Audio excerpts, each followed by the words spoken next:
开了。Hello， 大家好，11点了，这边 SpaceX 的直播刚刚开始，看到的是开场动画。那么，这里是我是 Pure Cosmos， 然后这里是现在是东部时间的5月30号11点01分。然后现在刚刚看到了猎鹰火箭的现场画面，那然后今天也是有嘉宾的，那么上次的小姐姐也在。大家好，时隔3天我们又见面了，欢迎你们又上我们的直播室来，跟我们一起来分享那个直播的飞船直播的画面。好吧，现在我们就开始。对，那么上次礼拜3的时候呢，是因为天气的原因，主要是运行中的带电量，所以导致了一个可能触发雷电的风险，导致了延迟。那么现在刚看到了是猎鹰9号在肯尼迪太空中心 39A 发射台上的画面。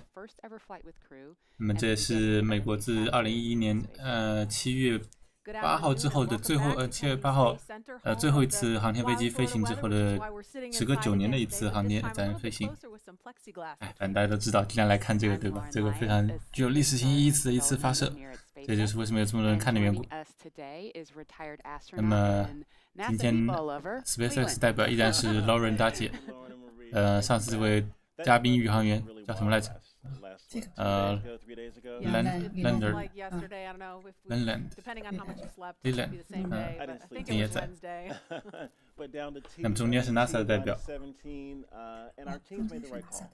对，中间最左边是航天员的嘉宾，中间是 NASA 的主持人代表，右边是SpaceX 的这个宇航员。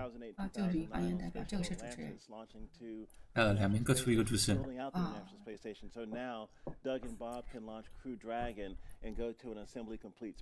今天的天气怎么说呢？应该说之前早上的时候老马和 Jamie 发推都是说是今天是50%左右的天气的概率，55开。主持人刚才说的50-50。这个其实算是一个对我来说是稍稍有点打脸的事情。原来我以为就是说天气不大好的话他们会提前终止，但现在看起来他们更倾向于的是就是说持续进行倒计时，然后希望着天气能够在发射前转好。我们一切的还跟上次一样。现在这个我就叫它廊桥。廊桥上方，这个上的画面和上次角度稍稍有些不一样，高了一点吗？现在就已经叫廊桥，就已经搭在上面。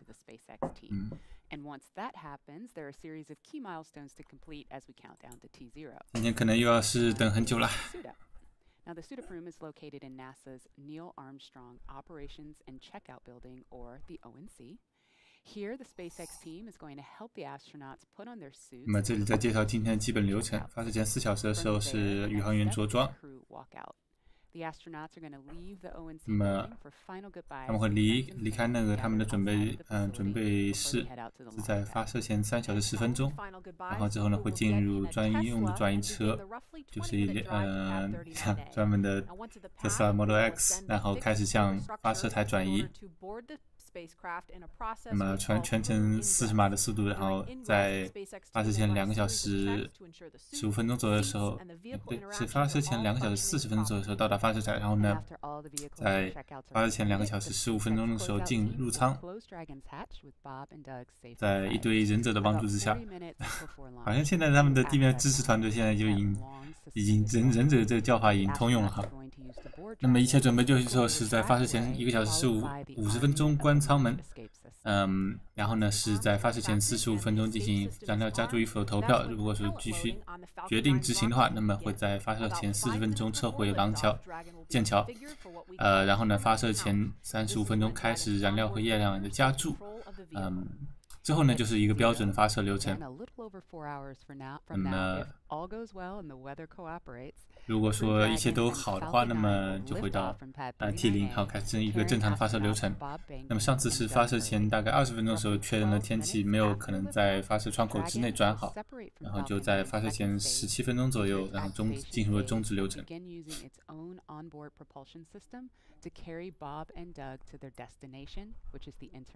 那么整个发射过程从 T0开始到龙飞船的分离是全程是12分钟多一点。之后呢，那么就是说发射直播应该就算是到那个时候为止。然后之后就会靠龙飞船进行几次变轨，然后追上国际空间站，大概是全程19个小时左右。然后再有飞船和国际空间站的对接。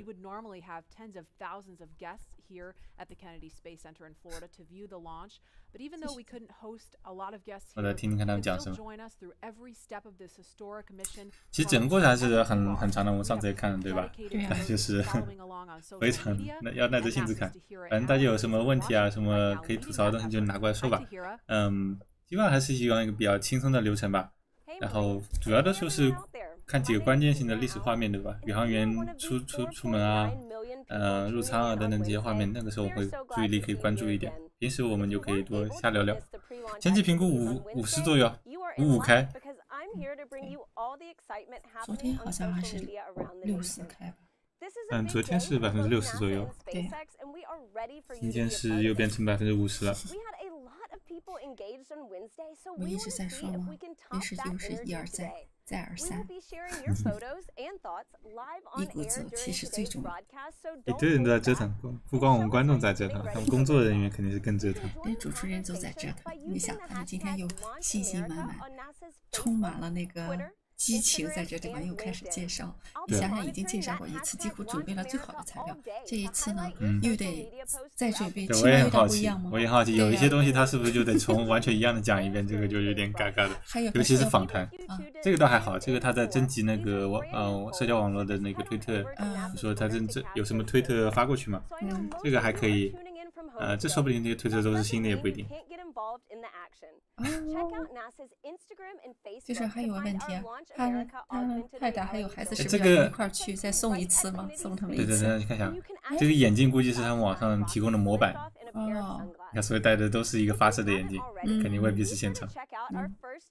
这个看还蛮有意思的，可以去玩一下。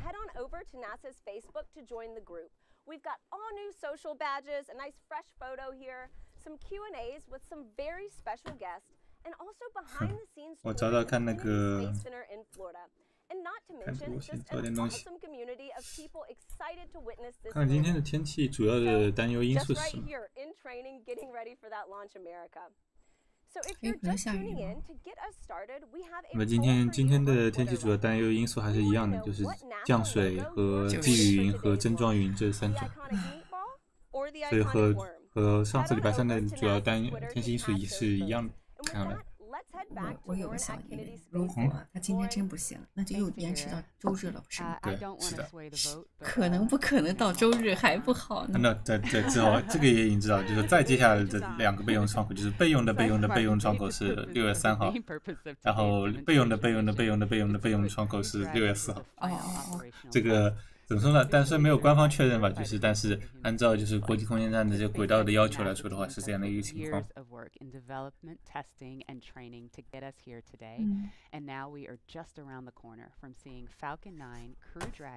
And Bob and Doug lift off for the first time, and doing it from that same historic launch pad that first sent humans to the moon more than 50 years ago.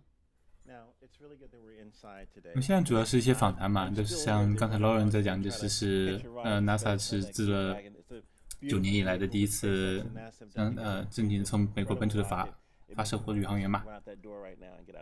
Well, you're not allowed to leave today, but Leland, I don't know if you've seen some of the comments on social media. You've been nominated by a lot of followers. 全部翻译访谈嘛，这个难度还是很高。对，尽量。Yeah, let's do that. Okay. So we are just about 3 miles from Launch Complex 39A. Leland, don't get any ideas. I know that's not that far.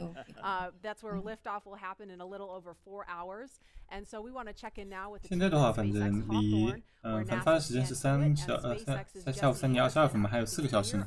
4个小时12分。对。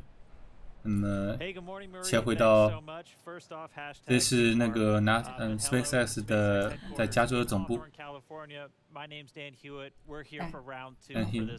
上次也是这两位和Jessica 小姐姐。这 Jessica 是个网红吗？在 SpaceX 直播当中还是蛮红的，是人气比较高的。他经常的是直播这个跟那个 Space 就是这个。对，他经常出来，但是主要人长得比较好看嘛，而且发型变化比较轻。这个画面是第一个龙飞船，历史上的那个第一次到达国际空间站的龙飞船。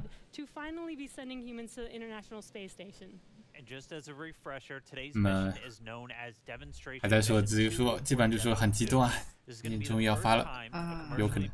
你可以看这两个人中间还是有玻璃板，你们觉得？玻璃板？对，哪两个？科学的事情，这两个主持人之间。哦，对对对。我看到了，对对对，我还以为是那什么呢，哦。我们刚才在讲，这是NASA 对 SpaceX 具有载人认证的最后一个步骤。之前包括像是各种降落伞测试，数百次降落伞测试啊，以及逃逸测试啊，和去年的 DM-1啊，都是一些测试认证的关键步骤。这个就是最后一个里程碑了。那么之后呢，应该说 SpaceX 就有资格进行常规的在国际空间宇航员运往国际空间站了。现在好像这个画面是就是那个，这个是在肯尼迪太空中心的那个地面直播中心。控制中心，对，主要是发射台中心。远处它是能看到的那个。远处它能看到那个发射台。一人对着2-3个点，一般都是3个。那么这边是发射指挥的指挥室。他们用的是三星的电脑屏幕。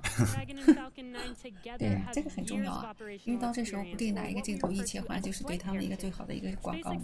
我就是对这个意思很重。对啊。这两个人用的什么？这个好像没有，它上面贴着呢，没有。对，估计是 Mac 吧。这个题材挺重要的，如果可以，他们都可以把这上面都做上广告。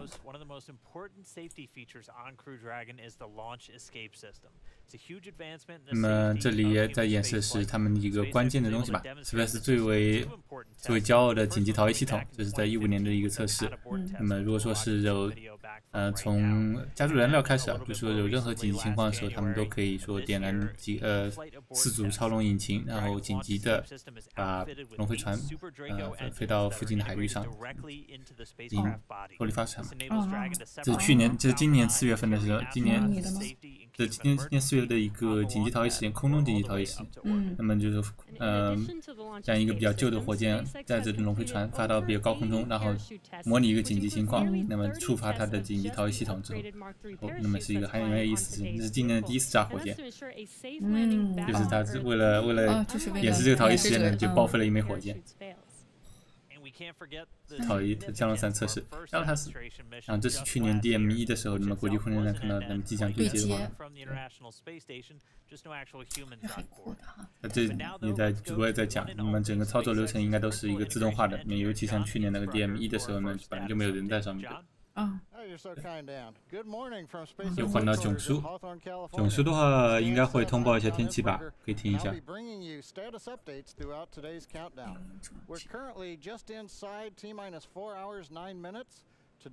发现4小时9分钟。那么上次是终止了，我在听他讲。And there was no chance of improving. The SpaceX launch director stopped the countdown at just inside T-minus 17 minutes, and the launch was scrubbed. 对，上次主要是那个云层覆盖和云层中带电量这些，总共是3个天气条件不能够达标，然后在发射时间窗口之内没有希望达标，所以就发射前17分钟的时候进入了终止流程嘛。It's remained powered up. The launch crew currently reports no significant issues on the Falcon 9. 那么囧叔在播报，现在看到的是09号在发射台上画面，硬件好像都没有什么问题。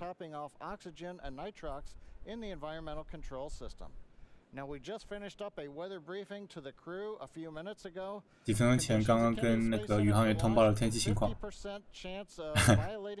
还是50%，没有什么变化，这个数字。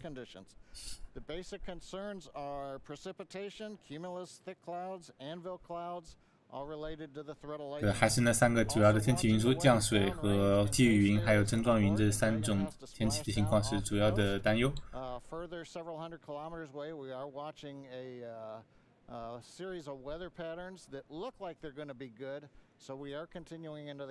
那么他们在观察几百公里外的一个天气情况，也就是他们预测，就是说待会儿4个小时后会推过来的那个云层是这个什么情况。那么他们以此来推断，看还是有机会，就是说。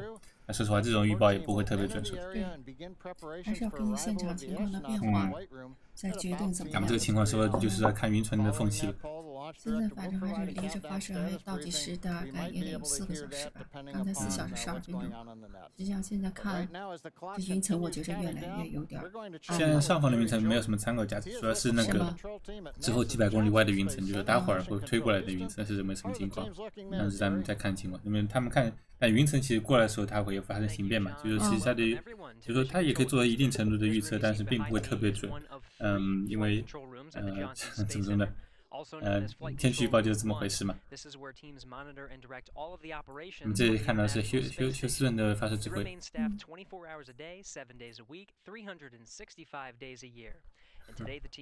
全年不休。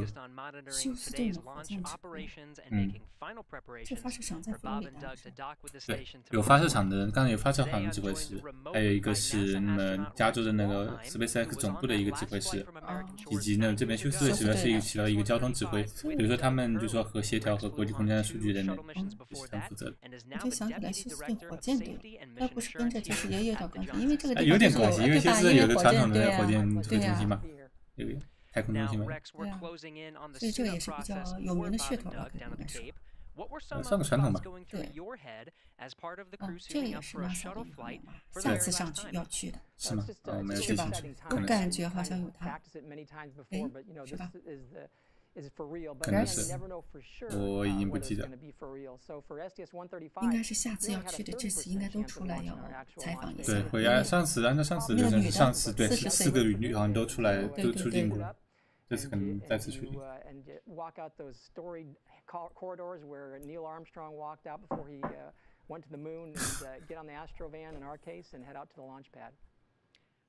Rex, as I recall, the weather was not so favorable for STS-135 in the beginning of the day, but started looking a little bit better towards launch time, and you were able to get off the pad, though you had to scrub for weather on 110 and a few times on 122.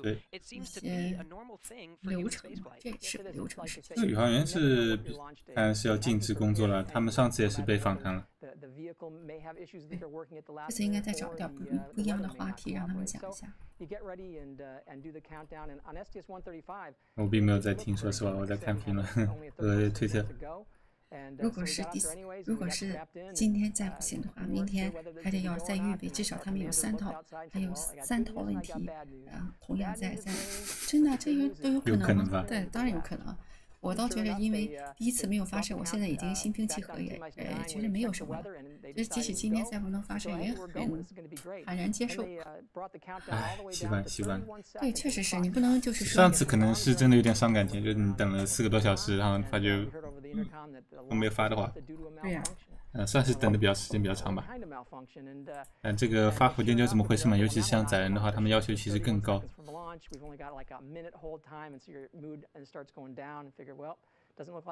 阿布介绍一下什么？他问你要不要自我介绍一下。上次我也介绍过了。上次我已经介绍过了呀。看来问这个问题的网友是因为上一次他没有来看发射，所以今天刚上来，觉着啊，怎么会有个女的呀？All of a sudden, T-minus 6 seconds, the engines start up, and T-minus 0, you feel that big jolt.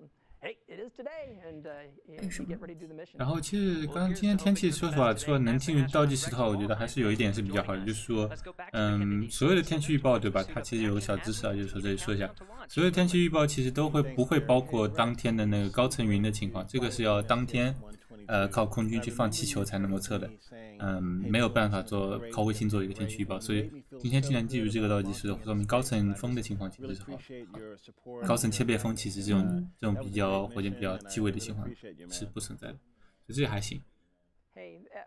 那他们这个就是说你刚才说的放气球的话，这个也是今天早上，今天之前就应该是提前10几个小时就应该做好这个事情，对。不然的话，那个会提前终止掉。还有那个气球是测的什么风速啊？高层切变风主要是高层风度。高层风这个东西主要是没办法通过卫星图像来进行预报嘛，所以只能当天去放气球去做。这也是他们发射场就是空军给他们那个空军从发射场角度来讲的话是提供的一个服务之一吧。不过现在也不是空军，现在变成太空军。刚才有一网友问。为什么他们的这个就是这个飞船还有这个宇航员的衣服为什么一般都选择白色的？白色的并不是一般都是，这是 SpaceX 这次才选择了一个白色和灰色的一个比较有未来感设计的一个服装设计。你看一般来说这蓝色的设计才是 NASA 的宇航服。甚至那个ULA 他们的宇航服一般都是蓝色为基底才是更多的。但是它是在下面的那宇航服，但是我是说它的宇航员在那个飞船里边，一般上去的时候都是我所看的都是白色的。就是说太空行走的时候，对吧？对呀。太空行走的时候，那么用白色很简单，其实就是一个尽量的反射掉辐射的一个考虑。反射辐射，然后实际上就是不要太热。对。但其实也不一定是，好像我记得是。看，现在切到这个很老的画面上看到了吗？对吧？对，大部分一般的太空行走都是白色服装。对，应该是都是白色。NASA 前一阵子公布的月球行走服倒不是白色，那个算是一个有意思的事情。刚才那衣服穿上我感觉不是那么舒服，因为好像是用那种就是有螺丝的那种给它拧在上面，就是手肘的这个位置，袖口的这个位置，还要再拧住。你想想，这脖子好像就跟那个以前潜水员戴的那个。宇航服估计都舒服不了。舒服不了。应该现在越来越做的越好，应该是这样的，不断更新换代嘛，这是肯定的。早期来说应该舒适。总的来说，宇航服还是一个安全用的东西，也不会考虑太舒适。舒适不是第一考虑。这几个主持人之间也有玻璃屏的。哦，是有吗？刚才没注意看，因为它真的很透明。这个上次咱们都没注意到。哦，有的。是的。他们是有用玻璃做隔板的，对，隔挡。上次那个高升也来了。啊。好几个，还有刚才那个凯也来了，早就看到了。这个够早的，今天是都打算熬夜了吗？各位的。应该是啊。网友朋友们，你们准备零食了吗？上次直播的时候就有一个网友说，这次他一定要准备一些零食。那么这里显示是最后一次，就是上次2011年的最后一次航天飞机飞行的时候的宇航员组合。对，就刚才采访的就是他。哦，知道吧？对，他就是上次，他是最后一批航天飞机飞行员之一嘛。对，没错。他那时候还嫌年轻。9年前。对，今天又重新。可以看到，刚刚看到今天画面了。那看是 Doug 正在着装的画面。这是今天的第一个现场画面。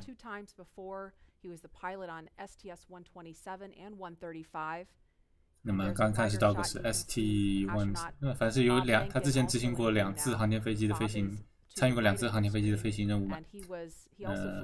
其实 Bob 也是一样，也是参加过2次。我们现在怎么穿好服装之后，试着和座椅以及它的那个外接小盒子进行连接测试。看到了吗？他的外接小孩子的插口在他的右侧的大腿上边。对，是的。一打开一插上就很好，都做的真的很高级。是的，那么他们就说，宇航服那么因为穿的比较热嘛，所以说它其实是需要有冷却系统的，冷却系统、呼吸系统、通讯系统，那么几个都合在一起，就是说和外界的一个提着小盒子相互连接，接口整合到只有一个接口在右腿上面，这个也算是一个小一个改进吧。以前好像说接口会比较多，现在就是把接口整合到一个嘛，相对来说会简洁一点。They're going to do a comms check, a bidirectional comms check, where they're going to check that the microphones that are inside of the helmets that the crew are wearing, that the suit techs can communicate with them bidirectionally. 他们基本上就说，待会儿就说各种宇航员服的着装的状态都会检查一下，包括还有麦克的检查和像是通讯的检查，冷却等等。呼气压的说呼吸系统这些方面都会按照流程走一遍呗。对，必须的，这会都在试。马上来。A moment ago, you may have seen one of the suit technicians attaching a big white umbilical to the leg of the suit. That is the way in which the communications and the airflow, all of that is happening through that umbilical, which is connected to the seat. So right now, as you can see, the team is getting the crew all buttoned up. 刚才说就说是他还是说那个右腿的那个连接的话是可以跟座位连接的，看说出门的时候可以用一个便携式的手提的一个小盒子，那么真正在上飞船以后，好像还是跟那个座椅进行连接的，座椅来提供它的空气循环、冷却和那个通讯整体。在他没有进了客舱之前，他有穿着衣服的时候，就是有这么一个小盒子，小盒子来进行代替，对，必须的，因为他穿着衣服很难受。talk to friends and family, and it's getting real again. And that 50-50 chance, I'm staying positive on 50% chance of going. 一项的测试啊，对，有的好测了，他们20多分，有30-40分，对，又插上了，看，对，这就是那个右腿的接口。It's transitioning from that old legacy to this new era in space travel, and I think working with NASA and SpaceX working together as one team. It's just like what we do in space, work together as an international team to get things done. Absolutely, and this group really gets to know each other well too. There's a wave from Doug and a thumbs up. 今天川普来应该还会来吧？没听到什么准信儿。难道川普还要就是一不是第一次不行，今天要是发射不了，明天还要再来吗？别去。对呀，无所谓，他不来最好。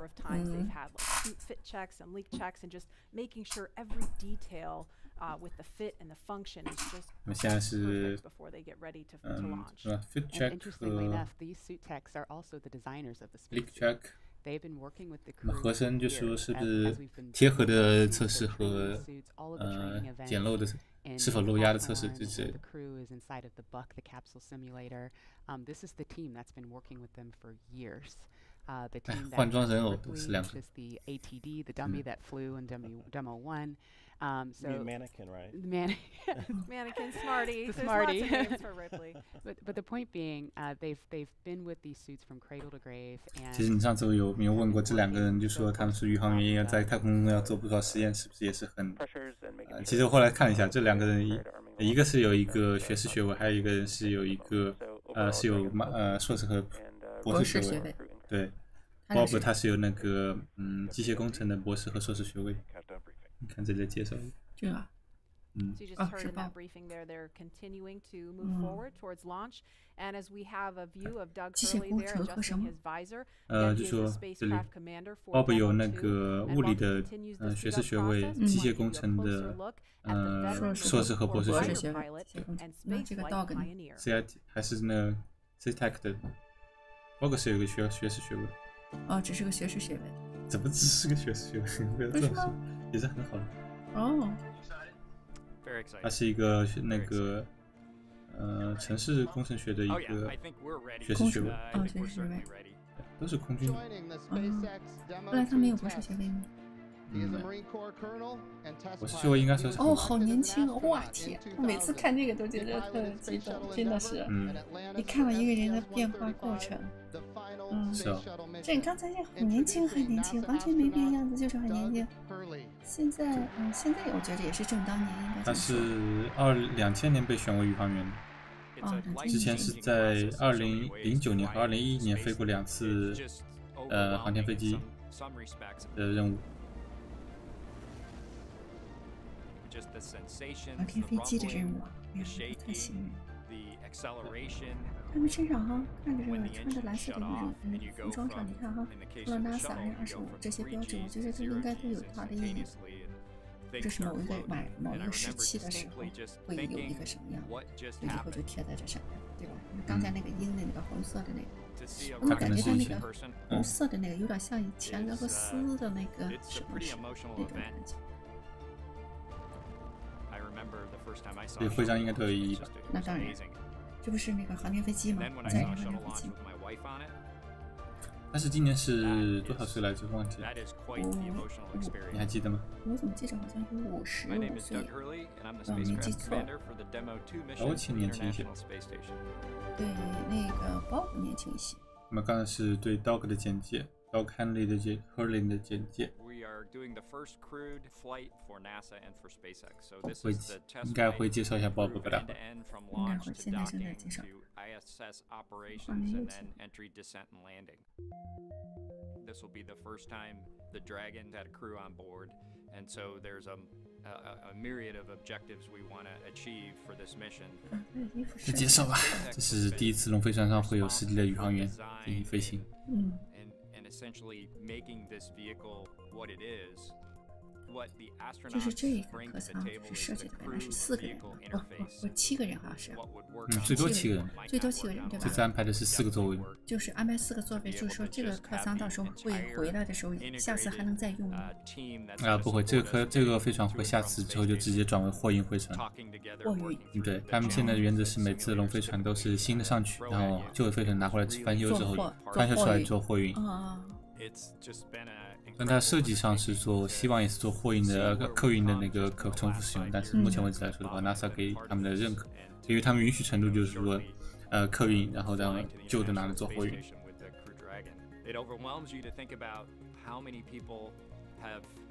应该是进行测试场，这个是旧的画面。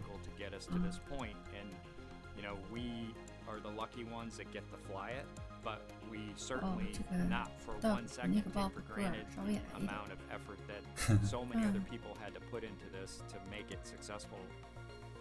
For Doug personally, he's worked so hard. I mean, through his entire 说的不错啊，他们是很有幸的是被选为能够飞这次，但背后的话有很多人的努力。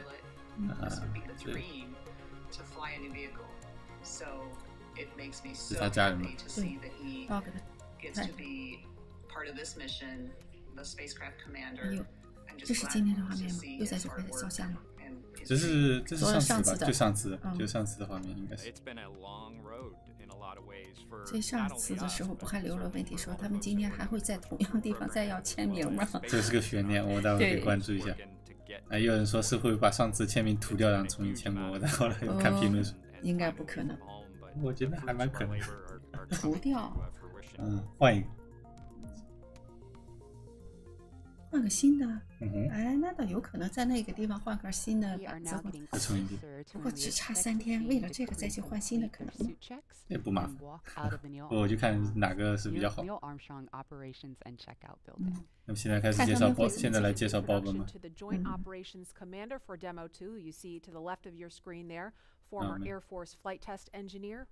是来介绍Bob Behnken。我给各位看一下他的题目。所以说这是高材生啊，是有博士学位的。他年轻一点是40多岁吧？对。看这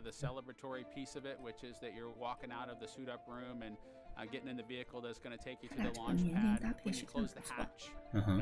所以呢，就是一年轻，不是中青年，我觉得是。所以呢，你经验丰富，再带一个稍微年轻一点、体力更好的他们。这是一个挺好的组合。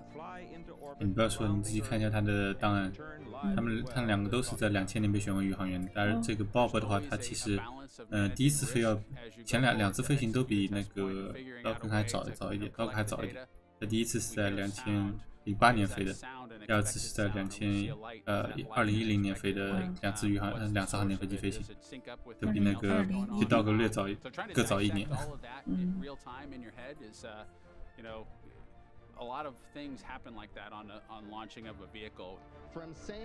他说话更有一种理科生的感觉，就是感觉说话还是道格更怎么理性？没有更好说的更好一点吧，更官腔一点。他就有点理科生那种卡卡的感觉。你是说这个Bob？口才好像还是另一个稍好一点。他俩都是理科生。我其实比较喜欢啊。他俩都是理科生。都是，对，我觉得性格上来讲的话，这个好像是。你比较喜欢 Bob。是，稍微像一点吧。稍微像一点。就是他的，可以看出他讲话的时候，感觉脑子里在过一些东西。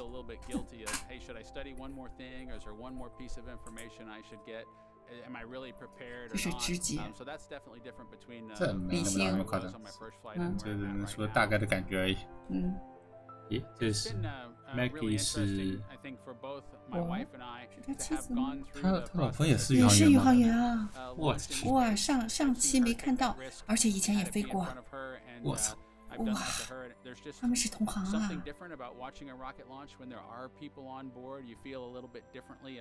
对，上次好像没有这一段，该不是那个素材就留着，可能有可能。对，上次没有这一段。没有这一段，对，没看到。是，watching everything that Bob has put into this over 真的吧？宇航之家呀！那是啊。Pretty special for both of us, though. The way 确实 our minds work, it won't be until sort of the mission is complete we'll have really a chance to savor it and celebrate it. This is a huge accomplishment for an Air Force flight test engineer to be part of the demonstration mission of a brand new vehicle. It's going to be amazing. Without a partner that has that same appreciation, I think it can be challenging for some folks. There's a lot of work and a lot of time that takes away from family that my spouse appreciates, and I love her for that. 他在那个选为宇航员之前是在那个空军做那个飞行测试的工程师的。其实本来就是工程师，偏工程师背景的。对 ，engineer 嘛。然后他最后成了一个宇航员。可以理解嘛？就是看一下 Doug 以前的话，他就是一个空军的飞行员，他是测试飞行员，还有这边是一个测试飞行工程师。确实一个人更偏专业一点，一个更偏工程师一点的那种风格。对。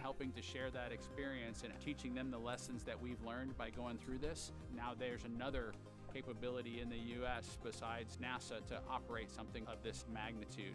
然后今天载歌的话就没新素材了，重复循环用。至少我推特上发的新素材都是每天可以见。先去刷题哦，这个在学加一的人也跑过来了，对，就是高升正在学加一嘛。哦，是他吗？上次也是才这么早跑过来，不务正业。那你真的是记性很好啊。真得好好学。加一嘛。好吧，全当这几个小时当休息了，然后再把那个时间补回来好了。刚才不有网友问，如果今天再发射之前他会有素材？我觉得一定会有素材，想找还是有的。I want to thank the entire commercial crew program team that's worked together to get to this point where we've got vehicles in the launch pad ready to head to the International Space Station.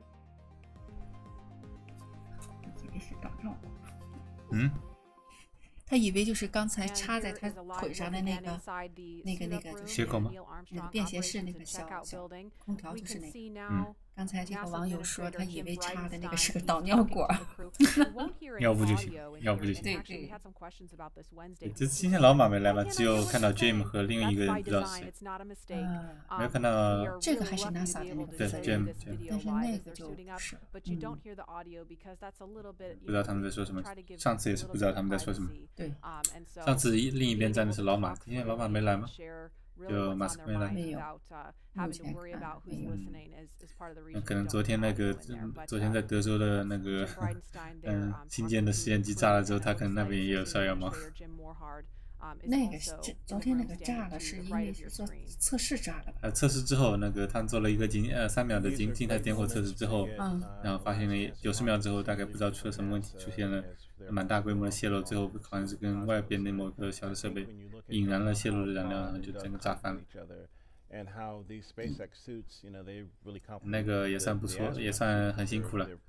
那个上次那个昨天被炸的那个飞船，算是进行了5次静态点火测试，算是目前为止做的测试走的最远的一个吧，也完成了第一个成就，就是他们到目前为止第一次化学爆炸。之前都是压力爆炸。这个爆炸就是他们就是说就是想让它爆炸，然后不是纯粹是在做这个模拟实验的时候，在做实验的时候出现了这个情况。不过也有人因为说阴谋论的说法是说，反正这个 SN 就像昨天炸的那个原型机，它肯定是飞不了，就是不能够飞高的嘛。所以说有没有可能就是阴谋论角度来讲说，是不是就把测试到坏掉为止？有人是这么会在说，但应该还是倾向于认为的就是意外出现，实现意外。You could be a spacesuit designer yourself because you already have the skill set, and or fly in space one day if you wanted to. And I'm curious about what kind of conversation might be going on with them. Looks like不知道咱们谈些什么，大概就是了解。那么作为那个 Jim， 就是他 NASA 那个主管，他其实是有责任，就是过来去看一下。了解一下这2位宇航员现在的心理状况，他们飞的意愿如何。据说，从他们角度来讲呢，他们有按照 Jim 的说法，就是2个宇航员有权在任何时候凭他们主观意愿去终止这次飞行。那今天肯定是他有责任过来了解一下他们现在的心理情况、精神状态之类的。他们开始拍照了啊，拍个照片发个图。上一次的时候是宇航员在前面，2位官员在后。上次也是这样拍的吧？不是这样的。Well, you can tweet at him and find out. Yeah, I might have to do that. 这会儿转成这边。No, this is a great lighthearted moment. It helps get the guys in a good frame. 那肯定要发了。那 Jim 发推还发的蛮勤快的。今天他们过来的时候，这个 NASA 的这个官员，你看啊，戴口罩了。我记得他们在那最后说讲话的时候，好像没有戴口罩。昨天在这个情况也是这个时候也是戴口罩的。是吗？就是在怎么说呢？哦，他们也开始在这。哦，这不就是那个人质？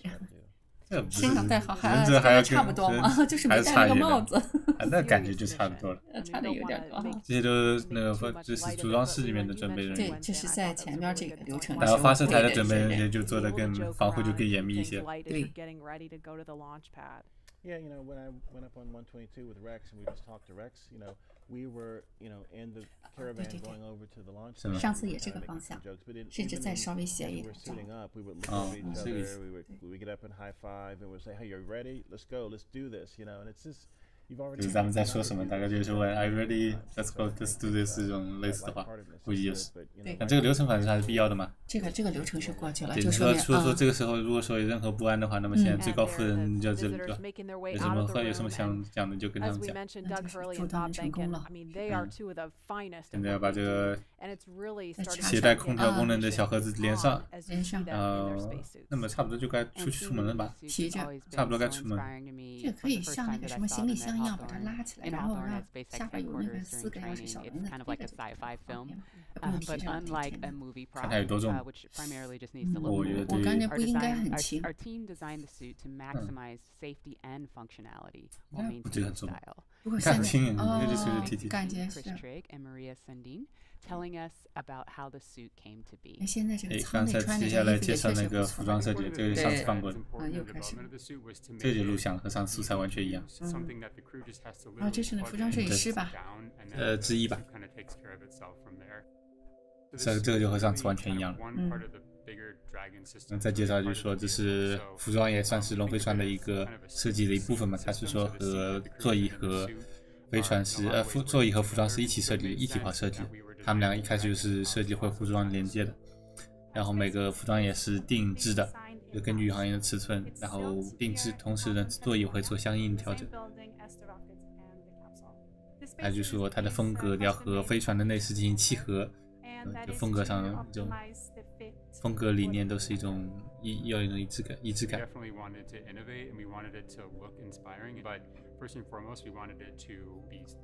他确实是想把它做得很就时尚化，然后有一种超前的一种风格理念，但同时说，首先安全还是第一位的。我刚说就是刚才那个最右腿上那个连接提供的是一些冷却啊、通讯啊和加压的那个功能，呼吸这些都是在这一个功能，都是在这一管道一体连接化的。就是在这个位置好，对，就这个右腿上这个，刚说就是这个。又重复了一遍嘛，就说这一个接口里面就提供了各种电子的通讯，冷却用的气体等等。那么头盔也是自己设计的，他们那么就说把通讯用的麦克风和呼吸用的那个发门支都整合进去了。手套呢是可以操作触摸屏的，这个现在也是这年头也是比较常见了。不过在宇航飞车在什么航天飞船上用触屏，这还是第一次。绑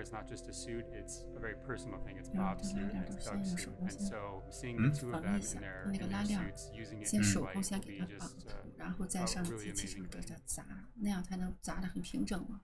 这我就不懂，对，是有这种讲究。我刚才看到是他在用手工针线给它大概的缝上一下，再用那个再用那个机器再一下，再过去做出来就很平。对，好，继续。现在看着好像天气还蛮好的，但是说待会儿的话，可能情况是不如现在上空这个天气的。Hey Murray, we are 他 here 说要给一些运营上的 have a crew 更 training 新。facility that's equipped with both a cockpit simulator and a full-scale Dragon 这个有上次能讲过那部分，他就介绍一下他们那个宇航员训练用的设施，估计是。Recently, the SpaceX team shared the exact same ISS simulator that the astronauts train on with the public, so you can try your hand at docking the ISS. If you head over to iss-sim.spacex.com, you can try your hand at docking with the space station. And I've tried it once before. It was really difficult. 大家玩过这个吗？就是说他们在讲那个他们 SpaceX 官网上放出那个一个和国际空间站对接的模拟游戏。Just when you think you're going really slow and everything's okay, the next thing you know you're careening into the space station. So it's way harder. You have to go way slower. 他说还蛮难的，那还好啊。不过我确实前2次都失败了。那主要是因为我的电脑性能太差了，感觉在电脑上玩的时候卡的要死，后来换手机玩就蛮顺。哎，这个应该在电脑上玩，这个应该是蛮吃资源的，那个其实。是吗？就那个。我这个电脑旧，我这个电脑7年了，新的手机运算能力还蛮强。Engine and stage checkouts were performed last night. All of those looked good. Now we're currently pressurizing gas storage vessels on both the first and second stage. And as I like to report, the good news is there's nothing significant to talk about on the rocket right now. 那么火箭就没什么好说的，反正都是蛮就绪的状态，没什么硬件问题。The Dragon propellant system was pressurized to final flight pressure about an hour ago. We had the support team arrive in the White Room just inside T-4 hours, and we're waiting right now for the crew to walk out of the ONC building. 那么龙飞船本身的一个内部燃料推进剂已经加压到最终就绪状态了。那就意味着，就是说它紧急逃逸系统的话，随时可以进入就绪状态。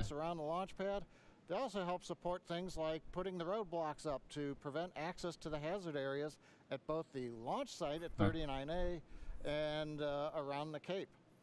Now the big question, of course, 再介绍那个发射场的服务，还提供了包括交通管制之类的一些服务。那其实最重要的还就是那个天气，就是50%的雾开的程度，这是最大问题。这已经比上次好多了。上次你下他说远方有 thunderstorm 有暴风雨。上次好像还有说是在中环。Now we want to see where you're following today's launch from, so we're going to jump over to Tahira at our social desk. 又回到社交网络的这个没什么重要的东西了。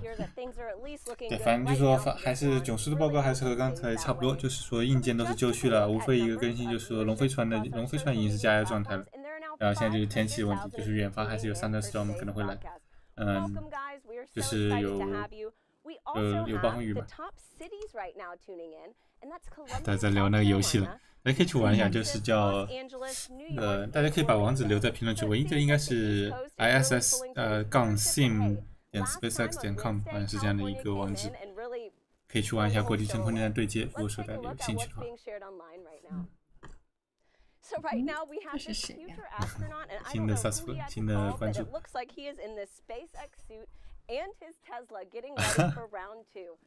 一辆小特斯拉加一个宇航服，这两个都蛮山寨的啊！我没记得特斯拉没做过这个。我操！把人改成一个那什么了。For those of you tuning in, be sure to use that hashtag #LaunchAmerica on social media and show us how you're getting ready for liftoff. So earlier in the show, we polled users to see which NASA logo you're sporting for today's launch, and the results are in. 刚才 Jim 的那个推已经发出来了。真快。对。Looks like about 62% of you are wearing the meatball today. And that leaves the worm falling a little bit behind, but hey, now that the worm is back, maybe y'all will be sporting it more often. And so with that, let's head back to Marie at NASA Kennedy. Marie? Thanks to Hira. We have some really spirited reactions. So we're looking live at the ONC walkout. 要出门了，还没有。出来要坐车去发射场地吧？对。他们刚才也在讲那个 logo 事情。这不是上面挂着那个两个名字嘛？Doug 和 Bob。应该是要出门了。You can't predict, how everyone else feels. That's the beauty of diversity of opinions. You know. 上次咱们就没看清，都没注意到这玻璃。没想到这个。 And you have to play enough hands to where the commander loses a hand before we can walk out. So that's probably going on right now, and they're getting ready to have Doug lose his hand. 现场还是有很多人呀。 Get in the elevator and come out. 现在还是很多人跑过去的，貌似是。不就是停了很多车？停了很多那个，就是那个那叫什么车来着？拖车房。啊，对。It was like a collective groan across the country, everybody watching. And I know you've been through a delay once yourself on one of your shuttle flights, and I wonder, 3小时30分钟，33秒。 Focus yourself on day 2. I mean, do you go through all the exact same preparations? Do you do anything a little different? Is there a little bit of superstition involved? No, not really. I mean, we try to keep everything the same way. We've practiced this way, and now we're in the real day. We're playing this way. So if you stay the same, kind of the same form and function that you've done before. Nothing else hopefully will happen that's out of character. 声音还好吧？听不清楚。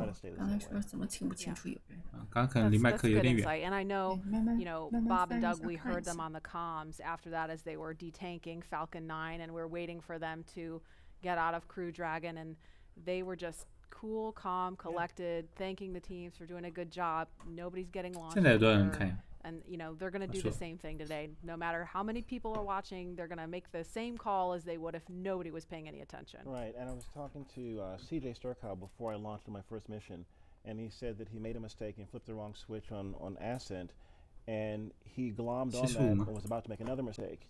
But he said that he had to just focus and get back to grace under pressure. 现在人其实还不多，大会人才会应该要多一点。现在多少？That's what we always try to do. Try to do everything the same way. Be very deliberate, but be very graceful. Not really try to overthink something, but try to stay safe.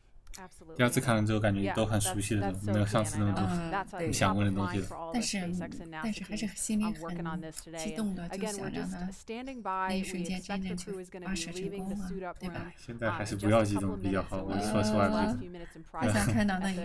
激动，待会儿又被估掉了。所以是平常心，现在就。We watched the videos about Bob and Doug and. when I went home on Wednesday, you know, because people saw, a lot of people who were watching and then or maybe are watching again today saw the videos about them, learned about their military background. My husband's a Marine, so he's like super pumped about Doug. You know, Doug tweeted Semper Fi, and so I know like all the Marines out there are like just super pumped about seeing this, and the airmen that are watching Bob, seeing him represent the Air Force. I mean, it's just such a cool moment for our military community, and as a military spouse, I definitely feel some of that pride. I saw Charlie Bolden last night coming from the restaurant, and he was very excited about Doug as a Marine. He's a Marine, and so Semper Fi was definitely something he said. Godspeed Semper Fi, go Crew Dragon. So it's our military people that are helping us with this launch, with recovery, with all these other things. It's very important to the success of the mission. Absolutely.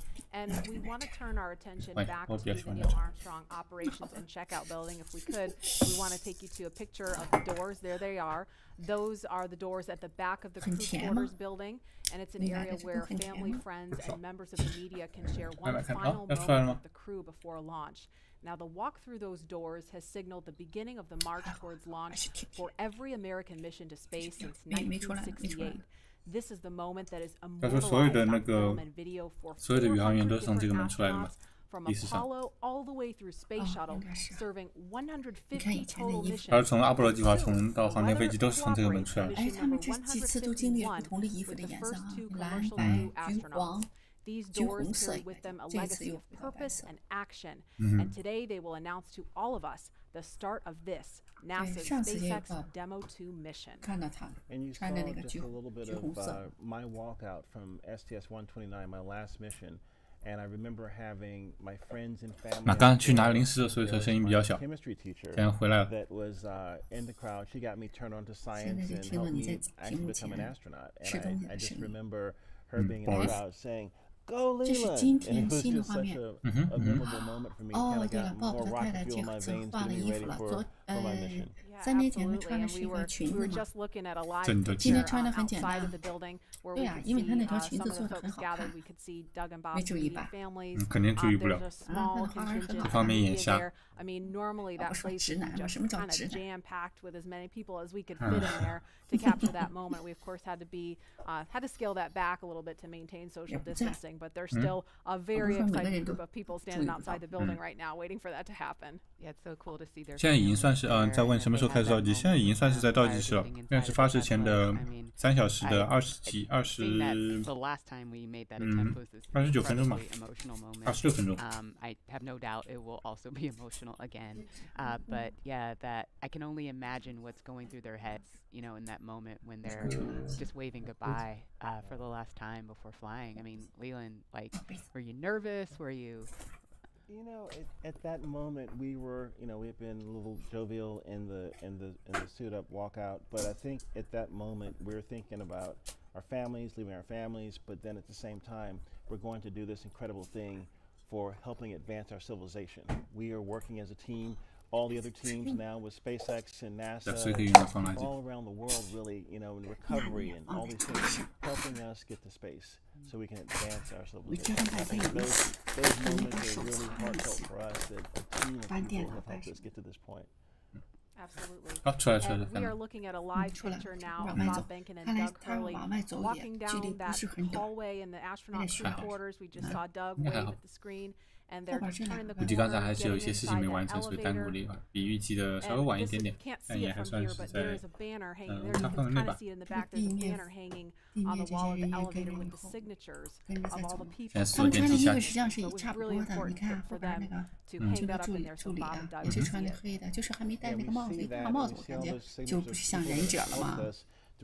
那倒是，因为他后边你看，他穿的衣服上面是带有数字的，上面啊对。Absolutely. And as we wait for the crew to come downstairs to the first 马上要出门了， we will pause to 看一下 honor today's efforts with our national. 原来定的时间是Clarkson just blew us away with a 宇航员离开 Wednesday.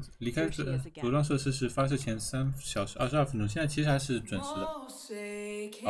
又来了，应该是录像吗？还是现场？唱国歌，和上次一样，我觉得。是现场吗？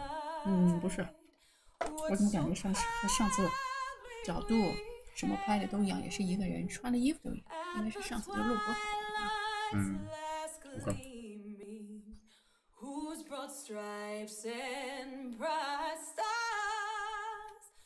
与此同时，应该是宇航员正在出门。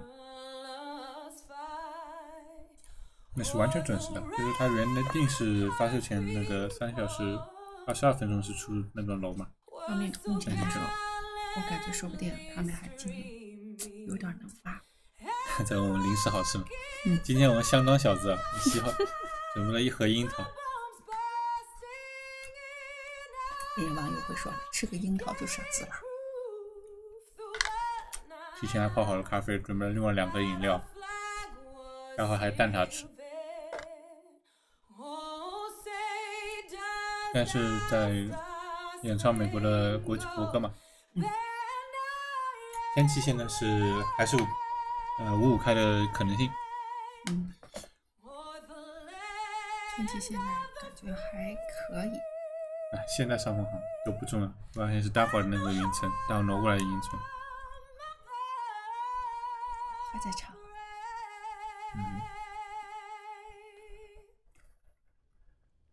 Oh, I got goosebumps listening to that. I mean, it doesn't get old. We heard it Wednesday, but I mean, I could hear that every day of the week. She was blowing. Yeah, amazing. That's a live look again at Launch Complex 39A. We are awaiting astronauts Bob Behnken and Doug Hurley to walk out of the Neil Armstrong Operations and Checkout building any minute now. So we're going to be ready to cut to that shot just as soon as we get the word that they're ready to walk out that door. Those doors, excuse me. 其实现在应该是他们该出来了，对吧？刚刚看他们坐电梯下去了。对，他们出来了。为什么还没切过去？出来之后，估计对了，放东西回去了。不，跟太太他们还有孩子们在一起嘛，那个该给镜头啊。但是我感觉该不是，因为上次已经给过了，这次不想再在这个事上，所以他太太没穿的衣服很简单，穿了一条短裤嘛，没道理，很随意的，上面穿了一件。谁管？不。我感觉上一次特别隆重，所以他太太一个穿的是那个裙子，另外一个我记得好像穿了件蓝色的，要不是 NASA 的工作T 恤是什么？但今天特别随意，可能这个就该不是，就是说今天这个就不一定再切上去。我这切不切不会因为他们的着装。现在我们看不到呀，不是因为着装呀。不知道，我说不定是有东西忘拿了，然后又回去了。我是这样猜的。我觉得他出门的镜头肯定是要拍下来的。没道理不太，刚刚这不是有算是一个传统，就是像阿波罗计划、航天飞机啊、宇航员出门的镜头都拍下来。当然不就好几个镜头闪过去了吗？所以我估计就是说拍他们出门这个镜头是传统，对吧？You know, Marie, I think my STS-129 patch is still over top of the door. There's a patches up there unless they can move them and put space station patches up there. But this is a very solemn moment. 就是在疯狂找话题讲。Storied legacy of Apollo and seeing Apollo astronauts walk out of these doors, and now we're getting back to US astronauts launching from American soil, walking through these doors again. 就讲讲以前的那种飞行的时候是谁走出来的。We saw some just beautiful moments when they walked out on Wednesday, and looking forward to seeing those again. I was perusing all of the different newspapers and stories online. 要不就大家都报报你们都是哪里的？出来了，这次怎么回事？你看，出现了。该不是刚才没拍到，或者拍不好，重新进去再出来一次？不可能。那干嘛还要这个？刚才肯定是耽搁，什么事情耽搁了 ？NASA astronauts Bob Behnken and Doug Hurley, Doug on the left, Bob on the right. 那么左边是 Doug， 右边是 Bob。准备上车，和家人的再次告别。又是那个隔着距离拥抱。对，上次那个隔空拥抱还是蛮那个，还蛮有意思。这次又再来一次，不知道他们的心情是怎么样的。咦，我3天前不是在，老爸你还没走吗？怎么又回来？我听到他们在说什么？你听到他们说话了吗？要听，乖乖听妈妈的话之类的。当然，有点小感动，有点小感动。快开始。顺利的话。上次就没有听到他们讲话的音频，这次居然听到了。这回听到了。那很近。我感觉他这次距离有点近。因为上次好像他们站的好像也似乎有点。上次就没有把那个现场他们那边音频切过来，应该是。哎，这会儿是忍者吗？带了把雨伞，这就更接近了。因为他那个雨伞背的很像的忍者后边那把剑嘛，很像嘛，更接近日本刀应该像。很像，他们就是没戴那个帽子，应该再戴上那个帽子。我就带这把雨伞这样背，是不是故意的？就是可能就是怕万一下雨嘛。有背成这个样子，是不是有点，也有可能是这个。要把忍者这个梗玩到底。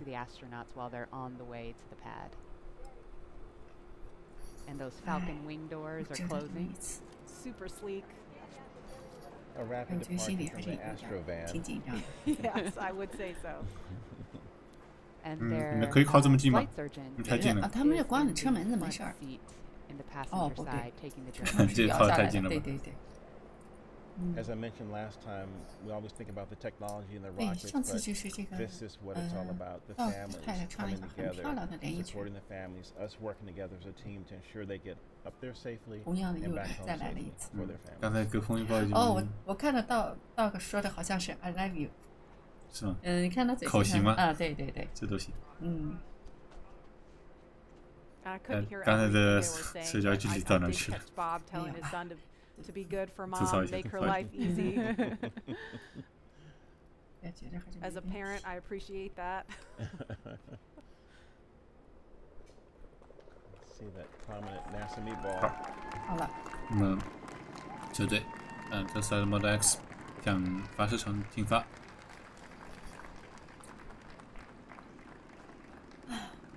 我上期已经说了很多遍，但这期还是应该再说一下，就是他们车上窗户上贴着那个红色蠕虫标志啊，是等于是说是借着这次的载人发射呢，是重出江湖。这个是以前 NASA 20年前就已经不再用的一个 NASA 的标志。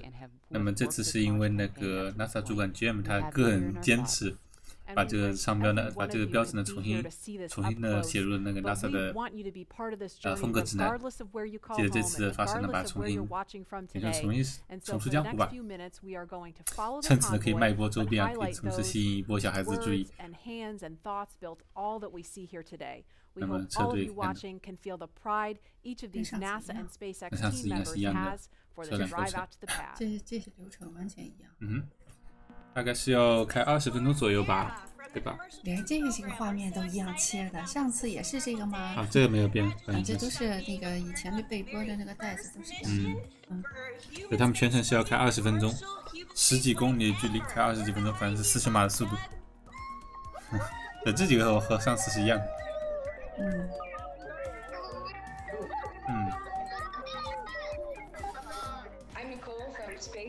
对，上次好像这边刚等的人好像多一些，对吧？上次是在就是说那个，就在他们刚出来的时候，在两边等的人稍微略多一些。评论说，好像是上次稍微多一点，不是看出来。但是今天老马也不在了，也不啊，对，今天但是路边上你没看到房车也停了很多啊。那倒是，但这看不到，就刚才那个。今天可能也不会少，你知道为什么？因为今天是周六啊。是吧？应该少不了，应该少不了。就刚才那个镜头来看而已。今天老马不在，上次那个副总统也在，对吧？彭斯来了。今天也没有看到他。今天说不定川普就不来。今天没到时间。不，彭斯上次是一开始就在，出门前就在，这个好像是。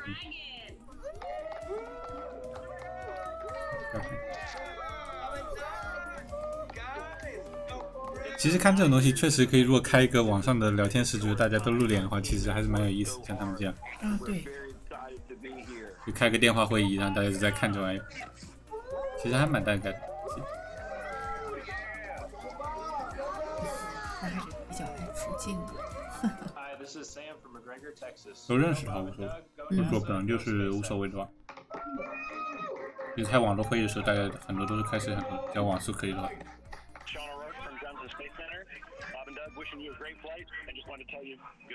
又来到这了，限速35吗？那天在这拍的也是这个角度吗？是吗？对呀，你怎么还说不记得了啊，35是换。35是指的是英里还是公里？他在美国嘛，英里。那换算过来的话，大概就是50多一点的限速吧，50多公里每小时的限速。对，应该这样。但他们只开40，反正就慢慢开，没什么关系。这条路是被他们包了。I love seeing that group of people. I mean, we saw all those different folks from NASA and SpaceX, from all different walks of life that come together to make this happen. And that was just a small fraction of them. Look at that shot. That is so cool. Wow. A little thumbs up from, I guess that's from Bob. Yeah, and you know, it took a little bit of creativity to get this shot to happen. We have a chase vehicle that's on the other side of the road, which is of course shut down, so we can get a camera in there and follow them out. So we are 这个镜头我不记，他上次应该没有开窗户。 The Kennedy Space Center Protective Forces for helping us make that happen. So 今天比较热嘛。今天好像就是旁边的那辆车跟拍着他。 是的。本来也说的，你记得上次这辆车是专门是那种什么车来着？不是两条道上都有的。是巡逻车吗？大概对，现在上次有一个以对面是开过来的巡逻车，这次都是。你看现在这两辆车都是一个方向，就说这条路上现在可能是管制都不已经让别人管制肯定早就管制了。对啊，不然的话应该是相对着开的嘛。 就那意思。对啊，现在都是一个方向嘛。那肯定早就封路了。包了。其实都是在肯尼迪太空中心园区内部，是吧？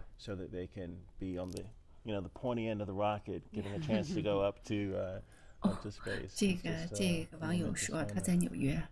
Lawrence 张吗？是 Lawrence。在纽约。对，所以这个上面的网友真是在世界各地的都有。这个很有意思。确实很有意思。Yeah, well, who doesn't? Right. Another one that they're listening to 让人类变为星际物种。 from the Blues Brothers film, the girl from 马斯克的口号。 哦，看什么什么 Got another career. Career number 3. 怎么不用特斯拉皮卡？特斯拉皮卡就一辆啊，不够用啊，而且卖相也没有这个好看。Also listening to the Star Spangled Banner, the Army French horns version. 在广州。 我觉得特斯拉皮卡和这个不搭。 那个更是粗野一点和赛博朋克一点的，这个就是叫粗野，那叫粗犷啊。你看过对吧？我没看过，只要是皮卡系列的，基本的调子不都是那个样子吗？啊不，你看一下特斯拉的皮卡。那我搜一下。好的，你搜一下，看到不要掉下巴。对呀，全部没有看过。 不一定是酷，但你说皮卡都一个样，那个那你说粗野，这个你肯定会把你颠覆掉的。特斯拉的。 Is the helicopter, the Huey helicopter flying overhead, and it's kind of also you're thinking military, you're thinking really important things, and it's a moment that also kind of solidifies in you that hey, something big. 什么想法？ 完全。 The sound of that Huey is just in your head, and it feels good that all these people are helping you get there safely. 我们逮到了一个从来没见过特斯拉皮卡的人，看一下他的第一反应是什么样。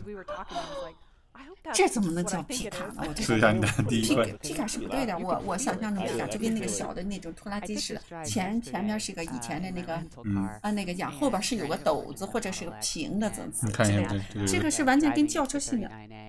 对呀。后面可以打开的。它打开只是有个坡可以那什么，它的设计就是给它包住了嘛。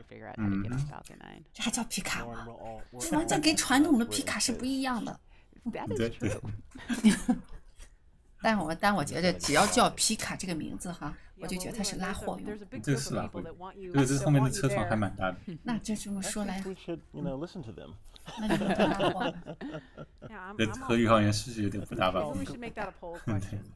我也觉得不搭。因为它叫哪种名字的时候，它本身就已经把它的功能性就放在里边了。现在你不能想象你造了皮卡是完全和轿车一样坐着尊贵的客人。 是吧？不一样的。皮卡基本上就是那个偏功能性啊，功能性就很强嘛。拉东西拉货，不是拉人。人也我理解的。但是有一半的中心倾斜的。扯远。你说没有从来没见过特斯拉 P 卡？没见过，真没见过。还是看一下你的第一反应。哎呦，你知道，你发现哪个女生对汽车什么牌子有什么认识？哎，经常。但是我知道哈，男生啊都知道，哎呀，这个宝马，这个什么车牌。我不是那个类型的。嗯。也有不少女性对车蛮喜欢。你看那边那个路外面的人，看见那边有路人，好像镜头里面看到不少路人。上面有直升机，因为看他们快到达发射台了。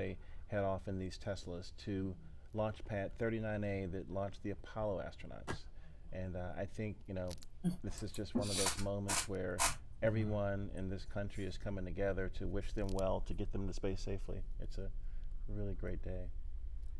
And they are just now on Saturn Causeway. They just made that right turn on Saturn Causeway. So to the right of the screen, that building is the. 看一下，他们开是什么时候出来的？ And on the left, it's out of view right now, is the vehicle assembly building. 应该是差不多，他们开的速度肯定是不会差的。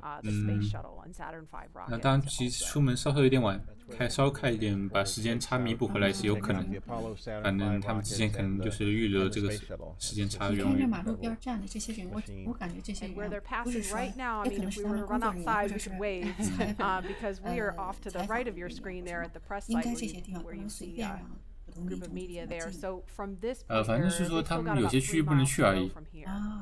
看来还是有不少媒体的人在的，感觉很多人在，相当多的乱七各种车。And obviously there, it's not just Bob and Doug's Tesla. 这车开得好快。有点，这个很正常。可能要比40码快一点吗？我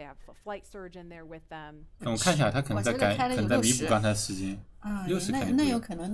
我们看他到是多少时间嘛？那原定的时间，他们按照他们流程来讲的话，是发射前2小时55分到达发射台嘛。那么刚才其实是晚了5分钟左右出来，我们看能不能准时到发射台。如果是2小时55分的话，那么他们会在12点的，就现在应该现在到发射台，这是准时。再过2分钟，他们如果2分钟内能到发射台，那么就是完全准时到。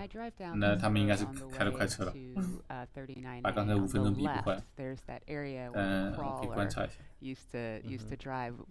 Do you tell us a little bit about the crawler? Yeah, right there you can see 这个车是做什么的？而且它上面有通讯吗？可能是通讯。这个。反正我就想军方车，因为它是草绿色的。肯定是个装甲车。没有问题。就是保护他们安全的。那肯定，前前后后这么多车，肯定是有这个在里面。And I had a chance to see that when my shuttle went out one day with Alan Poindexter, and it's just this enormous, tracks and vehicle But you guys do it in a different way, don't you? You don't go out of the vehicle assembly building. You have your own building. We have a hangar right there on the pad, so we just roll the rocket up the hill. 所以后面那辆车可能转播用的，不大像，不大像。转播用不会是，应该不是这样车。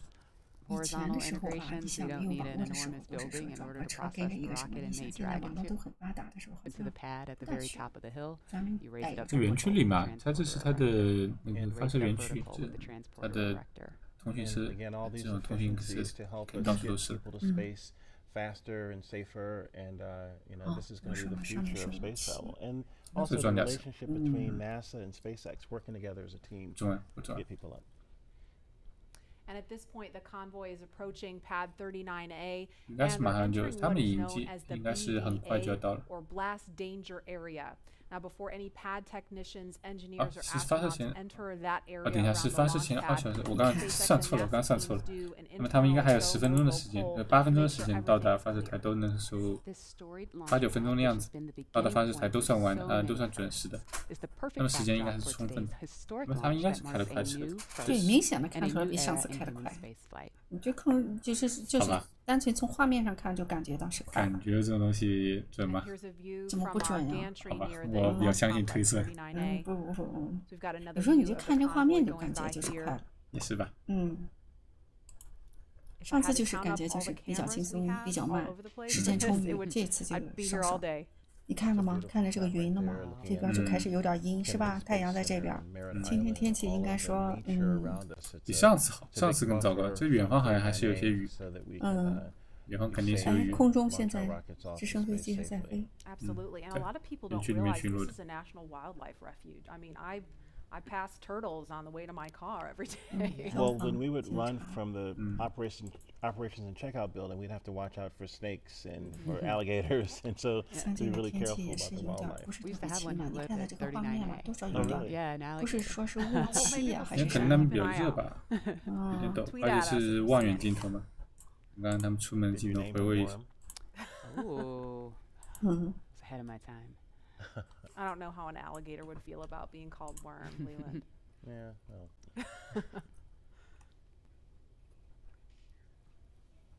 其实这张照片蛮不错，这张照片我拿了当了今天的那个直播封面。这张照片。Lynn says, as a fellow Missourian, we're so proud of Bob. Launch America, we will be watching from the Space Coast, cheering loud. 剑桥。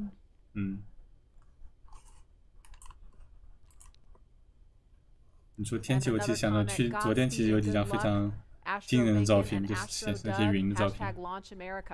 There you see the SpaceX horizontal integration facility. It's on the left of the screen now. We saw the front of it. 好像在提那边那个 SpaceX 的垂直整合楼。这张。Bigger building. 什么叫垂直整合楼？就是说这个车机库嘛，就是它是，好吧，这个不是垂直整合，它是个整合机库。就它里面停着几个火箭，你看这边有轨道对吧？它火箭在里面整合，然后放到那个支架上，然后由这个轨道抬出来，然后放上。然后移到这个发射台上，立起来，那边就是一个机库，相当于。那个机库里面现在还放的是一个火箭1级。他们终于到达了39A 发射台，第19的包括了阿波罗计划的大部分土星5号和之后的航天飞机很多都是在这个发射台发射的。好的，那么接下来忍者也就快出场了。Driving on the launch pad just a few feet away from the vehicle. This is awesome and getting really excited over here. And with us looking at the launch pad right now, we've had to do a number of upgrades, but not only to the launch pad, but SpaceX has also made changes to both Falcon 9 and Dragon to enable flying crew. And a key update to this latest version of Dragon is its highly reliable launch system, carrying crew to safety at any point.该不是这一天那个开红车的那个人今天不上班，不可能。我给你看一下，就是刚才我们路过那个机库，对吧？对，就是刚刚这是机库内部的照片。这样就是从这个装好在发射支架上，好像就这样从这推出去。另外还放了2个这个火箭1级。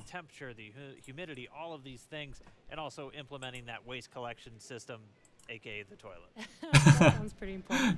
又提到那个放在龙飞船上的那个马桶。Requirements for safety for human spaceflight, and specifically, SpaceX had to prove a high degree of fault tolerance, meaning that small failures in the system would not lead to mission failure.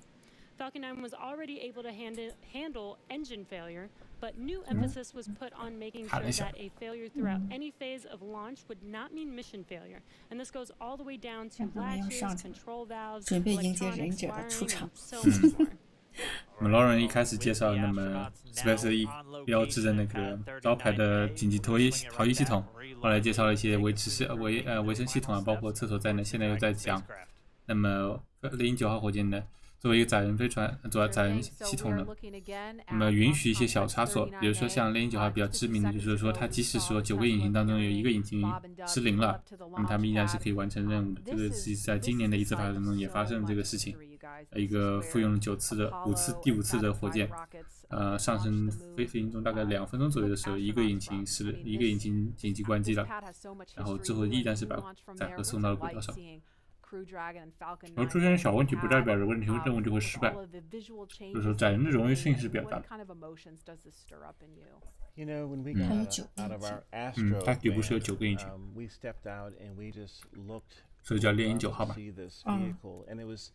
It was creaking, it was groaning, it was making noises, it was getting ready for us to enter it, to take us off planet. And You know, you get a chance to take a picture. Sometimes you stand there, you look there, you think about all the training you've done, all the preparation, and again, all the people that have helped you get there. And it's just a solemn, amazing moment for all of us.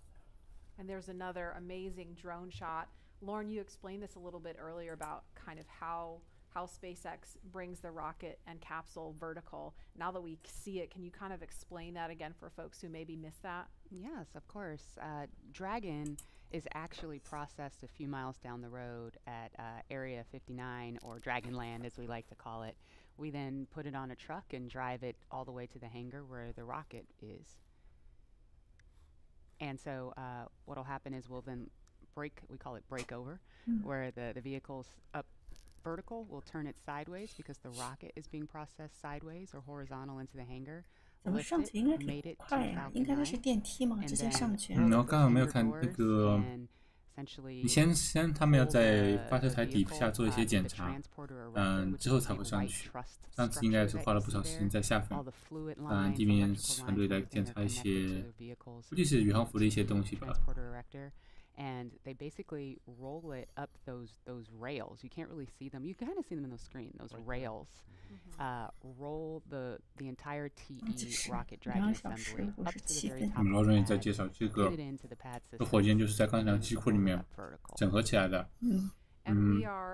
包括那飞船和那个火箭是分别运到了机库上，在那个机库里面整合起来，从移到这个发射架上，然后由这个发射架上沿着像我们刚才看到这个轨道移到发射台上。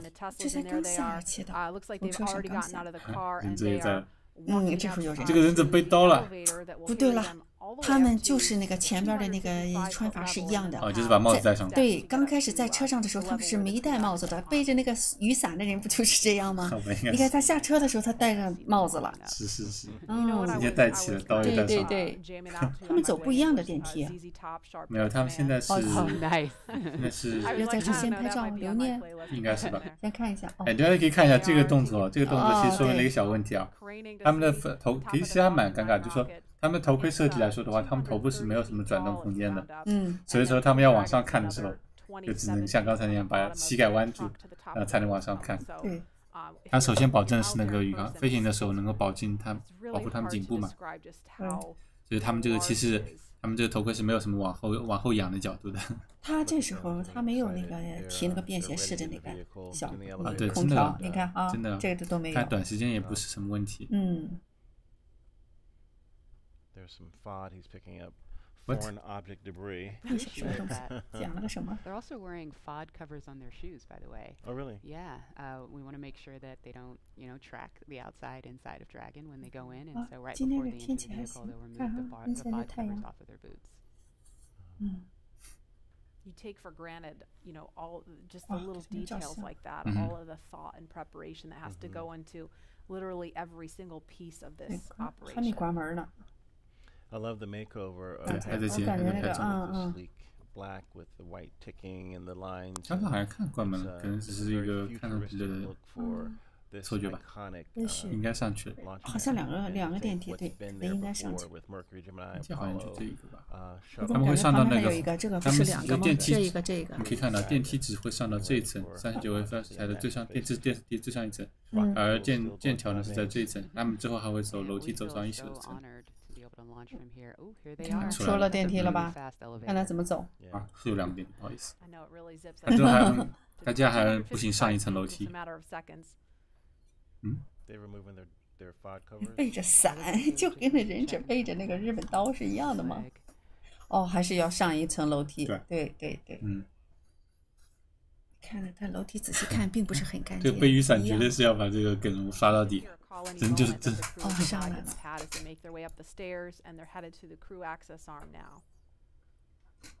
然后还有再往上爬吗？不用，就这层。这个就是了。这那边就是剑桥的那个通道了。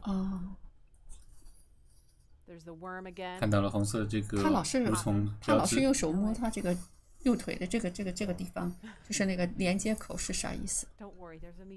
忍者。检查。还没到廊桥，是不是还要签字啊？咱们昨天3天前那么大堵，我们要不要再签吗？不在这里，不在这还没到呢，是从这儿往这走，你没看这个方向？哎，你可以看到那边，这里应该就是那个紧急逃逸的那个篮子。哦。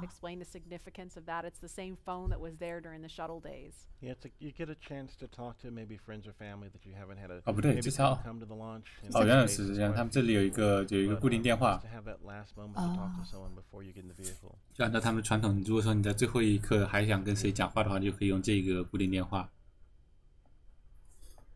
是放在剑桥的尽头的一个固定电话。那么现在它是在地面跟地面通话，看，应该是拿一个东西在跟地面通话。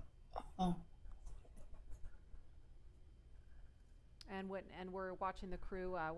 他想买，评论说想买这个忍者服。这个忍者服，其实就戴了个头套加口罩，就差不多就这个感觉出来了，对吧？所谓忍者服，就是说你把自己包到只剩了露出眼睛的状态，那就很像，其实蛮容易自己 DIY 的。背上用背刀背一把伞，黑色的，长的，对，颜色要一致，深色的，这就可以。很酷哈。哎，他们俩挨着的。哦，我觉得上次没注意看有没有这些，我感觉可能是跟家人通话。应该是啊，一般上就说我已经到了现在那个，我已经到顶上了。啊，对，马上就要进那个舱了，应该是这样。保重。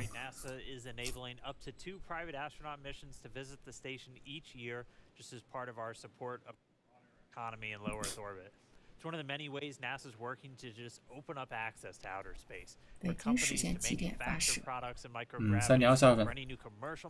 北京时间东部时间和凌晨3点22分。对，北京时间和东部时间的时差是12个小时。12个小时。这位网友说，还是一股小白鼠的感觉。跟我上次播的那个好几个问题是一样的。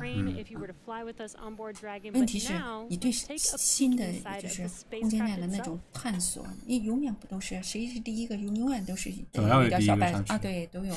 就是说以前就是跟第一个吃螃蟹的人嘛，道理是这个要厉害一点。他们的音频没出来。谁呀？现在应该是上次放过那个视频当中在讲那个，这不是我们的问题啊，是他们直播的问题，好像没有音频嘛。这不是吗？这不是看到这个帘子了吗？对，对不对？哎，他好像是把帘子先给他，哎，把帘子是给他封上了，在外边的人。哦，原来是往这个方向走，对。镜头就有个帘子嘛，然后这就是剑条。对，不是往这走，是往那边走。你看他们在外边人把帘子给他盖了。刚才巨囧，你知道，刚才在放那个飞船的设计视频，音频没有出现，又掐掉，哦，又重新放。重新放。这是设计什么座椅内饰什么东西？这是讲这个。对，这些人刚上车的时候是没戴帽子的，哎，不知道为什么一上的时候又戴上帽子，可能怕污染吧？啊，对，怕污染。就头发。哦，你看这时候他这个腿上又给他接上了那个便携式的那个插口上插上了。我们在介绍飞船，介绍飞船，说是每一个座椅的，上面的海绵呢都是根据宇航员的身形定做的，所有的系统呢都是有冗余的，他们可以丢失到一套电脑，可以丢失到一套引擎，都是飞船，那么火箭和飞船本身都是可以进行继续执行任务。那么还有在最后介绍逃逸系统，等等，就是说。载人的宗旨嘛，就是说增加冗余性，以此来增加安全可靠性，所以说来保证宇航员的安全，大概是这么一个意思。那么接下来会进行一系列检查吧，宇航服的检查跟这种接口检查，在我们待上一会儿之后，我们就会验证是不是要签名重新签过。你可以看，首先我们可以看到是那个签名还在，在，没有被擦掉，所以说有一种说法已经被毙掉了。哎，他们这会儿怎么不开始签呢？没有，他们先就在测试，在这个要先做一些测试。这个时候然后测试好的时候，就要进去之前才会签。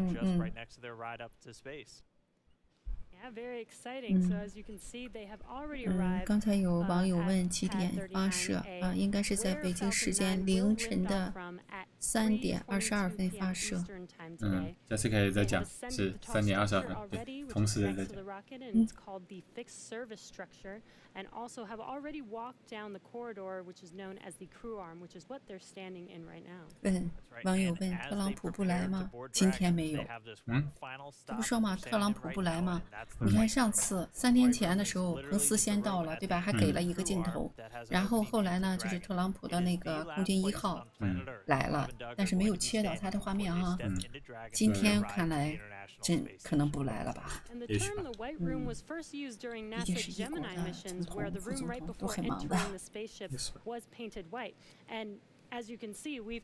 他们时间安排一般都提前1星期，或者就说他们出访或者怎么样，都是早就安排好的了，很难再有时间在里边再怎么给他调换。It's a fairly small area that has room for the crew and a few ground support members to complete cargo load. 现在所在的位置叫做 White Room 白室，很以前的一个准备室都是漆成一种白色的，所以现在是维持这么一种传统，不大，但是就是说能容纳宇航员加几个地面的服务人员。也就是说是在登舰前的一个准备空间，叫 White Room。实际上还是在测试某些东西，对，就等结果。上次这个花了不少时间的。And so that seal is going to stay in place until they begin to retract it, get the arm ready to move out of the way, and by that point the hatch will already be closed. And the White Room also has lots of tools in order to open the side hatch, complete crew ingress, and prepare for any contingencies or emergency that may be encountered. And right now they're just in the White Room, they're getting a final briefing. You can see them with a number of different pad technicians. Everybody on that team has a specific job. Some are suit specialists who are going to help Bob and Doug. 估计他们在这上面有几个人是负责检查设备的，有几个像刚才那个戴眼镜女的，估计是在做一些最后的流程确认之类的。检查鞋底，是要进去了吗？不签名了吗？Doug Hurley go in first, and so he'll be the first one through the capsule. And he's going to be那人开始拿笔了吧？两个人只检查舱门的一些情况。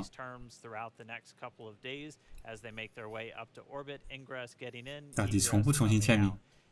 就关注这个。按流程应该是再签。然后下边再写上日期。你看到这个大管道先拿出来，上就说不对他进入的造成影响。不签了，不签了，签了，这个不再签吗？这个收。不像是在签，签也是签在刚才那个位置，进去了。这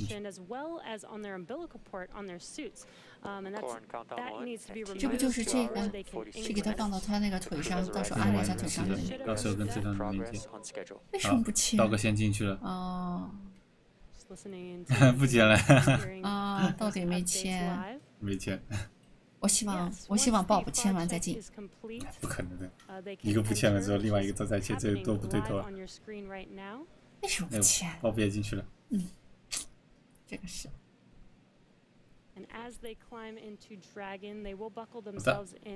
接下来就要是把2位宇航员捆到座椅上。现在是发射前的多少时间？现在是发射前的2小时40多分的样子。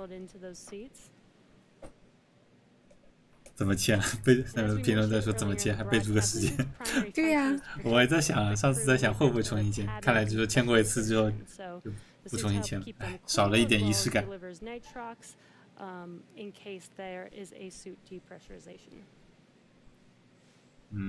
所以今天没有签，因为上次就是礼拜3的时候，他们在进舱之前，在那个 NASA 的标志边上签了2个名嘛，分别签了名之后才进舱的。我就在想，今天会不会重新签这个名？看来是没有签，就直接忽略掉这个流程，直接进舱了。我觉得不签嘛，他在下边至少备注一个时间嘛。得了吧，就对了。太让我失望了。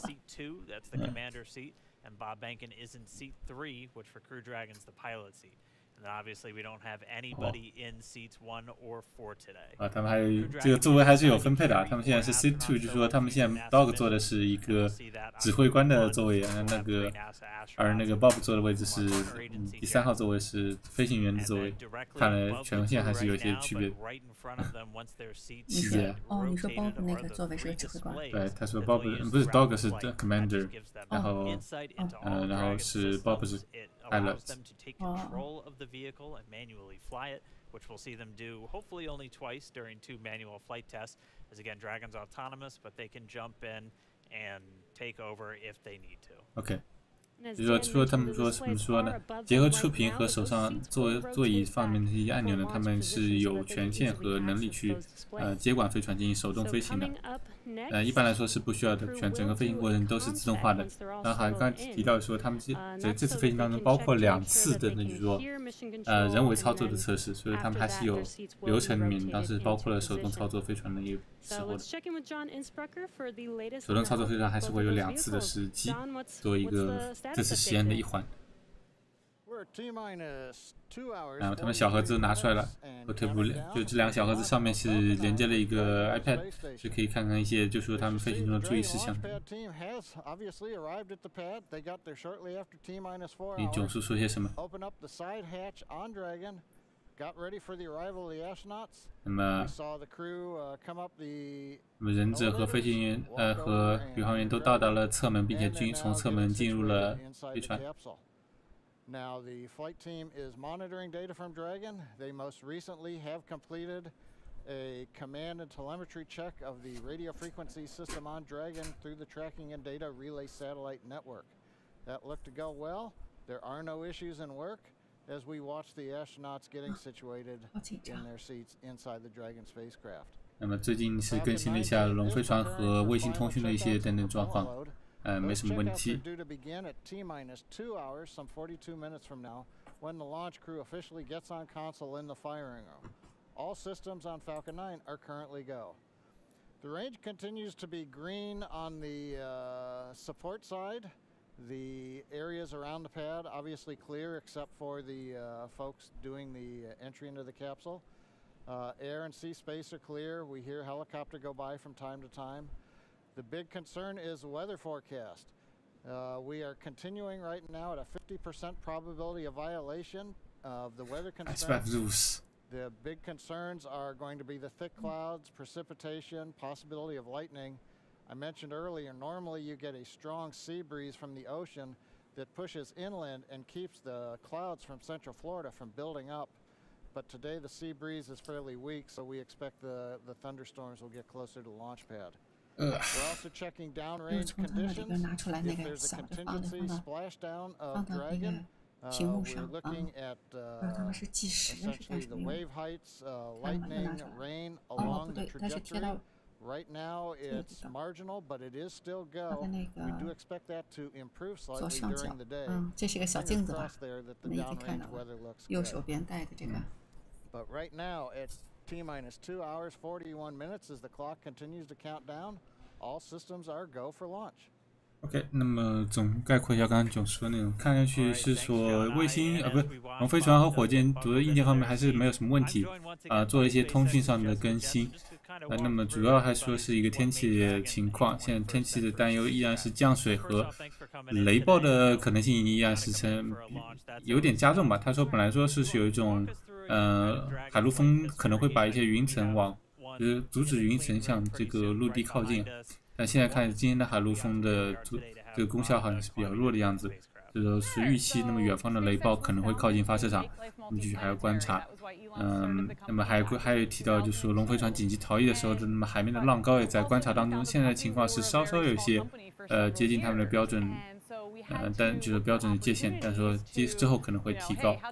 那么总体来说，看来说今天最大的一个天气担忧可能就是待会儿会不会有就是雷云靠近发射场和发射路径上这样的一个情况。I bet we could actually then fly people to the International Space Station. And hey, for 8 years now we've been flying cargo, and then now we have transitioned over into flying crew and cargo together. So that's basically been the evolution of Dragon, and it's been awesome. 对，刚才在问戴眼镜上去，对，是不是戴眼镜上去？按照我上次看的经验来看，看的是他就是会戴着眼镜，全程戴着眼镜的，但眼睛的造成压力应该不是大的问题。3号座小恐龙依然在，哎，那是4号座，那是4号座吗？对，因为有1号座没有开进，在左边，对，1号在Doug的左边。小恐龙这次我好像。上次看的是蓝色，这次怎么感觉是有点相对颜色应该一样，同一个。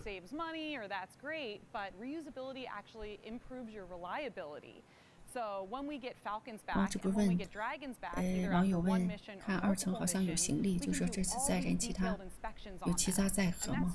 那当然是有的，那么肯定是会有一些补给物品在的。那么人除了人之外的话，肯定还是会载有不同的货物的。包括上次DM-1也是一样，除了一个假人和蓝色地球以外，还是有相当大的货物的。那么这是一个常规的做法，不会光把人放上去，肯定货物会一起带。这样的话才有效的利用空间嘛和载荷重量。So even though Bob and Doug are on a brand new rocket and a brand new spacecraft, those spacecraft are actually more reliable based on the knowledge we've learned from reusability. We've walked people through a lot of the new systems on Dragon. What are just 说嘛，看到3点的，就是发射的这个地方的这个天气预报是有雷阵雨，哇！再说当地的天气预报，那么刚才总叔也说了嘛，更具体来说的话，就是说雷云可能会靠近发射场。从现在情况来看的话，所以说还是不乐观，而且他透出了他们的他透了一个小消息吧，就说他们之前天气团队看来是寄希望于海陆风，就是类似，可能我翻译这个不是很准，对吧？海陆风的原理就是阻止雷云向那个陆地海岸靠近嘛，但看起来今天那个效果是比较弱的。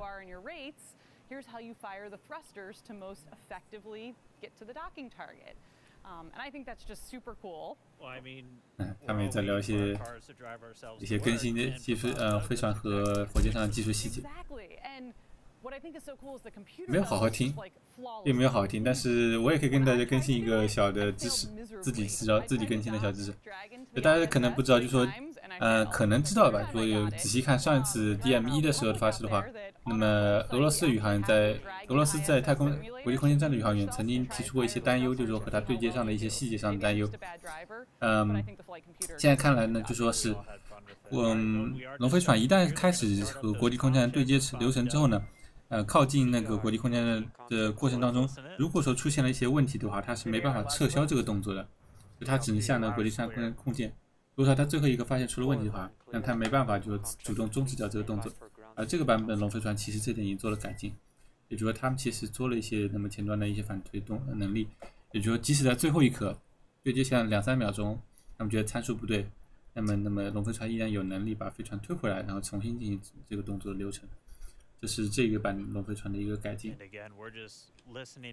他们因为在聊技术细节呢，我也自己补充一个自己知道的技术细节，没有好好听他们讲的内容。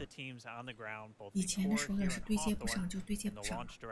以前的话，如果说你说应该说这个概率是很小的吧，但是如果说你的对接参数不对的话，那你就可能会撞到对接口上，你取消不了那个动作。那样的话就是上去就白上去了，然后就直接回来就算了。那其实要比那个严重一点，就是说，那你可能会对国际空间的对接口有一些损伤。说你也不会对接不上，估计那种情况下的话，可能就是通过国际空间上的加拿大 B 啊发出飞船之后再重新去对接下口。这种来说是不大好的一件事情。这算个隐患吧，一个很小的隐患，但是这一个版本总归来说是也算是 SpaceX 对俄罗斯宇航员提出的担忧呢，做出了针对性的改进。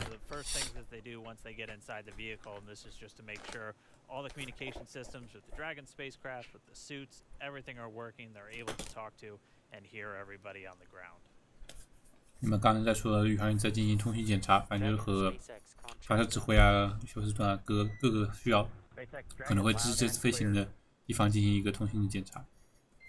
Core loud and clear. Ground station comm check complete. Stand by for TJ's comm check. 现在播报都是这方面的那个交流的通讯的检查吧。其实我现在已经很熟悉这个发射指挥的声音了，很稚嫩一个年轻的声音。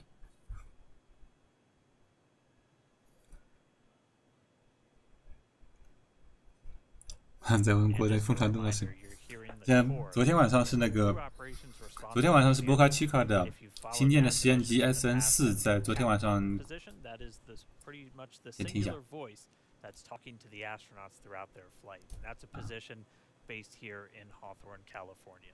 没什么，就是发射指挥的一个通讯确认，就是在问那个爆炸视频怎么回事。就昨天晚上是在德州波卡奇卡那个新建的实验场所，那么新建原型机 SN4 昨天在第5次静态点火测试结束之后，那么90秒钟出现了燃料泄漏之后呢，应该是外部的设备引燃了那个燃料的泄漏，然后导致了一次爆炸。SN4 呢就此原地去世了。这个反正就是实验机嘛。这个之前我也看了它失败这么多次，这次算爆炸的比较彻底吧。前几次都是压力爆炸，这是第一次化学爆炸。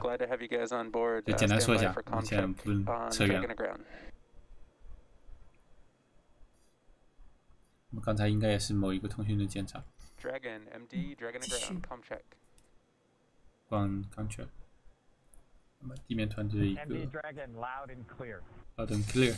现在基本上就是按照发射指挥和各个地面团队进行一个通讯的确认，然后就会听到各个团队就会回复就是 loud and clear， 就说听清楚。I have you the same and good afternoon. Stand by for com check on Dragon to ground. 我趁这个机会吃点零食。SpaceX on Dragon to ground com check. SpaceX Dragon loud and clear. 他们也会上机等待。那宇航员就只能等了，还能干嘛？一等好几个小时。现在是倒计时多长时间？好的，那么就说刚才的通信检查已经完成了，那么他们现在已经准备就绪来旋转座椅了，座椅调整动作应该很快就要发生。So all those communications checks were done successfully. Okay. You could even see, and it's so cool when we get these views right inside. 那么所有的通讯检查，这一轮的通讯检查全部结束了。Ready for seat rotation. 座椅旋转就绪。那么可以看到，大号应该就是要执行宇航员的座位开始调整角度。在那之前，应该是忍者首先要出舱，不然会把他们踢出去，踢到他们屁股可能。然后那个管子就是我觉得是往里边灌那个空气的吧，就是不是灌空气。因为在这个阶段呢，还是和对外进行空气交流嘛。之后呢，关舱之后，它就只能用内部循环系统。我们现在是处于一个更节约的想法，通过外部的管子来进行一个空气循环。这位网友说谢谢解说。有没有切回那个加州SpaceX 总部的洁净室呢？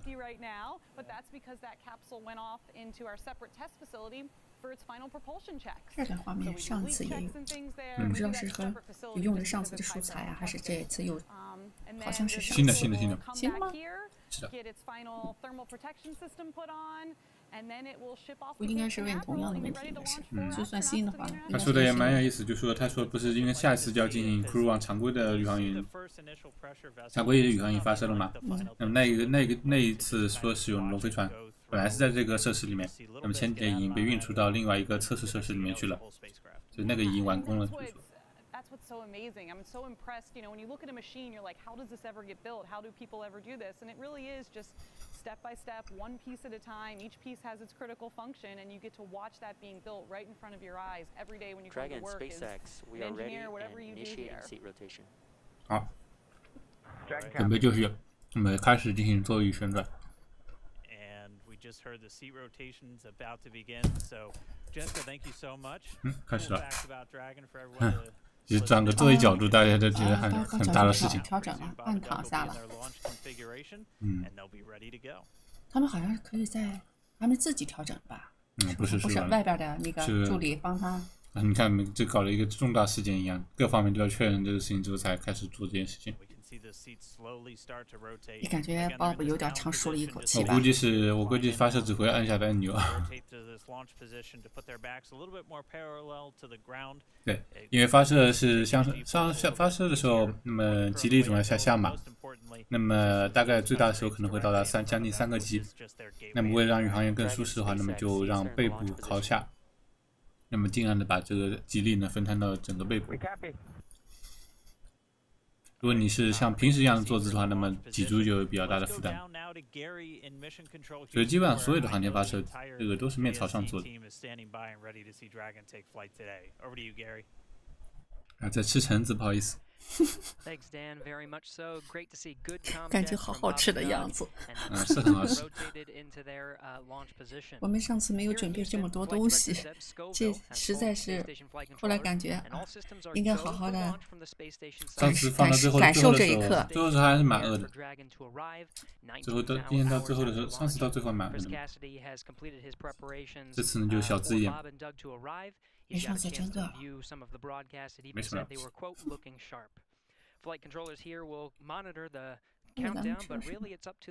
刚才看的那个画面是那个休斯顿指挥中心嘛？上次其实不是说有一个传统是说会在那个的主管那边桌上放一束花嘛？哎，对，今天没看到。哎，对，有的，送花的，对，是没看到，是没到那个，就跟违签名一样啊。违反传统。问题你想过吗？第一次发射啊，送花，第二又没成，第二次再来啊。如果不行，周日你再送束花，所以可能是算了。对，有这个传统送花的。哎，上次送的3年前送的什么花？你看到？看到了，我也认不出来。就是没认出来。我忘记了，没注意看。3个 G 大概是什么感觉？有问。3个 G 就相当于你坐过山车的时候那种过弯的时候的差不多那种感觉。和3个 G 其实是比较低的嘛。这次也是为什么龙飞船这个演示啊，它其实是作为商业航天的一步嘛。所以它其实把它的航天员负担的尽量是降的比较低的样子。你发射全程时要求最高的时候不超过3个 G 的加速度。那么即使在紧急脱离的情况下，也不超过6个 G， 也就是差不多就是说一般过山车的那种强度，或者6个 G 就是比较过分的那种过山车的强度。所以说其实一般人也是能够负担得起的，只要是身体状态还不算太差的话，你能坐过山车，基本上也能够承受这种火箭的发射。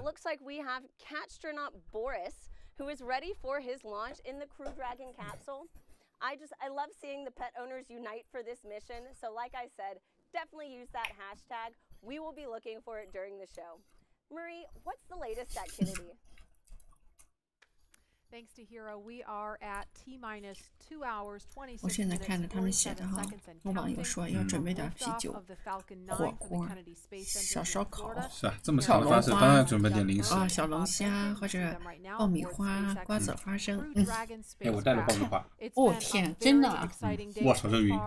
哇，坏了，又开始了。这云看上去还蛮恐怖的，而且。打个小赌吧。你觉得今天到底能发射还是不发射？你选。那我只能赌不能，这个因为我这个人有点特殊能力。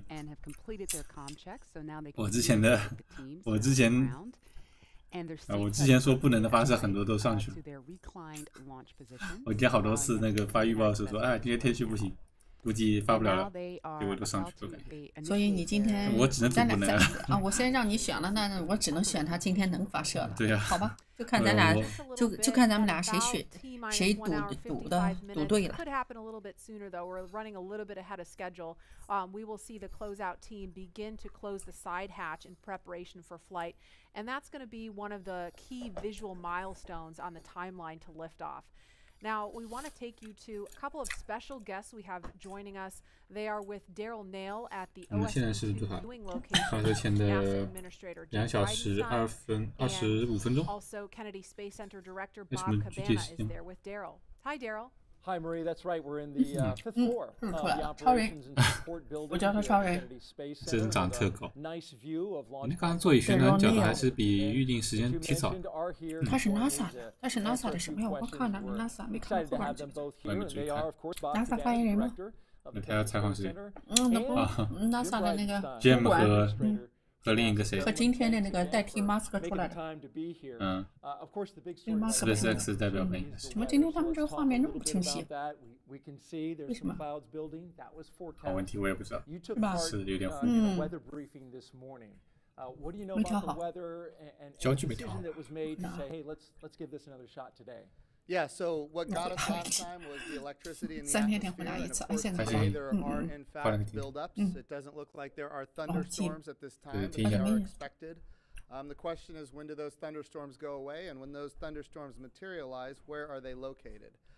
We are predicting about a 50-50 shot. 上次是因为云层带电量带的吧？今天呢，肯定是有雷阵雨，有雷云。但是现在就说是什么时候形成，气候在哪一部分影响，等等之类的，还不是很确定，所以说还是五五开。反正雷云是肯定会有，雷阵雨和雷云肯定是会有的，只不过它具体的形成时间和分布区域之类的还不是很确定。他说礼拜三其实也就差一口气，如果就是差10分钟的时间嘛。如果说再有多10分钟的话，那么他们可能就天气就会变好。所以今天总的来说比上次略好，还是不靠谱。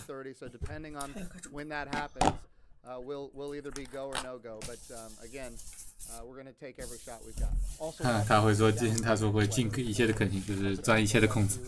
看来就是说也要等到最后，等到实在不行才会取消。When we go from the first stage to the second stage, that's a higher risk evolution. We want to make sure that in the case we have to exercise the launch abort at that point, that the weather is good. And of course, that's off the coast of North Carolina. The big thing there is it's great that we have a launch abort capability. The challenge is that launch abort capability includes parachutes. And with parachutes, you've got to make sure that you've got the weather to come down. If there are thunderstorms or downbursts or high winds, that's problematic for the parachute system. 他也介绍了嘛，虽然说一个好处是他们有那个紧急脱衣系统，但是紧急脱衣系统呢本身也是要用到降落伞，那么待会降落伞开伞区间必须得保证没有什么太大的风和之类的情况。Only to be told, no, we're not going to go today. We're going to try it again. What's that like? And then tell me about the mindset as you have to kind of reset. Do you feel less anxious? Do you feel more comfortable the second time around? You know, Daryl, first off, my last flight. 如果是因为上次取消，这是第二次了。第二次的时候和心情和第一次有什么变化？ The key is, you know, it's the training that we go through, all the repetition that we do. 这个其实回答也是一条这种，等于说上次等于又多做了一次演练，准备会更充分嘛。So you got to go through those back out procedures. It's all done very professionally. Then it was out of the vehicle. 也称赞了一下上次就是那取消流程，也算是做了一次练习吧。 We got a good night's rest, and we went through it again. It's a matter of doing your job, and these guys are well prepared. You know, it's all part of what we do. Yeah, they stopped the count at 17 minutes, but you had 他们都是专业的， just a few seconds. 无所谓吧，就这种感觉。 The next night, actually, everything went really better. You know, the weather was bad the first time. I was kind of glad we scrubbed, and we scrubbed for an issue with the vehicle that they later sorted out. As it turned out, we wouldn't have had enough prop to rendezvous with the Russian functional cargo block. 这个地方 But 上次了 you 吗？ know, the next night 今天 it 又 was 来了 just 顾荣 a 光问 perfectly 今 smooth launch 天 count. Everything just 他 went 们 like 有签 clockwork, 名了吗？ and 给你回 it 答 set 一 the 下， stage 今 for 天 an 他们 awesome 没有 mission. 签名。 I think you told the press before you walked out. I think you were over there at astronaut crew quarters. We're going today. I'm wondering where's the source of that confidence coming from? I just got a feeling, you know, you got to have a positive attitude. 这人今天早上已经下了一口毒奶了，说今天肯定发。 And I'm hoping that those clouds over the I-95 corridor, that the Indian River keeps them west of us, and that stuff that's building offshore is far enough off that we can stay in an open window here at the Cape. Good. We got your positive vibe going. 还有一些非常乐观的天气估计，刚才说这是某某某是哪些云层会到哪些地方，然后那个雷云如果是在海岸附近不会上岸之类的乐观想法。这家伙早上就毒奶了一口。 So again, they seem loose. They were loose last time. They're loose this time. They're definitely ready to go. They're excited. 那么在聊宇航员的心态，上次很放松，这次也很放松。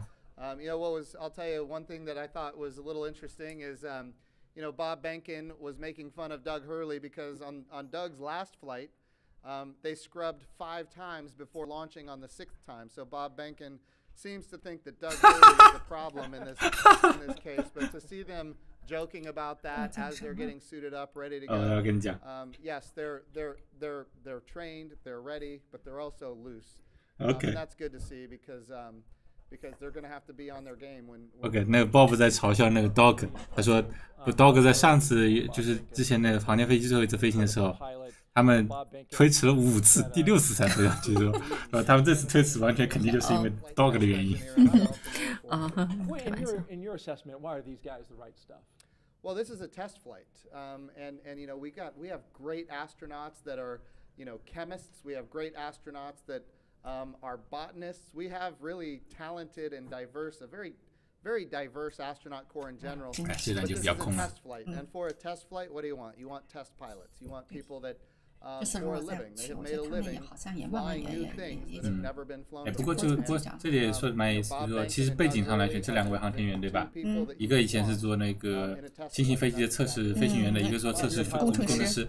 这2个都是比较习惯做测试新飞行器的人，所以说他们这是为什么他们选择做这次测试实验的首飞航天员的原因。And tell me a little bit about, in terms of the Kennedy Space Center, right? So you've been here since 2007, right? 2008. 2008, sorry, off by 1 year. 2011, the Atlantis came to a wheel stop. Yeah, I grew up here. My dad worked for NASA. My uncle was a contractor. When that wheel stop happened, the next day, my uncle got the layoff notice, right? And 30, 60 days. It was depressing. We're talking about thousands of people laid off. Super depressing. Atlantis landed on a Thursday. On Friday, 2,000 contractors got pink slips and walked out the door. Yet they worked on that vehicle. That was the best vehicle we ever flew. The cleanest. That's the dedication of the workforce here. Right. So, and take me back to that time. You called it a depressing time. 他说以前肯尼迪太空中心有过一次大裁员，就在聊那个时候情况，有2000多名员工，1天都没就裁掉了。Now we're moving into this commercial crew, which you've overseen making that transition.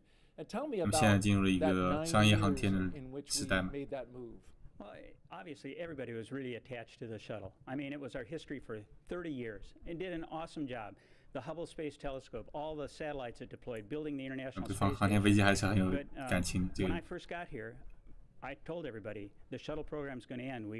We have to start preparing for our future. 这个人看来是个蛮重要的人物。 How many times in your life do you get to define what you want your future? 他可能是当时，可能这是当时终止航天飞机项目和开启商业航天项目的非常重要的一个人物。然后这里有点缺背景。 They worked extremely hard, and through a number of agreements, we were able to make it happen. And this is the future. Commercial spaceflight, the administrator says it all the time. We want to establish a commercial environment in low Earth orbit so that we can focus on the hard job of exploring beyond our home planet, to establish that presence in our solar system beyond planet Earth. NASA 的想法就是说，他当时一直有这个想法，就想把低轨道呢完全商业化，让他自己呢就能专注到更深空的一些探索项目上面去。 That's the beginning of a whole new era of spaceflight. 人家已经看不上，人家看不上是低轨道的低轨道活动了，是个负担，好像有点拽的这种感觉。150-600公里以下的轨道，并不有很严格的界限，但是相对来说轨道高度不是很高的一些低轨道上，去也比较容易，发射也相对容易一些。 So that's kind of, and not just him, but the first lady and the vice president and the second lady, they all signed it. So their names are going to fly around the moon on Artemis 2, which is exciting. But I just want to give Colonel Cabana a compliment here, because he did bring this spaceport through a very difficult time. And now it is a multi-use spaceport, and we do have commercial. 可能是他前任，可能是GM的前任，NASA 以前的前任主管。 And now we're going to have commercial crew launches. Bob has done a wonderful job transforming this spaceport. That's why we're doing commercial crew. NASA wants to be one customer of many customers. We want to have numerous providers that are competing on cost, innovation, safety, driving down costs, increasing access. But even better today, when I took this job just a few short years ago, our budget at NASA was around $19 billion. The budget request that President Trump gave us for next year is $25 billion. We are in a great position because the president is committed to space exploration. Of course, he's committed to the Space Force. 反正就是时代嘛，时代交接。当年是边上这位让 NASA 度过了一个比较艰难的时期，现在已经进入了一个更商业化的，反正是比较繁荣，也对未来说也比较美好向往的一个时代。包括 NASA 的经费也算是现在川普承诺的经费也算是不少的增加之类的。Our audience wants to find out. So 大概的说一下意思。James on Twitter, and he asks, "What is the hardest part of going to space?" 现在在回答网络的问题。去太空最难的部分是。And what we are afraid of is stuff we don't have knowledge about. And that's what we do when we learn how to be astronauts. We train, okay? You spend a long time as an astronaut candidate learning. You spend a long time preparing for a mission. For an international space station, 就是说准备好了就没什么关系，关键是要准备好。modules and everything, you know, it's like 2.5 years of training before you get on orbit for that. 对，好像人咱们是打算准备关舱门，刚才应该是刚才检查门口的情况对吧？对，就是门的那个液压，我看着它的两个就是那个检查内部状况啊，现在是standing team on the ground supporting you, and that is so important to have that ground support as you climb into 我完全没有在听啊，我现在在看你们人怎么关舱门的情况。Your safety and a successful mission, but after that it's a piece of cake. Except no simulator on Earth can prepare you for what those guys are going to feel. It's better than a cat shot off an aircraft carrier. I believe it. Maybe one day I'll get to try. 还是听那些。总的来说，它的大意来说，就是说你要做充分的准备，地面团队啊和宇航员都要做充分的训练，研究各种各样的问题，可能出现的问题，然后做出发预案等等。但是所有东西也是比不上最终的一个实验，没有数字模拟能够模拟出那宇航员真正坐在飞船升空之后那种感受等等，所以说还是要做实际的实验。那么看现在干嘛？那么上次的流程来看的话，是关上舱门之后检查密封性，还要检查密封性，对吧？他们会从这里拉出一个小管子，然后连上一个气压计，之后做观察上一段时间来检查飞船的密封性，应该是这样的。还没有连上小管子呢。现在应该估计就是在开发门连吧。What do you know about that? So there's a number of things. The first thing that they have to do is, of course, we've got a number of burns to get in phase with the International Space Station. We've got some boost burns as well. We're talking about, operating the rocket engine to get in alignment with the space station. But I'll tell you, the biggest thing that we need the astronauts to do once they get on orbit and before they dock is rest. We need them to rest. We need them to be prepared for that docking. Once they are in the range of the International Space Station, they're going to start maneuvering the spacecraft themselves. Not automatic, but they're going to do it themselves. They are in fact test pilots. And as test pilots, they will test fly this vehicle to make sure that it operates as advertised. And of course, then they will dock with the International Space Station. And a unique capability here is it's automatic rendezvous and automatic docking. And so we're going to be able to see that for the first time as well. That's going to be exciting to see. Thank you for sharing that with us. Jim Bridenstine, Administrator 刚刚说内容还是比较普通吧，就是说这次实验需要证明一些东西，证明他们一些原来宣传中的一些飞船的功能啊、体验等等，包括还有跟国际空间站自动对接，这应该是以前的飞船都不具备的。这个网友泡芙类主播记得我吗？应该是，哪一个？上次来的泡芙这个带节奏狂魔吗？就他啊，对，我当然记得你就是带节奏狂魔。We saw their seats rotate. That helps get them into a little bit more comfortable position for the G forces during launch, and more importantly, it helps them be in a better position to interact. 看着就感觉燥起来，又开始燥起来了，真的。对，但这是他们预报了嘛，就是说他们其实说那个雷阵雨的云会靠近嘛。也许你今天真的会赌，咱俩打赌不赢。目前还没有下雨，仔细看。雨不是问题啊，今天看上去。就是雷电吗？看上去主要是就是雷云的靠近雨降下来。如果今天看到雨滴了，如果今天有开始了。如果今天不行的话，明天还要再继续是吧？应该是。所以他现在雷雨可是要降一下，就是说现在还有2个小时嘛，对吧？2个小时这个雷云能不能过掉，或者说就是待会儿发射的时候呢，会不会是有刚好是有一个云的一个间隙，看看现在管子连上了。they're essentially checking for the leak rate. And they'll hold pressure there for a few minutes and then track that change in pressure over time to make sure that it's within bounds, making sure that you don't have any issues with those O-rings there that are holding that pressure. And so once they complete that leak check, they will then do what is the called the installation of, or the final installation of the SPEP, or side pressure equalization plug. That's basically a plug that once the capsule splashes down, what you'll do is actually remove that, and what it does is equalizes pressure across the hatch. So once that thing is plugged in, you know that everything is super tight and that you shouldn't have any leaks on it. 我刚才说了一下解释他们做的操作嘛，他们现在是把舱内的压强稍微加到比在外面压强高一点的时候，然后再把这个管子连上去嘛，然后观察几分钟它的气压变化，来看也不是说是检查它的那个，就看它的减压的速率是不是符合他们预期的曲线。你观察上几分钟之后呢，这个结束之后呢，它会把有一个阀门呢，或者说把重新打开，使它的舱内外压强变一致，然后呢再把最后做上一次重新的密封，大概是这样的一个流程。好了吗？只要观察上几分钟。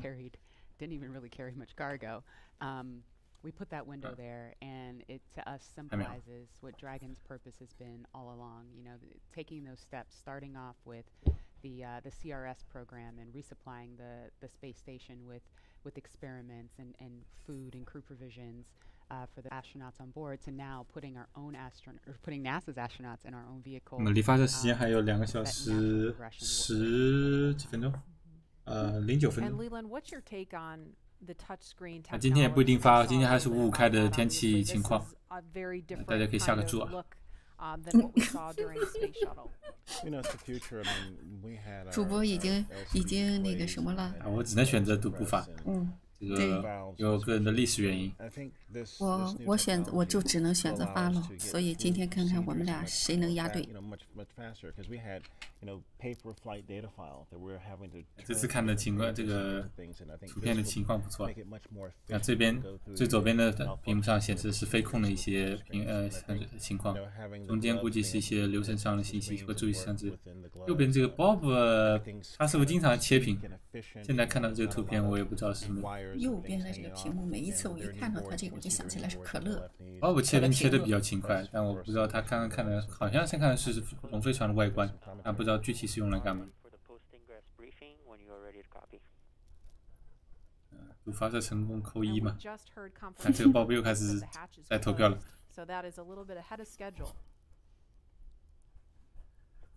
这里问这个门是不是对接的门？不是啊。那么龙飞船总共有2个进出口，一个是在顶上的，那么顶端那口呢是和国际空间对接和宇航员进出国际空间站用的。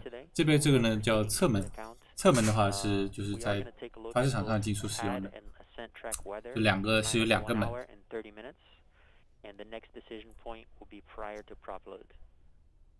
OK。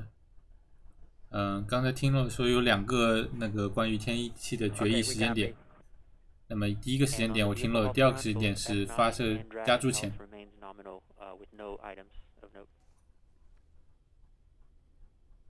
So we just heard the weather is still iffy. Good news, thank you. The weather is still iffy. 大腿上面放的这个是可以在上面写字的。对，是个笔，它这个面儿就是一个。这个小工具包里面拿出来。对。天气看上去还是很不稳定。We are ready for the F9 operation. F9 operation 是什么东西？不知道。一些比较奇怪的播报，大概是代码代号的意思。具体不管，看 So when we hear that chatter pick back up, we're going to quiet right down so that you can listen into that along with us. But we just heard them discussing the weather briefly, still keeping an eye on that. But the next decision point is going to be before prop load. So we're going to press forward for now, and then 那么现在他们正在内部进行关于天气的讨论。那总之来说，他们会决定点肯定是会在就燃料加注前的投票的那个时间点，也就发射前45分钟的时候进行一个最后的一个比较关键的时间决议点。You can see on their left legs, well, in that previous image. Dragon SpaceX com checks with F9, you can expect it in about 而且听上去，我刚才不知道有没有听错，就是如果说这次不行的话，他们似乎可能会放弃明天的窗口，直接跳到3号的窗口。不知道刚才是不是有这么一个意思？你可以就是再跟他说一下，本来的话就是说明天还有一个备用窗口，但是主播的意思不知道是不是他们可能会跳掉明天的窗口，直接跳到就说还没有公布出来的6月3号和6月4号的窗口。Okay. And so when would they pull those tablets out to use them? During the mission, while on orbit. Okay. 现在是阴云密布。刚才那两个主持也在聊说，这个 tablet 不是固定在这个小工具包上嘛？说你这个是不是能给拿起来用？说可以，就是说你发射到轨道上了，那么就发射过程中肯定是就扣在上面，不能乱动。是个 pad， 不是我们第一次看的时候，我们还以为是纸张，对吧？是个 pad， 是个 pad。它好像是粘在，那就是说粘在这个小包包的这个表面上。不是有两个袋子捆着，大家仔细看一下。它可以拿下来用吗？是说对，刚才说他们两个主播说的就是这个说，如果你要拿下来用的话，得到轨道之后才行，发射过程中不能让它乱。还有乱飞的可能性，所以是困难。也看到就是说，他刚刚说天气情况，说是暴风雨好像是，就雷阵雨好像已经来到他发射场了。下雨了。那么现在就说，现在他的天气情况肯定是糟糕了，现在是不允许。就是说，关键就是说，待会过1个多小时之后能不能转好。are just wondering what's going to happen with today's mission. I have TweetDeck open right now, and it is just scrolling with the conversation of people around the nation talking about today's launch attempt. We also just checked viewership, and we are now up to 1.4 million people watching this live broadcast.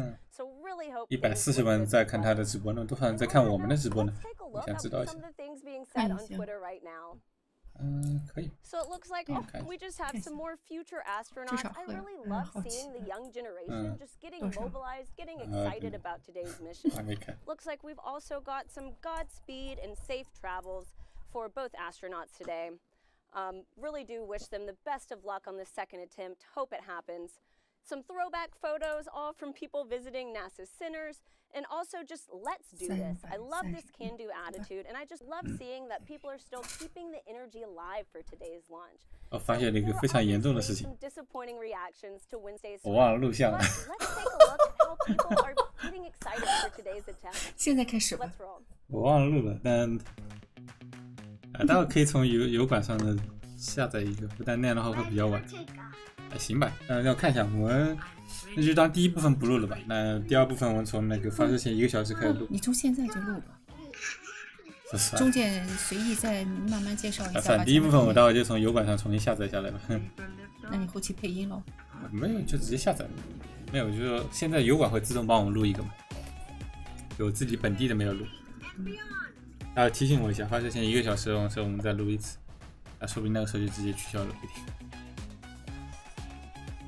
这种图。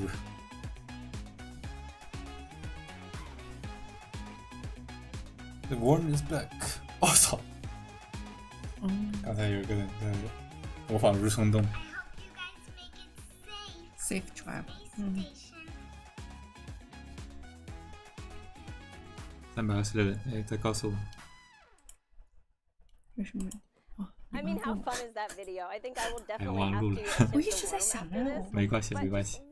有办法，有办法。 Everyone in good spirits leading into today's second launch attempt, and I really hope everybody will have something to smile about. And with that, let's head back to Lauren. Lauren. Thanks to hear it. So it looks like people are pretty stoked about today's attempt. Please continue to join the conversation by using the hashtag LaunchAmerica across all the social media channels. Yeah, I really love seeing the little kids get excited. I know my 3-year-old is super excited. She's got an astronaut sleeping bag and she loves to climb in it. Yeah, it's the spacesuit, and then the head is empty where they looks like she's got a spacesuit on. So she loves it. That's the inspiration. 这估计在加州前取消发射。能在加速前取消的话，那还算是比较快的。如果说能在加速前决定的话，那么宇航员就不用等着那个火箭减压就可以出舱，那整个流程相对还会比较快。那就是比上3天前的流程还快。上次是加速到了一半了嘛？反正咱俩一个是说今天要发，一个说不发。我只能选不发。我这个人选了发的话，这个就肯定上不去了。再问能不能把云打掉，这不行，这个天气规模太大的话，估计做不到。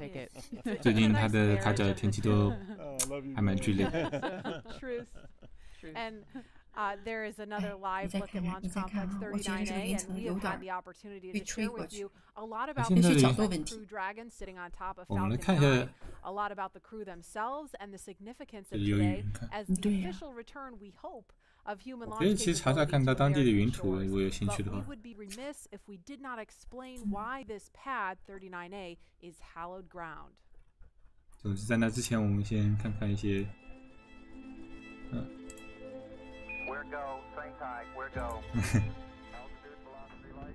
再看推特图啊，我查查看吧。这是以前的那个第一次航天飞机发射 STS-1。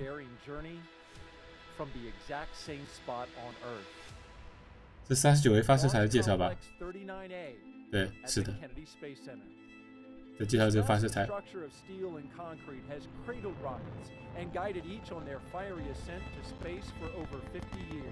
有50多年的历史，有土星炮。这是那不勒基号的飞月球内。是阿波罗时代和航天飞机时代和这个猎鹰9号时代，这每个都不一样。当时红色机要的。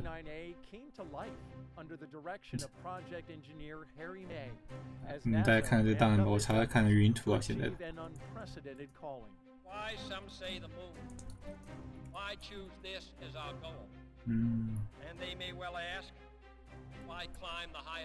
In 1962, Earth-moving machines sculpted its massive pyramid base to a height of 40 feet. Then, concrete was poured to hold it in place.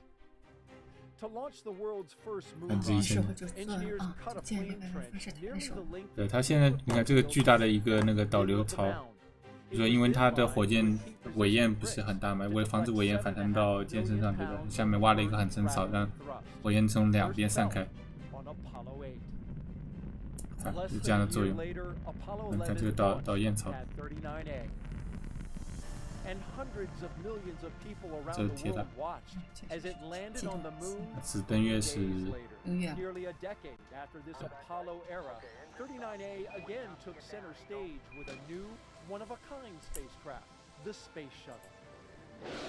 Millions of pounds of additional steel for service structures transform the look, but not the purpose. Human spaceflight. In all, 82 space shuttles blasted off from 39A until the very last. Start. T-minus 10, 9, 8, 7, 6, 5. All 3 engines have been burning. 2, 1, 0, and liftoff. The final liftoff of Atlantis. Shoulders of the space shuttle. America will continue the dream. Roger, roll, Atlantis.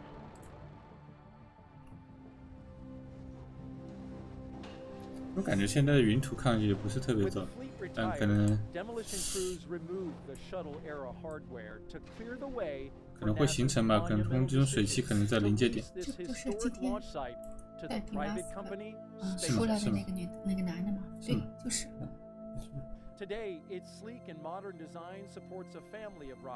现在确实看上去比以前好看很多啊，这个发射台，是不是看上去比较？对对。其实给你提一下，你看外面这个发射台上面黑色的这个罩子啊，其实是干嘛用的？你知道吗？干嘛用的？防蚊子用的。哦。很简单。防蚊子。对。他是怕这地方也没什么人呀，怎么还怕咬到他？这个地方肯定还是比较多的。因为现在这个 SPA 在台币以前简洁多了，以前的时候两边对是的，胖一下，这样也复杂感觉。现在也简洁，也越来越好看，美学上看都觉得非常好看。是的，也是被空差魔改。就是。他们刚刚应该是那个压力检查已经结束了，已经开始减压，并且重新关舱门了。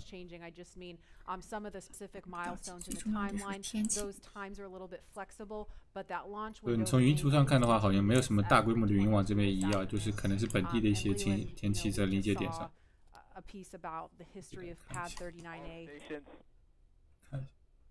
All stations, chief engineer, and countdown 1 for comm check with the crew. 其实， Falcon 9 guidance, navigation, and control. 你可以看这个云图没有什么太大的云的移动，感觉本地上空可能在形成一些东西。GNC Dragon, we have you loud and clear. GNC loud and clear. Stand by for comm check by the propulsion engineer. 大概就这样情况。Dragon prop on countdown 1, comm check. Anyway， 现在又在做新的一轮那个通讯检查，好像是。Prop loud and clear. Stand by for comm check with the avionics engineer. Dragon, avionics on countdown 1, comm check. Avionics Dragon, loud and clear. Okay. Avionics loud and clear. Stand by for comm check by ground segment engineer. Dragon, ground segment on countdown 1, comm check.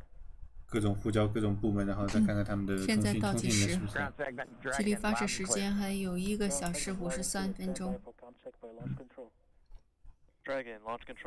这不是防蚊子用的。哎，我可是在当时的哪一次发射上 DM1 的时候，好像有听他们主播直接解释说，那个在发射台外面围上的黑色网是有防蚊作用的。这个。这个不是我开玩笑，不是我瞎说，我确实有听过这件事，虽然我不大记得是在哪一次发射直播的时候听主播讲过，但确实是有那么一桩事情。其实很容易理解嘛，当然也是有美观上的作用，就是它装上那个黑色的网之后，看上去就整一个没有把内部结构爆出来的，看上去好很多。那我倒是觉得不是防蚊，防那个阳光直射，那个网很管用的。那也可以用吧。对啊，它那火箭本身并不喜欢热呀。就喜欢凉吧。不是，那是发射台啊，不是火箭。那发射台啊。发射台主要是内部人员的问题。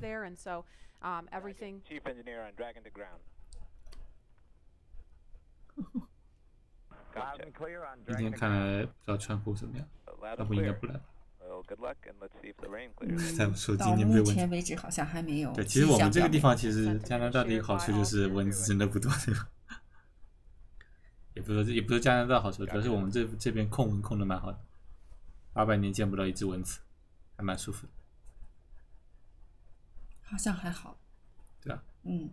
我大概我在这边待的这几年里面，总共被蚊子咬过的次数可能还不超过5次。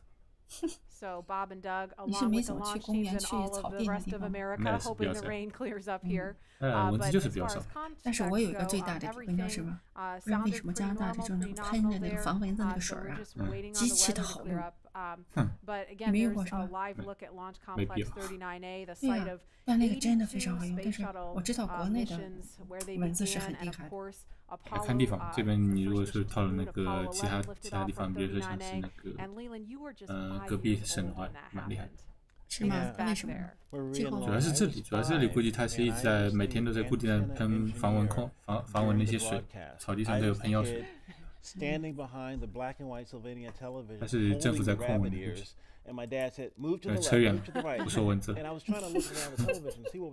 看评论再说。没有蚊子是天堂，这也是我确实是最喜欢这个地方之一，就是这一点。没有蚊子是爽，夏天特别爽。顾荣光说黑色吸热呀，黑色是吸热，同时它也，我也觉得它有很好的遮挡作用。多用吧，估计是，但是怎么说呢？防蚊肯定是功用之一，这个我是还是比较确定的。发射窗口是瞬时的吗？对，这次发射窗口因为是发射到国际空间站低轨发射嘛，窗口一直都是瞬时的，1秒钟的发射窗口。他今天能不能这样？就是说他尽量就是说到那个时候，如果还是天气不大好，他们会稍微再等待一下，看看不存在，这种发射不存在，没有等待的荣誉。看看现在情况，看这个什么情况？不知道呀，现在其实怎么看都没有永固，现在看还是要赌呀。刚才看云图的情况，就说没有什么大规模的就成块的云的移动，主要是应该是就是局部天气，在可以看到它上空有云的产生和消失，有可能现在是一个夏天那种对流天气的一个临界点情况，所以很难，还是比较难判断。这是我也不是气象专业，我这种人看看云图能看出什么来就有鬼。I'm trying to remember back, I grew up in the shuttle era, and I grew up in Los Angeles, and I remember sometimes 倒计时1个小时49分钟。现在有什么具体的时间点？现在还有什么事件吗？那么刚才我们已经看到了窗门关闭，地面团队差不多该撤了吧？刚才有看到他们撤离吗？还没有吧？没有看到。差不多到他们要撤离的时间了。之后的话，还有的事件点的话，就是发射前1个小时10分钟上传国际空间站数据信息，和最后发射前45分钟的一个投票然后加入投票。那个还是要再等，基本上没有什么别的事儿在做。这应该是个比较空的一个时间段，他们也在闲聊。好像没什么重要的，就是在主持人们在瞎聊。他们吃没听过。Absolutely, and you know, we have a lot of kids watching today, and we have an opportunity to hear from another really awesome role model, especially for the little girls in the audience. So we want to throw it over to Gary in Houston to talk to a very special astronaut standing by there. Hi, Gary. Hi, Marie. I have the distinct pleasure of being joined by one of NASA's record-setting astronauts and a recent resident aboard the space station, Christina Cook. Christina, thank you for joining us. It's great to be with you today. Christina, we're coming up on 20 years of continuous human presence. 他是下一次要去的宇航员，一定要去的宇航员。 What's it like to see a new milestone like this launch unfold after so much history already? You're right, so much history indeed, and it's just been great to watch it all unfold. I think for me, the most exciting thing is 他们是要检查那个嘛？他们要检查顶部的那个，他们要检查顶盖的一些东西。什么小梯子？这个看上去好那个呀。这个地方摔下去真的是。3天前好像没看到。播报有播报说他要检查那个 hatch closing ceiling， 就是我上次3天前的时候，我听他们播报是提到过的，但是没有看到过画面，也不知道是不是他们有操作这个，是不是要通过实际的用梯子爬上去？看上去有点衰的。It's a beautiful thing to look down on the Earth and to be able to kind of contribute to a space program that you yourself have held in such high regard your entire life. I would say that the biggest challenge going into sort of those longer times is remaining vigilant.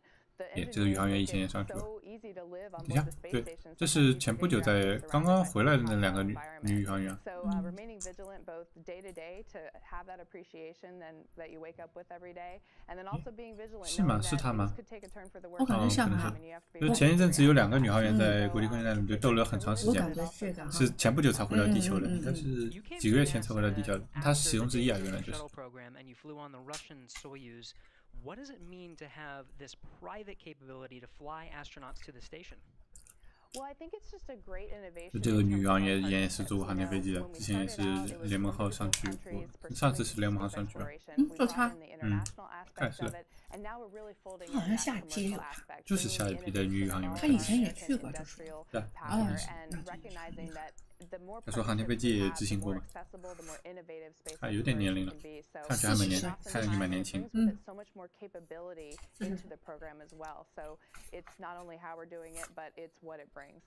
We're looking forward to having this transportation from private companies. How does it help you do your job in space? You know, I think one concept that we have in NASA for safety and to mitigate risk is called dissimilar redundancy. And here now we're bringing up a whole second way of getting crew to the International Space Station and getting cargo, last-minute cargo. So we're increasing how much science we can do on board the space station by twofold. We're increasing how we can, our options for getting items up, stowage items, supplies, provisions, science experiments. So we're really just banking on the extra redundancy to make the program that much more robust. We're watching Bob and Doug go through the final phases of preparing for this launch. What's going through your mind so close to liftoff? Oh, it is such a great day indeed. It's interesting because I think it's not so much what is going through your mind, but what's not going through your mind. 就说这种商业化的龙飞船的实现对你工作来说有什么意义？多了一种可以保障那个航天员到达宇航员国际空间站的手法，就是 NASA 所说的这种多方法的一种荣誉性和多一种货运的能力吧。2倍的货运能力和多一种去往空间站的载人方法，这是什么东西？小丽。NASA astronaut Christina Cook, always an honor to hear from you. 这在干嘛？可能测试它是不是漏气了。Once Bob and Doug arrive at the station, NASA astronaut Chris Cassidy will be ready to welcome them on board. So in anticipation of their launch, he had this message for them. 采样，空气采样。Hello everyone, I'm astronaut Chris Cassidy, commander of Expedition 63 on board the International Space Station. 那现在国际空间站上的宇航员在讲话，这是录像还是先？录像。录像，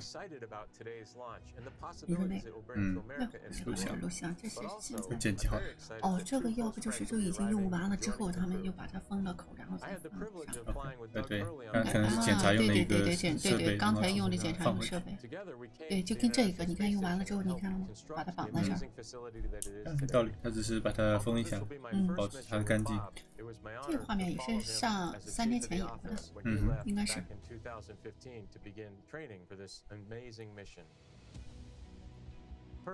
应该是他们差不多。刚才不说嘛，到91小时55，他们就完了，就应该撤下来。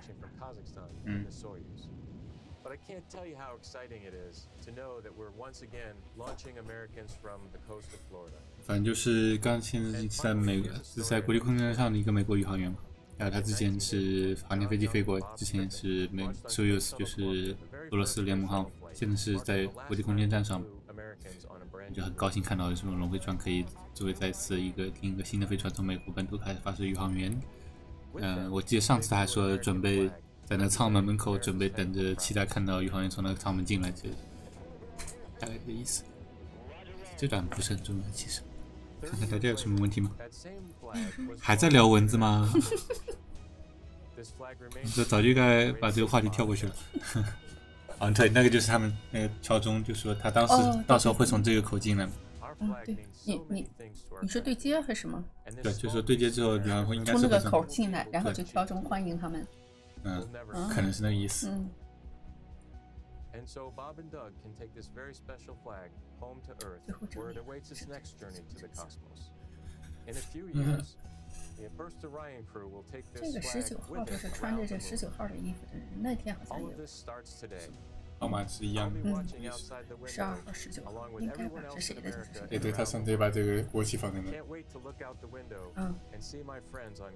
还提了一下，刚才说再过几年可能就会有载宇航员重回月球嘛。Atlas Program。是说是他每一次上去新的宇航员带去新的国旗，然后把那以前的国旗再拿回来。不知道这个国旗估计是在私人物品当中的那是很有意义。下雨了，下雨了，但是感觉好像在慢慢放晴。快快下完了。如果真的是到那时候下完了，这都是局部雷雨，局部雷雨估计下不了多久，但是这个多久也是个问题。当然。如果他现在下大一点，反而更令人放心。是吧？按照经验。We just heard a little bit about where they're headed. If the weather cooperates today to the International Space Station, 我说的心情就是用一句歌词来说，那就是等的花都快谢了。真有点。这个怎么说呢？这个时间怎么说是定死的嘛？对，有这个心理预期就好。主要就是成和不成。在问对接时候是什么时候？对接是在发射之后的19个小时，这个约大概的时间。19个小时。对。那这么说来，他们这个飞船就是在上轨道之后，还要继续再转很长时间才能开始对接。还有几个步骤嘛？大概调高度、调相位，然后最上开始向国际空间靠近。基本上靠近之后，那么再还有对角度啊等等之后，然后国际跟地面寻求许可啊，然后再进行对接。对接本身的过程可能也有几个小时。所以呢，这个宇航员呢，那时候反正都已经在轨道当中，也是比较的。平稳了，那时候没什么事情。他上了轨道之后就可以睡觉了，可以睡觉，也可以吃点东西吗？吃东西应该可以吧？他们应该是那个小盒子里面，我猜是带了一些东西。你想，毕竟20个小时嘛，飞行。是。而且他们现在胃必须是空的。对，是。咱们过去上去之后就可以吃，要么就下来。不像鱼，是不是比刚才稍微小点儿？刚才下的蛮亮，现在这个镜头还看不大有。地面都还没有机遇，降速量还不大，目前为止。If the weather clears, as it sounds like they expect it may. So again, we're gonna keep listening as we. 现在都已经语调是这样的 ，maybe there's an opportunity， 也许有机会这样的语调了。But Leland, you were just talking about. 现在反正是当地肯定是形成对流天气了，但是就是它这个天气会不会好转的情况。So the Columbus laboratory is stalled out, is about to be attached, and there were 10,000 people waiting. Their job security depended on me installing this thing properly. And Peggy said, Leland, just a little bit harder with the hand controller. And all 4 red alert indicators went green. And I was like, yes, and that was our primary mission objective. But that paled in comparison to what happened next. Peggy invited us over to the segment, and we had this meal with people from all over the world, Russian, German, French. 看看这袖口设计这个地方，应该是那种可以粘胶，可以粘的。袖口现在是粗的，然后是让一粘过去啊，就可以紧起来了。It blew my mind. It was smooth operator, right? You know. What an appropriate song for I know. Job too, right? Wow, does she know? She knows now. And Dan Tani actually changed the song to. 现在多少人吗？我看一下。So you see arm operator. Love it. And Leland, you actually, we were in another tape segment when you got a text from Drew Feustel. Can you share that with us? Yeah, Drew Feustel is a good friend. 这是他们官方直播人，现在看的是75万。这个数字不准，准的。如果把这个窗口重新还原的话， Chris Ferguson just actually sent me a text. He was the commander on STS-135 and one of my classmates from the 1998 class, and he says, "Way to go, Godspeed on Crew Dragon." That's awesome. It's great to hear those words of support. Thank you guys for watching. Everybody following along at home. I mean, the COVID-19 situation has been just a tough time for people stuck inside. 天气情况了，成与不成都在此一。还是在下雨，看到吗？在他们那个廊桥上，你看都往下滴。廊桥上居然漏水了。不是发射台，廊桥是那里，但是对，这是漏水不应该，我觉得。这发射台吧。对，虽然我估计也没什么关系。好像它的那个侧面是不是没有装窗保护的？没有装，没有，就只有一个网子，这是个架子，就是网子，对，那黑色就是网子，雨滴进来。这样的话，你就是估计吧，我就想，它如果是连着再下半小时，一般也可以了，是吧？那后边还有1个小时，慢慢看看能不能放晴，然后天气好。One of those people that is important is Gabe Sherman, NASA's Chief of Staff. We appreciate you being here. Hey, thanks for having me, Daryl. You guys have the insight of what's coming down the pike here at NASA. So, of course, today is Commercial Crew, and we're focused on that and seeding the commercial market. But what's off in the horizon for NASA? Well, I'll just tell you, it's an incredibly exciting time to be at NASA, and you know this. I mean, you're here every day. But whatever you think about what we're doing with Commercial Crew,估计有人要讲话吧。July, we're launching Mars Perseverance, which is just going to be an incredible thing for us. You look at the end of this year, SLS, the largest rocket in the world is going through testing right now, going through green run testing, and we're hoping maybe by the end of the year we can even get it right out here to the Cape, which would be just an incredible achievement for our team. So there is no shortage of things to be excited about at NASA right now. And it feels like everything is really starting to happen here recently with everything that you just mentioned. And if we get that first Artemis launch, we're looking at I think 2021 is what we're looking for. And so you think about SLS potentially moving from the green run to the Cape. You've got Orion finishing up its last little bit of testing. It moved from Plumbrook earlier this year, our station up there in Ohio, down to KSC. So we're looking at checking it out throughout next year. And hopefully we'll have the first integrated flight of SLS and Orion at the end of 2021. And I'm telling you, that is going to be a moment. That will be exciting. Yeah. And there will be a thunderous boom right here at the Kennedy Space Center.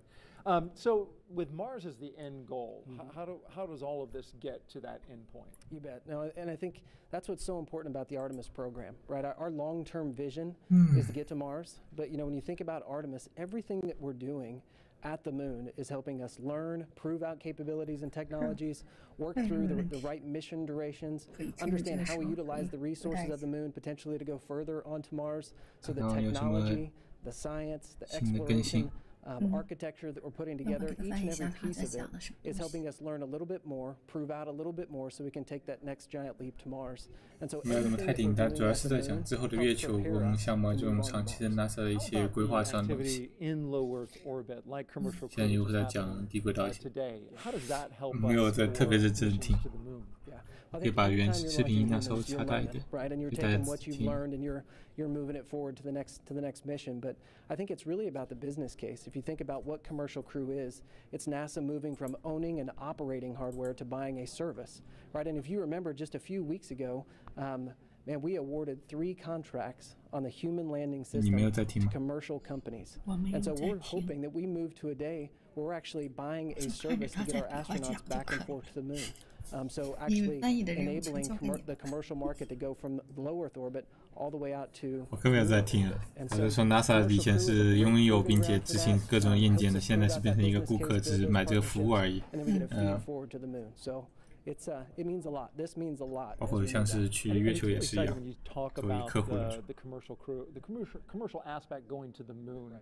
And those partners, they're going to be studying those landers to see if they are viable for NASA? Yeah, working through a tremendous process of with the commercial providers and NASA engineers going through initial designs right now, looking at the capabilities that they've proposed, and then trying to make decisions. 包括今年他们在做，其实知道他们做之后的那个月球着陆系统 Atlas 那个 program 的话，也是选用了商业的降落起伏商提供者嘛。按照他说的在介绍嘛，就是说是不同的公司来提供他们的着陆设计，然后 NASA 去评估他们的设计和他们的能力。以前的话就是 NASA 是做设计研发和包括拥有所有的硬件所有权，虽然说有不同的供应商吧，但总的来说火箭所有权是在 NASA 手里。现在呢，这些都是等于是转移到商业公司上面去了， NASA 只是来进行一个评估和使用吧，客户的作用其实比客户要稍微强一点，因为他们要仔细的评估他们各种设计和硬件等等。执行指标。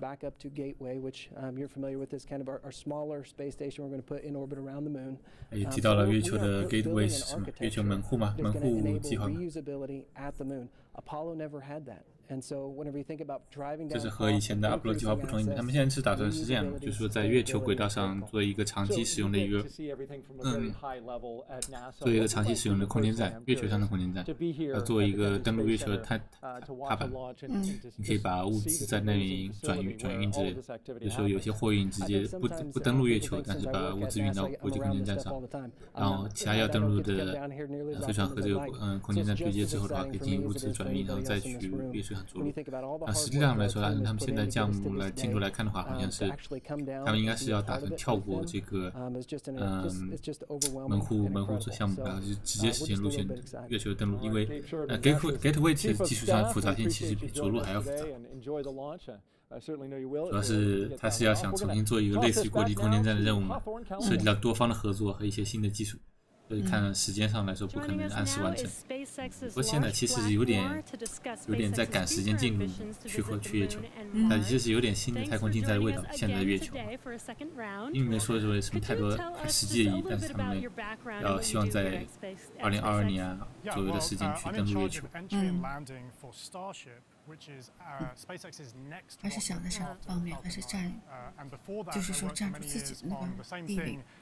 是有点炫耀的意思啊。其实说现在说他们现在说的商业发射，对吧？包括把低轨道他们说要把它商业开发化，他们现在做的这点是理念是很好。但是现在的月球的态度上看，我个人感觉，月球还是有点竞赛的味道。在他们低轨道开发这个理念做的，想说的还是做的，就说的也做的都比较好，就是说，要把这个整个商业化，让太空和一般人距离更近，把它当做一种资源开发出来。月球现在远不是那样的状态。那当然，那是一个新的空间。算很新吧，就是说以前也去过。月球的资源的性在哪里还不是很清楚，个人觉得。但是他们现在去月球的登陆项目都开发的蛮赶时间进度，也不是说在乎它的可持续性和成本。如果是他在乎那个的话，应该更是去完成门户网站这些东西。但他们现在就说，总归要上，按时上，而且要。我感觉刚才这叫剑桥嘛，好像是已经有点慢慢的要离开这个。那还早，剑桥测核是发射前38分钟。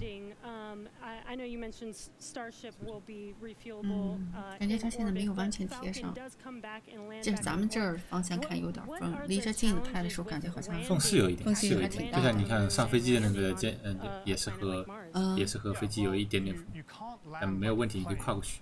他们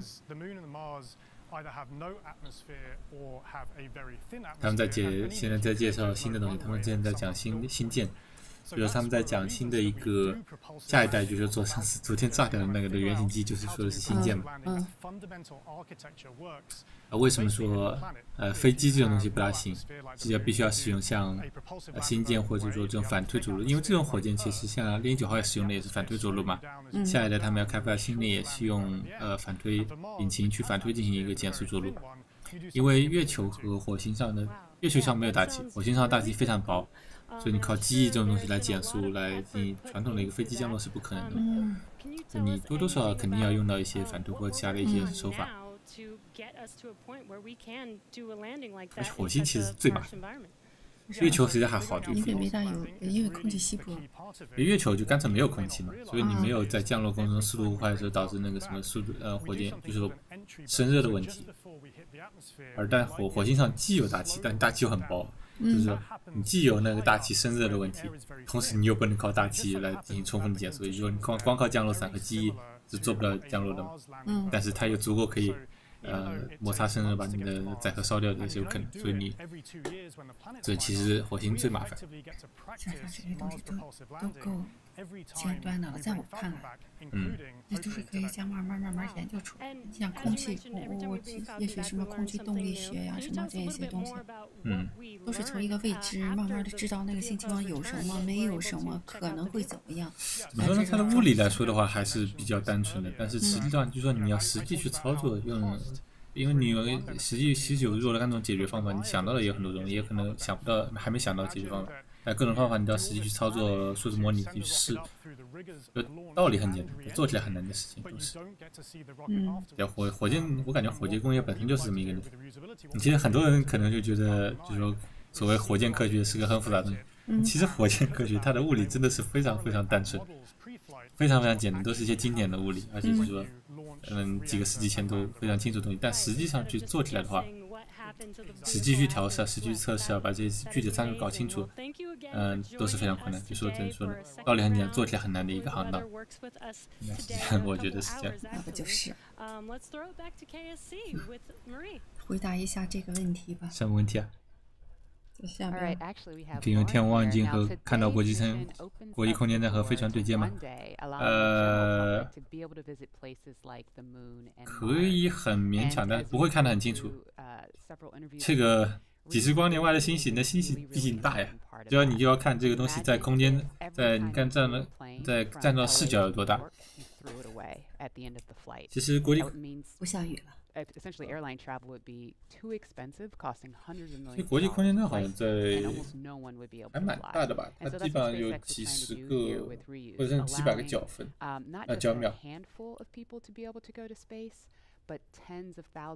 但星系其实星系可能在望远镜，一般的星系可能要比国际空间站站到的角度还就看上去表面积要大一些，不少星系，并不是所有。Scientists believe that there is a liquid water ocean underneath the ice and that it has the potential to be habitable. And so I'm super excited to get up close and personal to maybe some space fish.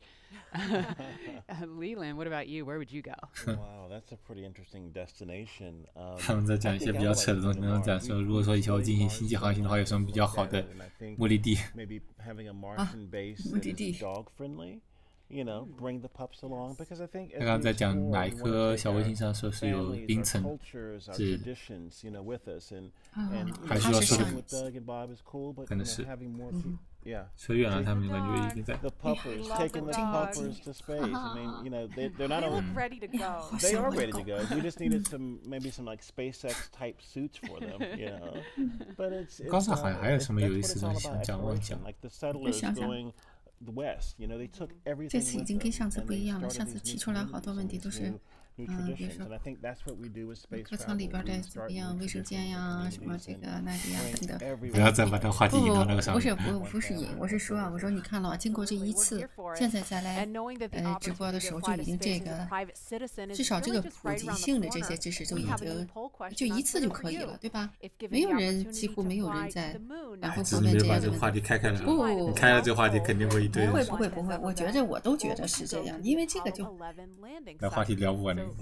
每次看人也不一样嘛。这有什么呢？除非新加入来的，那新加入来的还是少嘛。所以说这已经不是个问题。好，又回来介绍那个，还有来介绍，上次也介绍过，就是2个特殊的载荷，一个是那个一个铝板画，2个大块的铝板画。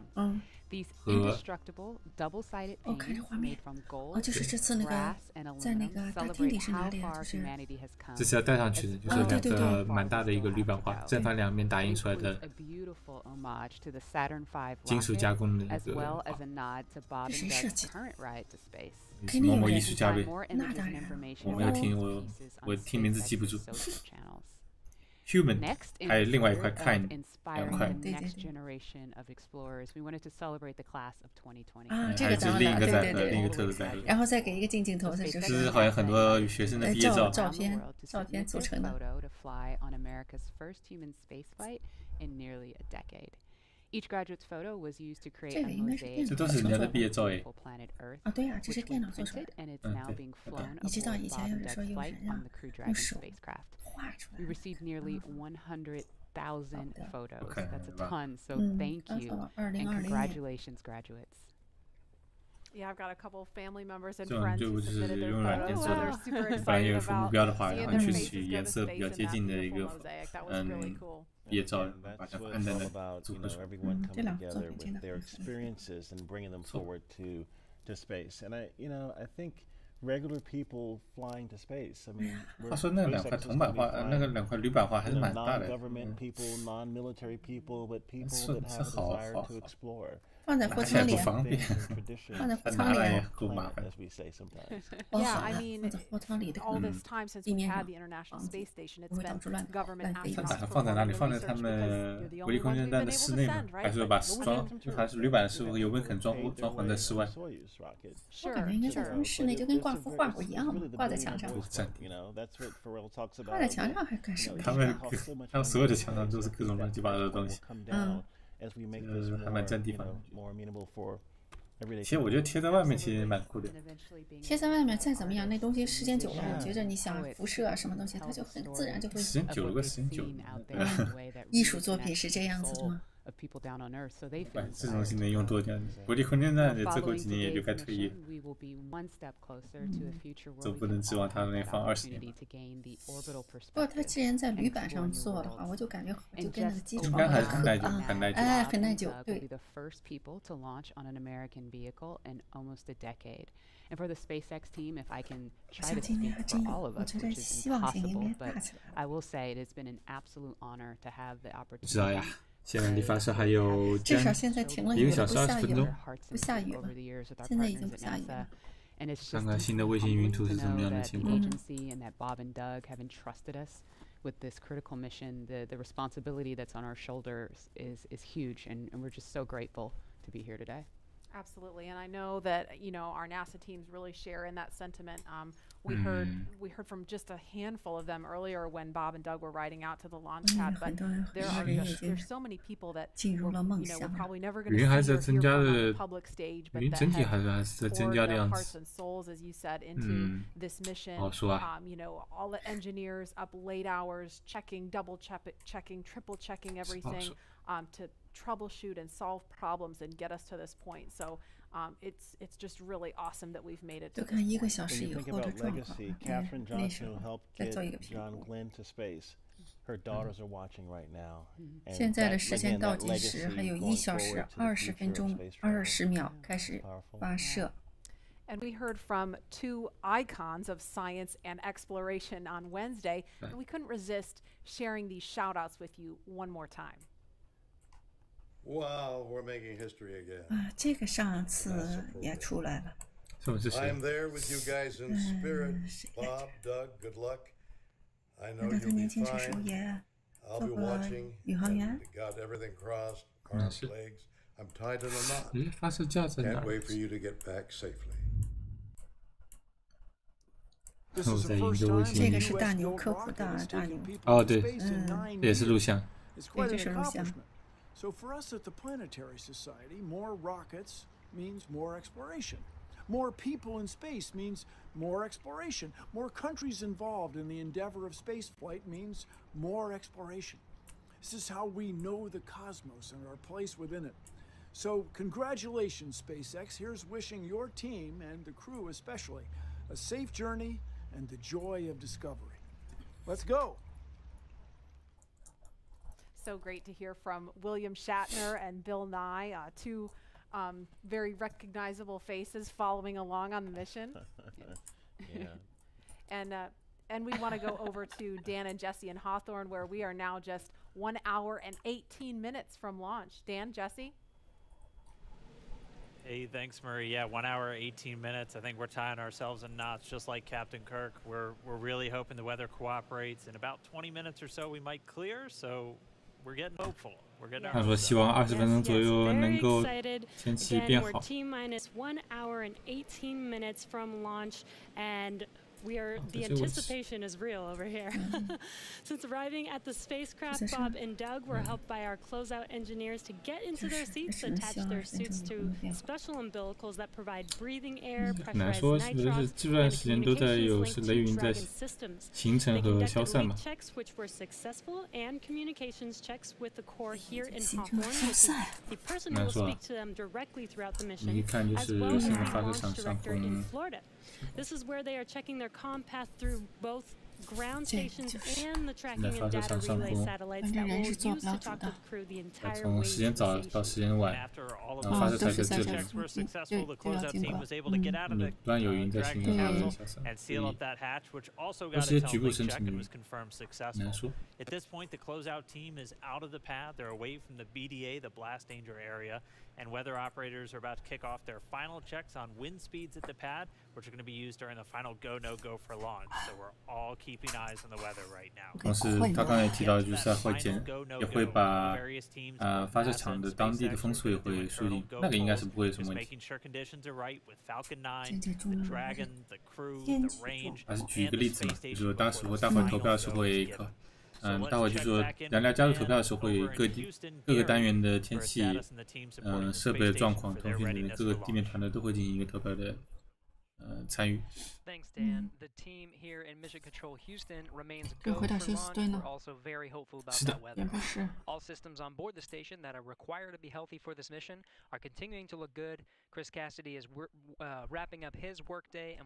前期还是不好说呀，待会看一下，就是说他们发射前45分钟加注投票的时候会给一个说明吧。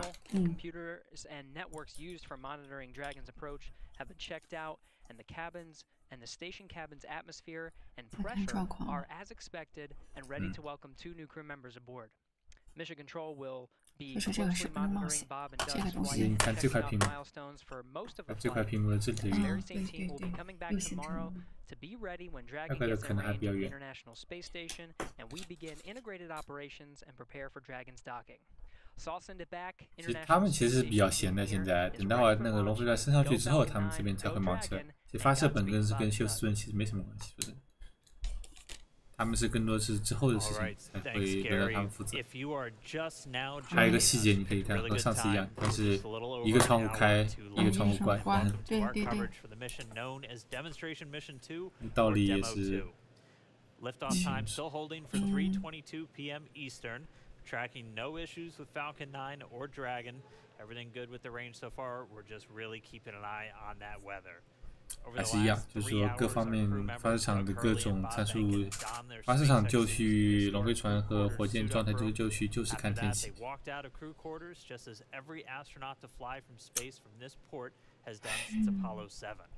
And then they were transported over to the pad where the crew members entered the SpaceX Crew Dragon spacecraft that were looking in line. 耐心去等待一件事儿，然后这件事儿成了的时候，你有幸福感，你有没有感觉？对吧？我可以吹过嘛？就是说以后的话，以后的时候去说，以后有人聊起这个事情来说，哎，我们当时看的现场直播。对呀，真的是啊。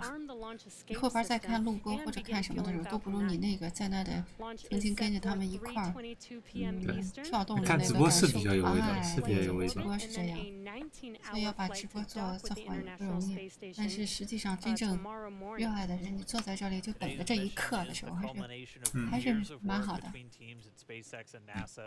Demo 2 is going to be an end-to-end flight test starting with this launch today, going on. 我们是满怀欣喜的等了3天。满怀欣喜吧，这2天还蛮忙的，都没怎么看到。对呀，是蛮忙的，但是就是这样，还是很欣喜的想今天啊，又来直播一下，看看今天能不能成。哎，你看现在这个方向这个方向看不出来。对呀。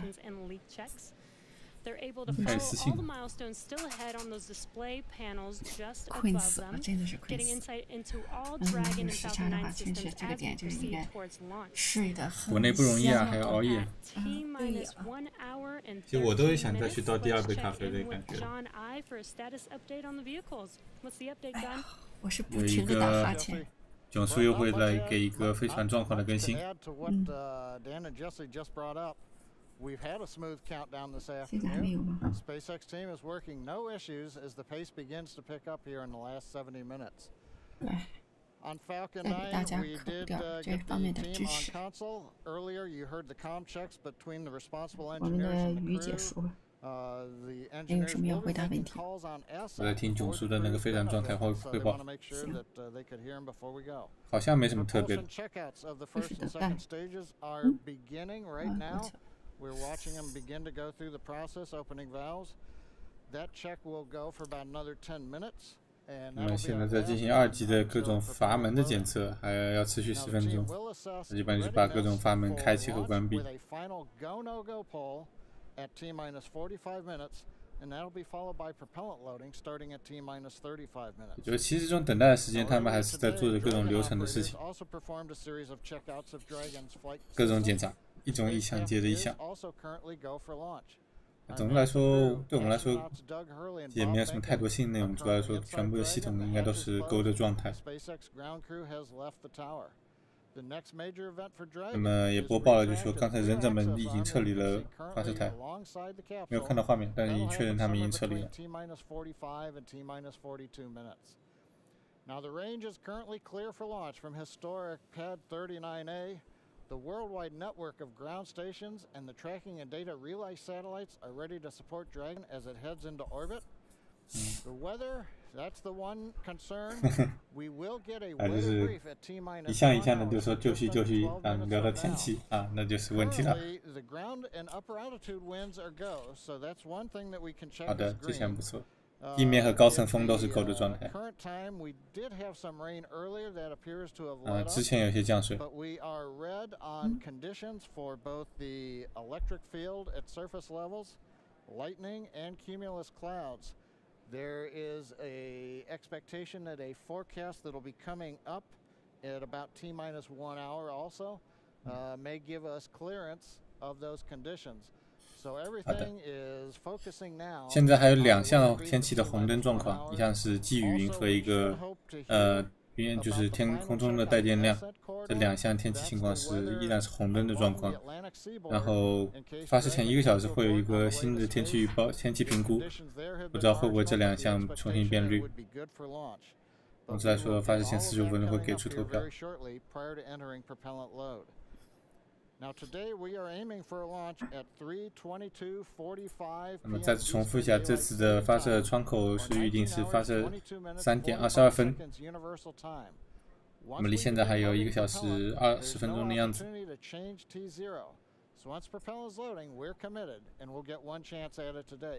But currently at T-minus 1 hour, 10 minutes and 30 seconds, everything except the weather is go for launch. 应该还是55吧。不知道，现在的话，其实现在说55有点草率了。等说再过10分钟，他们据说会有个天气新的简报嘛。那么现在就更具体一点，总的来说，现在有2项是天气的评估嘛。风的情况是好的，地面风和高层风都是好的。那现在主要就是一个积雨云和一个空中的带电量这2项，基本上都是一个雷阵雨相关的一个局部对流天气相关的内容。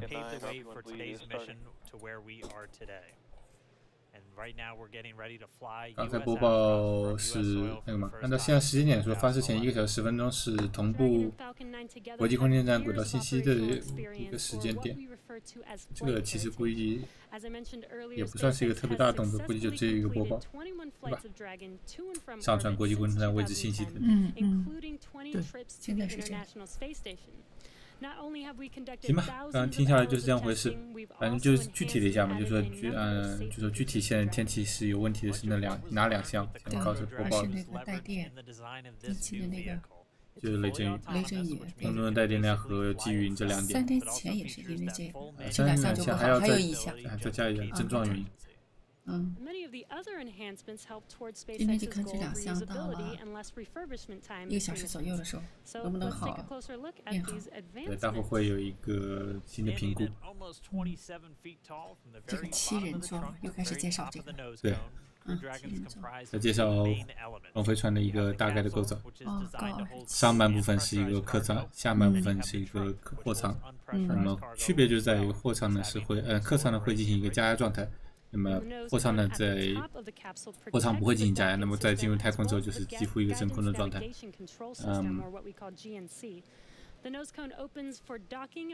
那么上方龙飞船最顶上呢就叫是鼻锥，鼻锥打开以后呢就有顶部的一个进出舱，国际空间站进行对接的就是顶部的那个舱口，宇航员进去的门呢是侧门。它对接的时候是它的上面那个圆锥的那个匣的那块会打开，然后把它给对接上，然后从那个地方进去，是吧？是的，正确。那么刚才也是在说货舱呢是可以放一些不是特别重要的、不需要加压的货物和那个龙飞船的电池等等。那么货舱的外表呢，上面的黑色部分呢，就是它的太阳能集成太阳能板，这也是龙飞船就说货运版和客运版的一个不同吧。货运版使用的还是传统的那种展开式的太阳能翼，这里呢，因为这也是考虑减少它的可动部分，来增加它的可靠性，所以说是把太阳能板集成到了货舱的表面。可以动的东西越来越少，越少越好，这也是一个基本上机械可靠性的一种说法。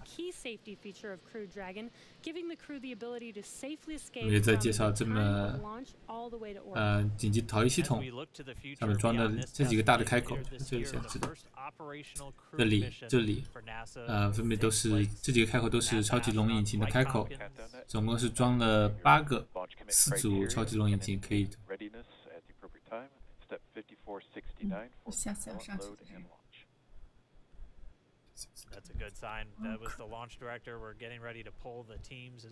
那么当然是发射指挥说，大伙说各部门就位进行大伙的投票。我刚刚在介绍的是那紧急逃逸系统，8个4组龙飞船超龙引擎可以同时点燃的话，就可以把飞船紧急脱离火箭，来进入一个相对安全区域。之后那个降落伞降落在海面上。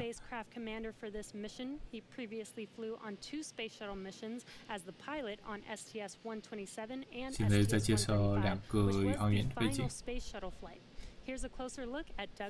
Doug 在打哈欠。我见他这已经第2回打哈欠了。对，Doug 也在正好在介绍 Doug， 他说是飞过2次航天飞机的那个飞行，其中包括了最后一次航天飞机的飞行。这刚刚不是放过一遍吗？对，放过一遍。就在放那个 Doug 的介绍。对。趁机歇息一下。Introducing NASA astronaut Doug Hurley. Doug Hurley. It's a life-changing process in so many ways to fly into space. 现在可以开始录，把那个视频录一下。今天还专门带了个移动硬盘来，也没用上。用上了，我不是说我的电脑的硬盘空间不够吗？我就把东西挪了一下，清一下。我以为你本来要录在那什么对吧上面。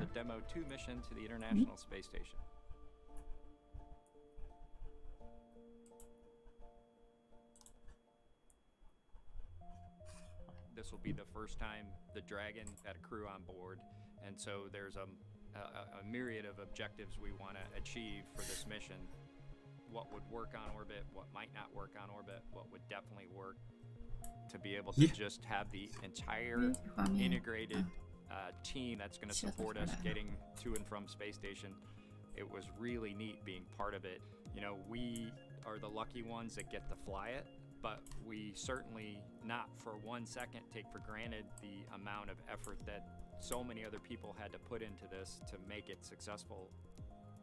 For Doug personally, he's worked so hard. I mean, through his entire life. 我用的电脑是什么电脑？我用的是一个非常老的7年的电脑。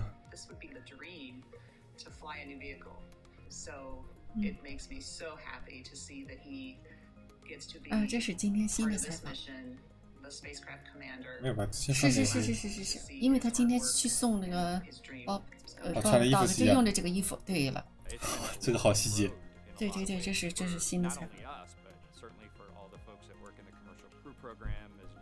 SpaceX in our case, just working to get to this point. 我反正是新的录像，是之前录像质量是肯定的。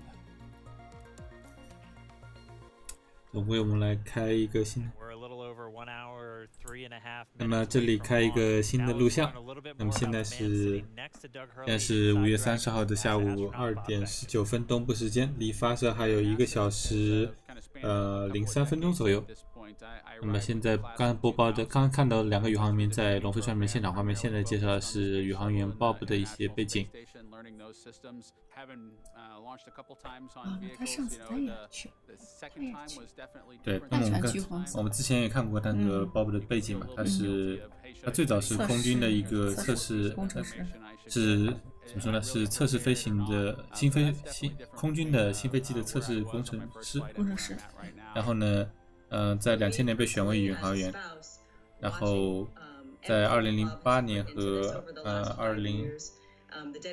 没记错，他飞过2次用航天飞机去往国际空间的飞行任务，分别是2008年和2010年飞过这2次航天飞机的飞行任务。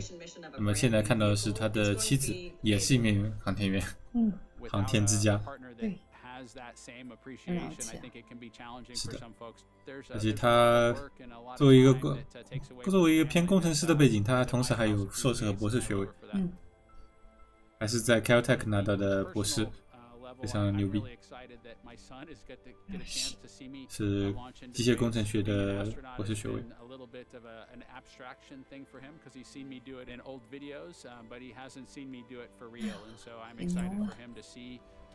那现在讲，就刚才录像里面讲的，就是说他的儿子以前看过他在录像当中的飞行，这次是他儿子第一次能够看到实际现场的往国际空间站的飞行。We've got a lot of objectives on board the vehicle that we need to accomplish to really make sure that it's good to go. We'll make sure all those systems are working during the test flight so that the future missions will have them available even if they don't plan to utilize them. 而且作为测试飞行呢，他们会基本上把飞船的功能呢都去试一试，然后即使呢说以后的飞行当中也许用不到一些功能呢，也会在这实验飞行当中进行测试。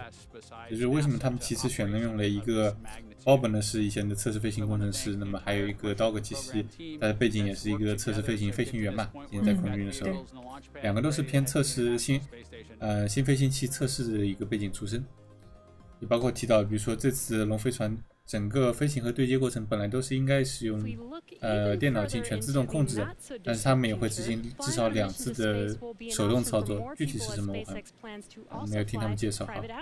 作为反正就是测试飞船功能的一部分。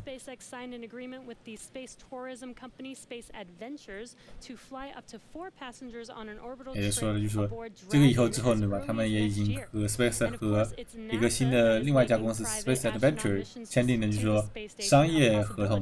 就商业旅游合同，可以最多每次龙飞船签订4个游客前往国际空间站进行算是太空旅游吧。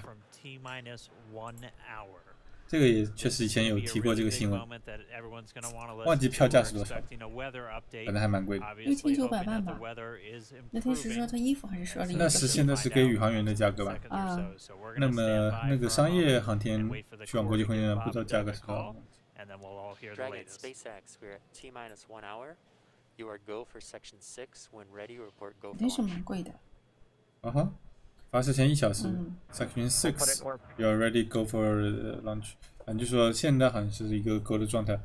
那么主要反正还是要等一下今天天气嘛。那么今天介绍一下今天现在的录像可能开始录啊。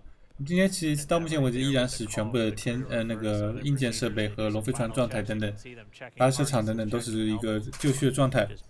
唯一的疑问依然是天气。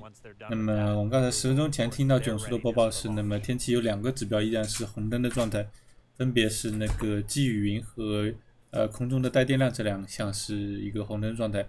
那么希望是之后能够转绿。现在应该是在进行一个他们内部做一个空气简报。那么刚才又是一个地面团队说了一个 Go for launch。那么现在反正说他们内部应该在进行一个天气的通报，之后呢会结合这个天气通报，在发射前45分钟，那么燃料加注与否的投票当中进行一个算是一个比较重要的决议时间点，然后可以等待一下。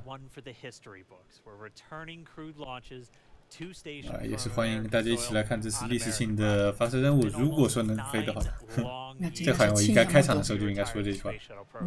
现在说了不是，因为对好多老的网友来说，他已经经历了一次，上次看过一次对，看过一次那个这次算是录像刚开始录嘛，主要是等了，今天已经等了2个多小时，3个小时了快，有了3个小时，然后就是已经进入有种恍惚的状态了，我们等了不止3个小时了，等了4个多小时，有那么久吗？有啊，10点多一点就到了这里了。出门的准备但不能算。11点吧，还是？我现在3点多，4个小时差不多。开始重放，今年之前的那个准备准备 recorded earlier 今天之前早些的画面。现在是倒计时，还有57分钟就准备发射了。至于是否能够发射，到现在还是不到最后能确定的时候。这在网上在提问1级在哪里回收？那么1级就在大西洋离岸，大概按照常规的话就是离岸大概600多公里的地方回收在OCISLY号上面。话说最近没有看到，我查一下回收船的动态是应该是就绪状态吧。回收海域好像没有听到什么特别的内容。那么就假设回收海域已经就绪了。We got to watch them ride all the way to the pad, and we got some great footage there. 哦，川普要来。要来吗？好像是，看到推特说是要来。Oh my god！ 今天还是要来。如果要是就是再没有那个不行的话，那就啊，这里有个非常重要的消息，我找到了一个非常重要的资讯跟大家分享一下。看一下，看一下。就是，那么在4座上的乘客，也就这次的零重力指示器，它的原型已经被网上被扒出来了。这就是是用小片片在一起缝到一起的吗？这就是这次那个小恐龙，这次的 Dragon， Dragon， 这次的零重力指示器。我感觉你看它不是毛茸茸的。啊，因为背后面的画面都是以之前拍摄的，可以看一下这部。对吧？我就感觉它不是。就是它现在是在。就这里座位上，4座上的，对，已经被扒出来了。真的很可爱，这是设计的，还可以。就给大家看一下，反正这算是一个比较重要的资讯嘛，这个毫不夸张的说。这小恐龙眼神。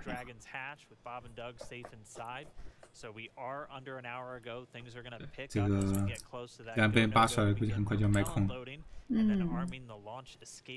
我感觉它就是用那种小片片这个叠加在一起，这个线穿起来。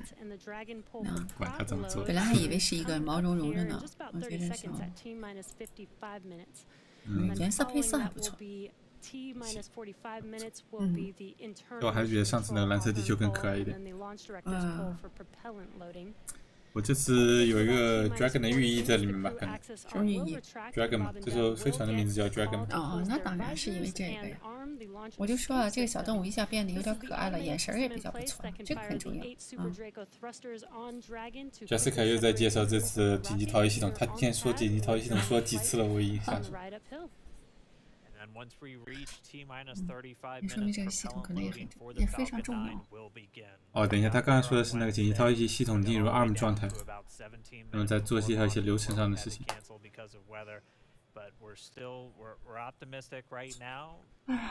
期待着它尽量发射吧，启动人心的时刻，然后进入轨道。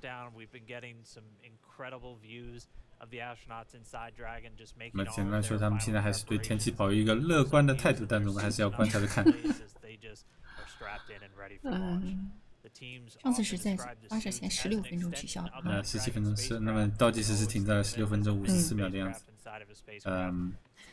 只是那个他们当时天气决议大概是在发射前20分钟左右做出的，之后交流的话然后又说一些说进入流程之类的，正式宣布的时候结果是那个停在发射前17分钟左右。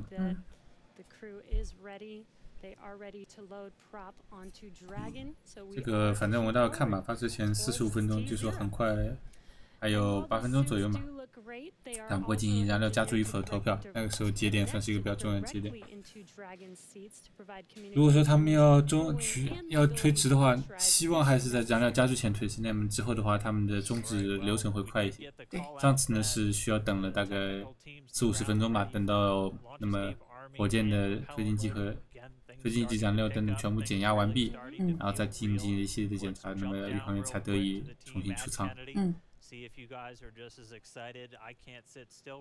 今天如果是那样，就在加注前就直接就做出一个决定，飞与不飞，对不对？希望是吧？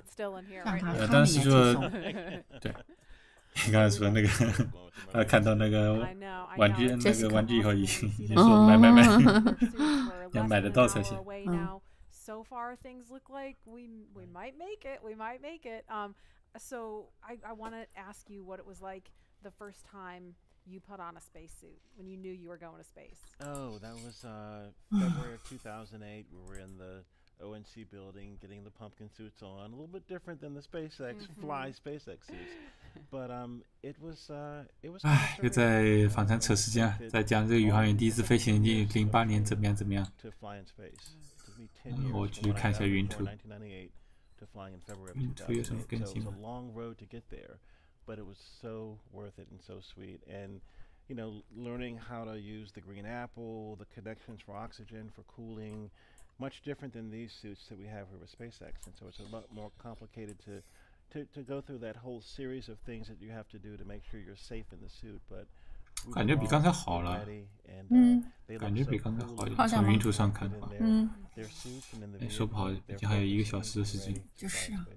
And there's so much excitement around the center. I know Leland is getting some messages. You got another message from another astronaut. 距离发射还有51分钟42秒，51分41秒。关键就是等待会儿投票。我记得以前那个什么，以前我组织这边晚上的本科生做观测实验的时候，这个这楼顶，那个也是够呛的，因为每天都是说准备着今天晚上可能要开实验，然后。 整个下午隔1小时就刷一下那个云图，因为天气预报不准嘛，自己还要看云图做天气预报，然后等着就说公布。今天晚上开实验，不开取消，是不是？学生和我们都很累，每个晚基本上很多时候几乎是每个晚上都要蹲在这里，只要是不是下雨的话，然后看看有云还是没云，天气不好的话就取消，好的话再开，蛮累的。 哎，我问你个问题啊，你那时候也给学生本科生讲课吗？还是批作业？讲课不多吧，主要是批作业和带实验和讲 tutorial 就是做一些简单的讲解。那你讲的学生多吗？就是你面前的学生有时候多吗？有时候 tutorial 赛训最大的时候就100多个。 100多个还不多，你就站在讲台上给他们讲课呀？有，讲些特别简单的东西，主要的时候他们是自己做题和问问题嘛，蛮水。本科生啊，研究生课是蛮厉害的，研究生课带过2次，那个就比较可怕了。主要是他们的主要是批作业，他们作业特别难，还有写代码，我还要帮他们代码，就是要 debug 他们代码，自己要把作业做完嘛，他们作业本身就很难，然后就还蛮累的。蛮累是吧？但是那个学到的东西比较多。本科生的课其实自己学不到东西嘛，主要是讲课和带学生这种和他们交流上的经验嘛。研究生课自己要学很多东西。那研究生的过程要是难的话，对你来说也是一个挑战，是不是？自己也得先得会做，不会做怎么办？ 你还给他们带他怎么办？那肯定会啊！不用什么带的，我只是批作业而已。但是你不懂的话，你没办法批作业。真不懂吧？完全不懂好吧？这就是我一张白纸好。那怎么办？学呗，都一样。不，你给他们批这作业的时候也得现学。都是这样。很多事情都是这样的，就是代课很多老师那个助教都是这样的，就是你要么就不记得了，要么就是很多东西都现学，尤其实验课。Weather is go this time， 刚才说的时候，现在好像 weather 是 go 的状态，发射只会说，刚刚说 weather OK 的，天气说是好的，刚发射指挥说天气好了。刚刚分别是发射指挥和天气部门这2个人都给出了一个天气是好的状态，不错，天气是 go 的状态。Yeah, we've been waiting for those words since Wednesday, and we did hear a call to the crew just in case you missed it that they were only tracking one final weather constraint. It was the cumulus cloud rule. They were expecting it to clear up within 10 minutes, and it's cleared up now. So we are currently go.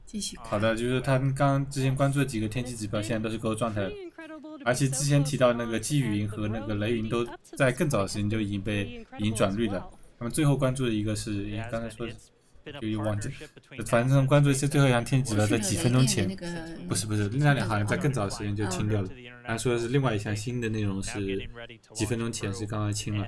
就转绿了，也就是说现在的情况，至少天气是所有天气指标都是 go 的状态。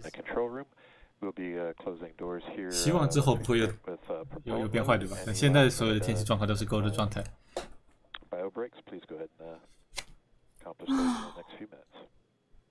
难道我今天和你打赌，我赢了？我将要赢了。正好你也这有点兴奋起来了哈。当然了，刚才我都快睡着了。那么待会儿再过2分钟，那么再过2分钟会进行一个就是燃料加注衣服的投票。总数给最后的再给一个更新。As you just heard, the launch director and launch team are preparing for the readiness for launch poll. Now, the launch director is currently checking with Dragon mission director, NASA launch manager for their readiness. And actually, it sounds like everybody is good there. The launch director will then ask the team, he'll tell them the poll is open, and the 13 members of the SpaceX launch team will be electrically polled for their go to load propellant, as well as continue all the way to launch. 你想咱们还动动，这么动动，然后这样，他们都不行，所以咱们真的了不起。体力、智力各方面真的都很优秀，心理素质。你就这一个姿势，再怎么躺你也很累。尽量放松睡觉。那么刚才说，现在发射指挥是先是询问那个龙飞船的队伍和 NASA 的队伍这两方是不是都决定好，然后接着就告诉地面的几个团队，就是参与投票的13个团队，那么投票已经有了。OK， 投票通过了，我操，好快！4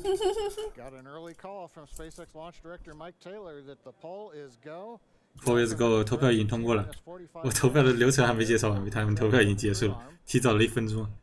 看了吗？不就在说吗？那么原来是说是在发射前大概46分钟、47分钟的样子，那么发射指挥告诉负责参与投票13个地面团队来说，投票已经开放了，你们投票吧。然后在确认所有人投票完毕之后，然后再跟哪里通报，再跟大家通报，整个发射场进行通报，是否进行下去的后续步骤，然后进行把步骤重复一下，大概是这样的一个流程。We're continuing to watch. There is about a less than 10% chance of lightning. We're also watching the abort corridor off of the Atlantic coast. 还是有一些天气。For example, at stage separation, Dragon had to abort into the ocean. The conditions there are acceptable. There has not been lightning lately. The weather, winds are good. Light rain, it is go. But NASA is going to continue to watch those conditions. 总体来说，我刚刚听漏了，应该其中一项天气指标。反正说现在还有几个变数嘛，就是总体来说，大概说一下，比如说，对雷电对吧，它的还是有10%的可能会有转为红色。还有就是大西洋当中可能的龙飞船紧急脱落区域的海面情况等等。海面情况的话，对于紧急脱落来说是一个可接受状态。那么现在看到的是剑桥 B 已经开始撤回动作了，刚46分钟时发射指挥已经给出这个命令。For Dragon manual escape flight rules. A reminder on fire alarm instructions. In the event of a fire alarm, key operators previously briefed will remain at their post while the alarm is evaluated. In the event that personal safety is threatened, evacuate to the south-facing emergency exit, which leads directly outside. At this time, weather is go for launch. Weather is go for launch. 这个是此刻，那么天气状况是 go for launch。刚才是发射指挥给全场一个发射场的通告，包括工作人员在紧急情况，比如消防等等注意事项，在紧急情况出现的时候应该像怎么注意去撤离等等之类的。其实跟我们没什么太大关系，主要是跟发射场的工作人员的一个通报。那么现在能看到是剑桥正在向后撤回，对吧？也算是呀，撤回了。The arm is pulling away. The range is go for launch. They continue to monitor the air and the sea space. Everything looks good. 激动人心的时刻来了。好像还行。不要赢了。好像行。不要赢了。赢最好。 Take a deep breath quite yet. We're going to have to watch the weather all the way down to T0, both here at Kennedy Space Center and out in the Atlantic in the abort. Ranges go. Weather continue monitoring. 反正就说 发射场是 go 的状态，现在天气状况是 go 的状态，之后还要后续关注天气的变化，但是至少现在是 go 的状态。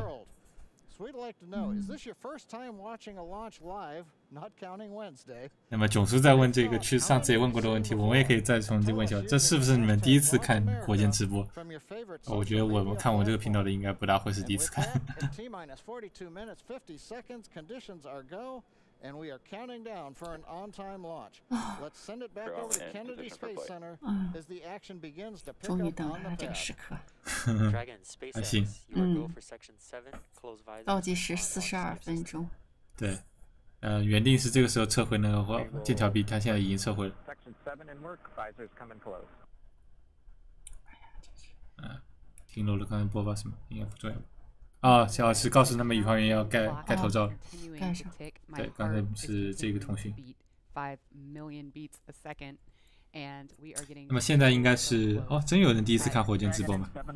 真的有火箭人看第一次火箭直播？那我待会儿真的是会讲详细。Young Boy， 他是第一次看。真的有第一次看直播。也是啊，这个比较比起一般的发射更受关注一点，可以理解。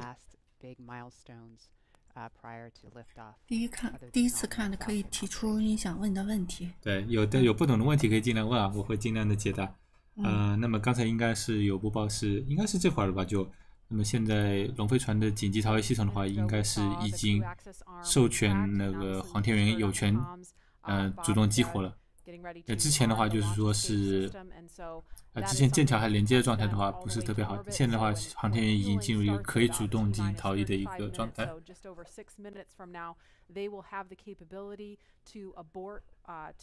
主播也在说这一点，说之前的紧急逃逸系统是自动出发的状态，现在的宇航员也有了手动出发的权限。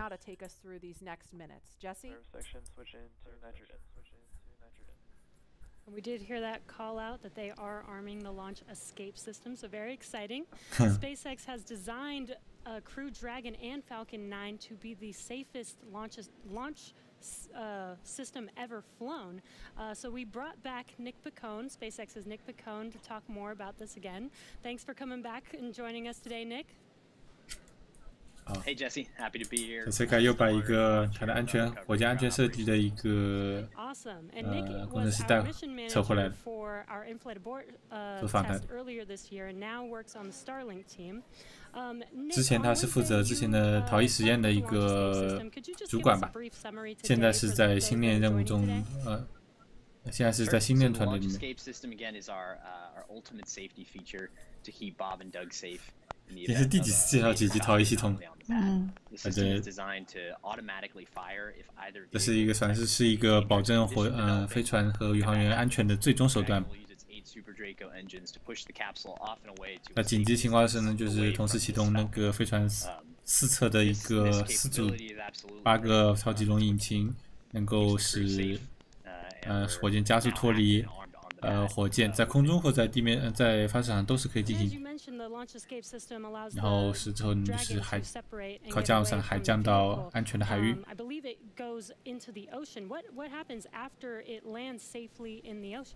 那么如果说降到海面以后会是怎么样的情况？那么肯定就是有专门的团队去回收了。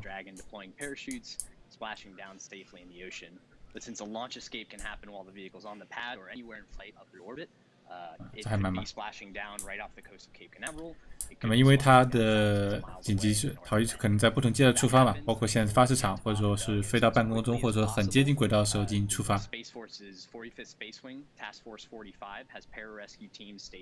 那么45翼太空军呢，就是有一些紧急救援队在不同的海域救卫。其实昨天那个 Scott Manley 出了一个视频，有一个蛮好的对紧急降落器的解释。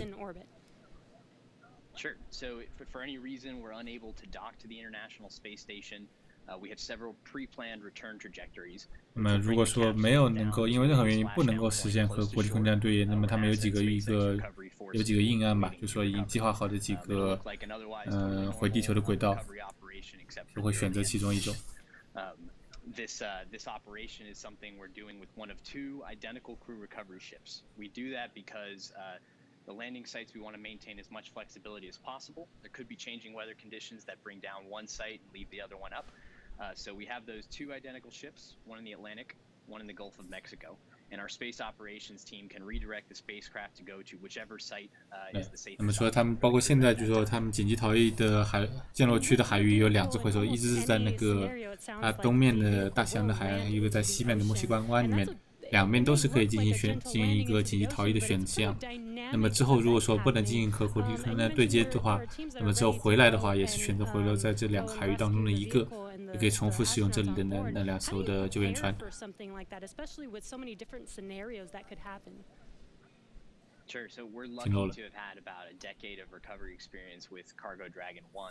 就说对海绵回收之类的情况，就是各种各样的情况怎么应对之类的。那么之前其实已经通过了什么？通过货运龙飞船的回收和甚至火箭一级的回收，已经有了一个相当丰富的海绵回收经验吧。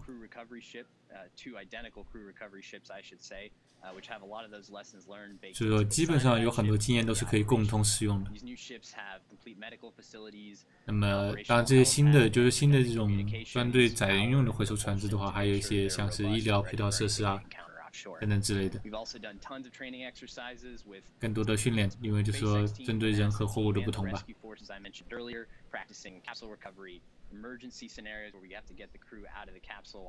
如何在紧急情况下怎么打开舱门，并且就是说把宇航员运出来。其实这里有一些很多历史上的宇航故事还蛮有意思，就是说，那这回头再说。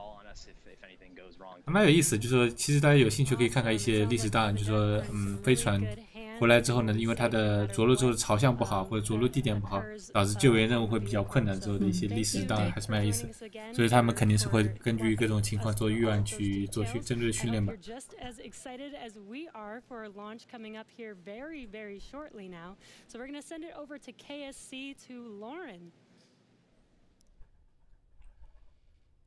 又回到 Lauren 这边。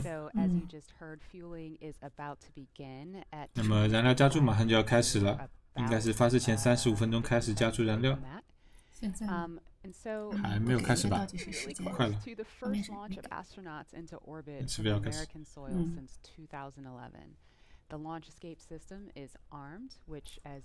那么刚刚播报了是。那么紧急逃逸系统已经进入 ARM 的状态，已经进入武装状态，也就是说宇航员可以出发。Prop load for Dragon took place weeks ago, and just a few miles down the road in what we call Dragonland. And those propellants, they are MMH or monomethyl hydrazine, which is the fuel that we use as hypergolic NTO or nitrogen tetraoxide. That's 那么差不多应该开始燃料 RP1 的加注和液氧的加注。You don't need that T-tab or a third thing to ignite because 那么火箭加注的东西主要那么几种，一种是燃料，就是说它是航天级煤油，是这里叫做 RP1 或者 RP， 然后氧化剂呢是使用的是超低温液氧，是空槽的一个特点，它不光是使用压缩的一个成液态的一个氧气，而且是呢会把它温度降到接近冰点，以进一步的压缩体积。除了 RP1 和液氧之外呢，还有一个点火剂也是在一起，它会有一个特征的绿光，在点火的时候，白天的时候可能不一定看得出来。那么现在 Lauren 在介绍那么龙飞船的情况。那么刚才顶部的一个舱门，就是顶部的 hatch 呢，顶部的盖舱呢可以在对接前呢就是升空之后就会打开。那么和国际空间站对接口就是藏在那个顶部的顶盖之内。那么刚才说他刚刚指了一下周边4个开口呢，就是超级龙引擎的开口，也就是紧急逃逸系统的引擎的喷口。这是在介绍，就是说这个种逃逸系统呢，其他的载人系统一般都是会有另外一个逃逸塔，就是说一个小小的装在飞船顶端外接的一个东西，也是起到一个相似的作用。如果有紧急情况发生的时候，那么可以启动这个引擎，然后以使飞船呢远离火箭。但是呢，逃逸塔和这种固定在集成在飞船当中的一些作用区别在于说，这种和飞船集成的逃逸系统呢，全程都有一个逃逸功能，而逃逸塔的话是会在半空中到达一定高度的时候就开始丢弃，虽然是分2个阶段，但是说在不同高度会把逃逸塔丢弃掉。那么一旦到达一定高度以上的话，那么就失去了逃逸功能。还有一个就是逃逸塔是每次都是一个消耗品，而龙飞船的话是这种和飞船集成的东西呢，你不用就放着省着，而且这么还就是龙飞船回大气的时候可以用这个系统来进行一个减速，算是一系统多用。讲完了。我这个都没有不带听的，这个都是讲了好多遍，都是记住了。自己讲。回答问题。趁着空着可以看着哪个问题，你觉得有必要回答这个？版权问题嘛，就是说你可以在在 SpaceX 的网站上找到，就是 SpaceX 有一个非常清楚的版权声明，就是说所有 SpaceX 公布的视频和音频资源呢，都是可以都是完全公开的版权，不必向他们申请就可以重复使用。这个是那个你可以在 SpaceX 网站关于 copyright 那一页有一个专门的页面，你可以看到的，是完全免费使用的。还有什么东西？刚才说的是哪个地方？这是哪个廊墙有什么？请教龙飞船和空间站自主对接用的是哪类传感器做识别？应该很多州都有吧，有红外的图像识别啊，和激光雷达测距啊，和应该是有数套光学识别和一个那么激光雷达和普通雷达定位，应该是复数系统的一个结合操作。那么具体可能这个 Scott Manley 好像有比较详细的科普视频。有兴趣可以查一下。那我只有一个大概的印象。终于等到这时候了。哎呀，这个怎么说呢？就是说和车辆不一样的一点是，它太空的环境，就是说是它的对接其实程序都设计好的嘛。你的对接其实有很多参照物可以用，而且太空的环境其实相对地面交通来说要简单太多了。所以说，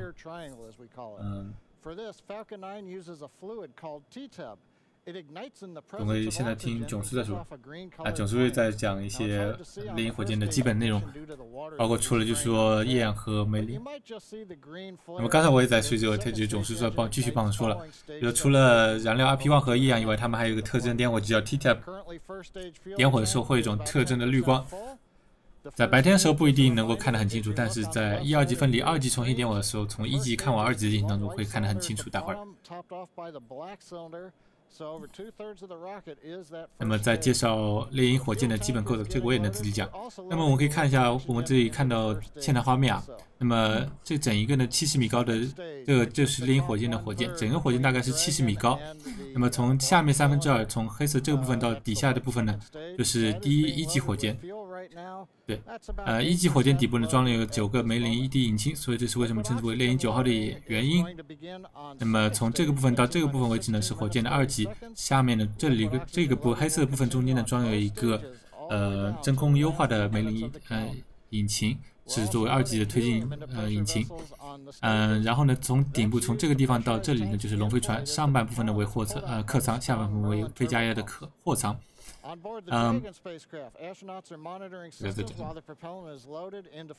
那么现在呢，燃料和1级的燃料和 RP1 都已经加注当中，2级呢燃料 RP1 正在加注当中，2级的液氧加注会晚一点开始，从发射前16分钟开始。那么1级的燃料加注呢会持续到发射前1级燃料会加注到发射前大概7分钟左右，液氧呢会持续加注到发射前4分钟左右，2级的液氧呢会持续加注到发射前2分钟左右。那么原因也是一样的。那么 SpaceX 比较贪心的使用的是一个超低温液氧。超低温液氧的话，也就是说不光是把液氧加压成为液体，而且呢会把冷却到接近冰点的状态，以进一步压缩体积。也正是因为使用了超低温的液氧呢，所以说呢，因为火箭保温性并不好嘛，所以说放久了它会沸腾，所以它会选择在发射前比较极限的时间点才进行一个加注。这就是为什么发射前35分钟才会开始加注，并且加注过程会持续到发射前2分钟。差不多这样的情况。那么随着加注的进行呢，那么我们逐渐会看到火箭表面产生白气。也正是因为使用了超低温的液氧，火箭保温性能并不良好，所以说呢，逐渐会在火箭有加注了超低温液氧的外壳表面上开始结冰。那么这种冰层呢就会能够凝结空气中水汽，而形成白雾。喝口水。Once we hit T0 and successful launch occurs, we will watch Falcon 9 and Dragon make their ascent until the Falcon 9 first and second stage separates and sends Dragon on its way to the space station. 评论在吵特斯拉自驾为什么不使用激光雷达的问题。这里其实有个以后这个问题扯远了，但是那个是有很明确的道理。这点老马肯定是我个人是非常赞同老马说法的。就是说你把这个自驾的问题想清楚的话，其实是现在其实包括自驾业界的话也已经比较同意老马的观点，就是说你走激光雷达这条路肯定是走不通的。然后这个题外话了。Berthing requires a spacecraft to approach the station and then stop so a crew member can maneuver the station's robotic arm to capture the spacecraft. Docking on this version of Dragon can be done. 那么刚才看到就是说，龙飞船外货舱表面黑色部分其实就是集成在货舱表面的一个太阳能板。那么因为那个货运龙飞船用的是展开的太阳能翼嘛，那么作为载人龙飞船的话，希望是减少可动部件，所以说是把太阳能板集成到了货舱的表面。Dragon will spend up to 120 days docked before preparing to return home. Following successful completion of Dragon's test objectives and cargo loading operations, the crew will close the cabin, perform final system checks, and configure the vehicle for undocking. 我们刚才介绍了一些关于龙飞船升空之后和国际空间站对接的流程，没有好好听啊。但是大概来说的话，那么对接应该是发生在升空之后19小时左右。经过几次初次的变轨和相位对调等等接近国际空间站，然后在得到允许之后，才会能够跟国际空间站对接。之后呢，进行之前在空中最大逗留120天之后呢，然后包括执行货舱卸货等等这一些行为之后呢，然后才会执行就是现时显示的返回地球的流程。然后最后呢是会在大西洋进行降落之后呢，由回收队进行回收，然后Bob和Doug呢就出舱。听了很多东西，但基本上是来介绍这龙飞船之后的进行流程。回答吧。其实看着随着燃料和液氧加注，其实你可以看到有一部分的火箭开始已经被白气笼罩了。这里大家可以使用火箭表面的这种白气的情况来推测，那么液氧加注到了一个什么程度。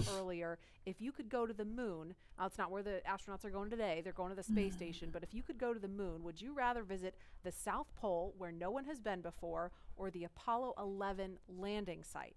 And it was a pretty even split. You had 46% of you say you would go to the moon's south pole, and 54% of you would go to the Apollo 11 landing. 现在显示是网上他们进行的一个投票，说如果你能去月球的话，你会去选哪里？一个是南极，还有就是已经阿波罗11号，就说你原来登陆的地点这两，好像是阿波罗原登陆地点拿到投票略多。不是南极吗？我刚看到了。南极好像是40%，另外是57%吧。Still be there, right? There's no wind there. Still be there. Leland, how about you? I think I'm with both of you because it's just like, the meatball, 我觉得我 going to the classic 会选 spot, 南 and 极。that's where all of it started. That's where all that inspiration came, even though I was an antenna engineer not seeing it. But besides that, that's history. And hopefully maybe it wouldn't have to be one or the other. Exactly, yeah. 如果是你选南极，为什么？ We're going to learn more from going where we've never been before. And so 去的他说刚刚旧的地方不是什么，就是那个。 阿波罗登陆旧址。 All of you following along online, thank you for answering our poll, and we're going to go over to Tahira, who's been monitoring all the action with less than 25 minutes to go. Tahira, I'm sure things are heating up online. 有点乱评论。也是回到社交，就是推特的，我也看一下推特。As you can see, photos are still coming in of just everyone around the country showing their excitement for this launch. And it's really been a touching thing to see how everyone's kept this excitement going from Wednesday's first attempt. So we just took a look at numbers. And we have million people tuning in for this historic launch. And so, for me personally, I just want to wish Bob and Doug the best of luck. This will be my own first time watching humans lift off to space from the United States, and it's just going to be a super emotional moment. For that, Marie, back to you at Kennedy for these last minutes before launch. 看着小女生有多激情澎湃，在这里解说，一看就看着能感觉得到。What do you think Bob and Doug are feeling right now? 我还是比较喜欢这一张。原因在哪？感觉他这正好，他本来就设计这不他2个窗户吗？是的。一个开着，一个关着，然后他给他加了这个之后，上半面有点像什么？另外2个窗，不是我们刚刚看那两个大窗是这个。哦，是这大窗啊，这是2个小窗嘛。这个不是小窗吗？这好像是自带引擎的喷口吧？喷口啊，自带引擎的出口不是窗啊，但是他给他加的这个东西有点精彩哈，不错不错，确实是有时候有想象力。这种很简单，特别好笑嘛。And you know, speaking of Bob 看看加注的情况看。 calm and cool and collected. Haven't had the opportunity to be in meetings with them and to watch them train. I have to say, and to all of my friends who work with them every single day, the feedback is always just how great people they are, and just how not just bright and sharp they are, but just good people. And around the office, we often refer to them as the dads. The dads, what is that? 倒计时21分钟56秒。那这有什么对？如果是第一次，尤其是第一次来看火箭发射，SpaceX 的火箭发射的观众可以来提提看有什么不懂的问题啊？可以尽我所能来回答。They're not a customer. They're our team. They're not a payload. They're our team. They're our family. And so we're just so excited to. 说国际空间站有自己的太阳能板，不能给飞船供电吗？那么这个也是合理的说法，但是飞船自己有，比如说像是升空之后和国际观坠机前还有19小时的时间，那么总有一些是要靠自己来提供电源的。那不仅是还有自带的太阳能板，也有备用的电池，总是有多套的系统，即使太阳能板完全不能工作，他们也能保证有足够的能源供应。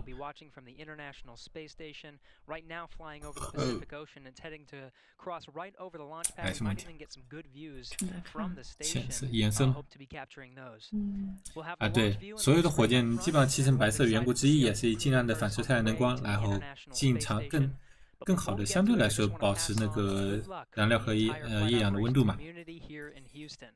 It's always exciting to be doing something wholly new and history-making with station operations, and we can't wait to see our team members Bob and Doug in low Earth orbit and heading to the international. 这个国际空间站多久以后会掉下来？那么只要能补给燃料的话，其实还是能够运营很久时间。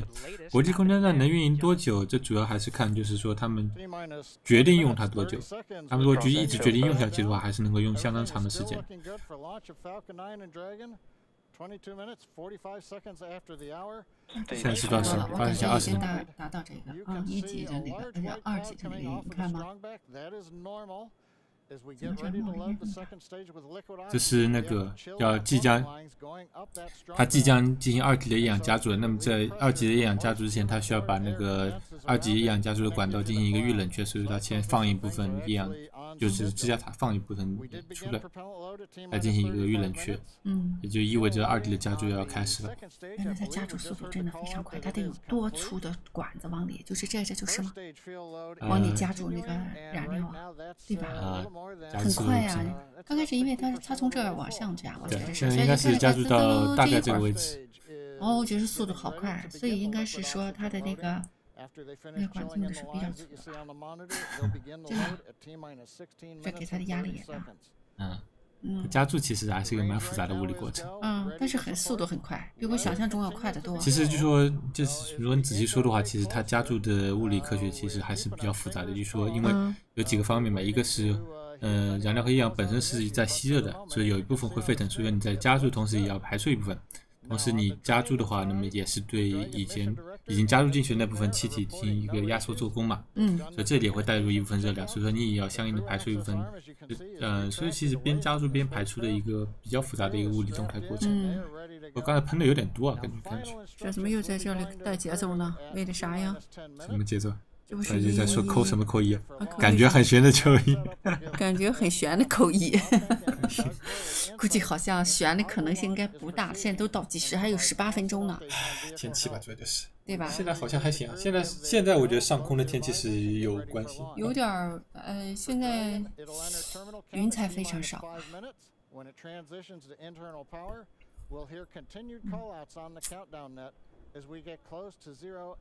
千钧一发的时刻到。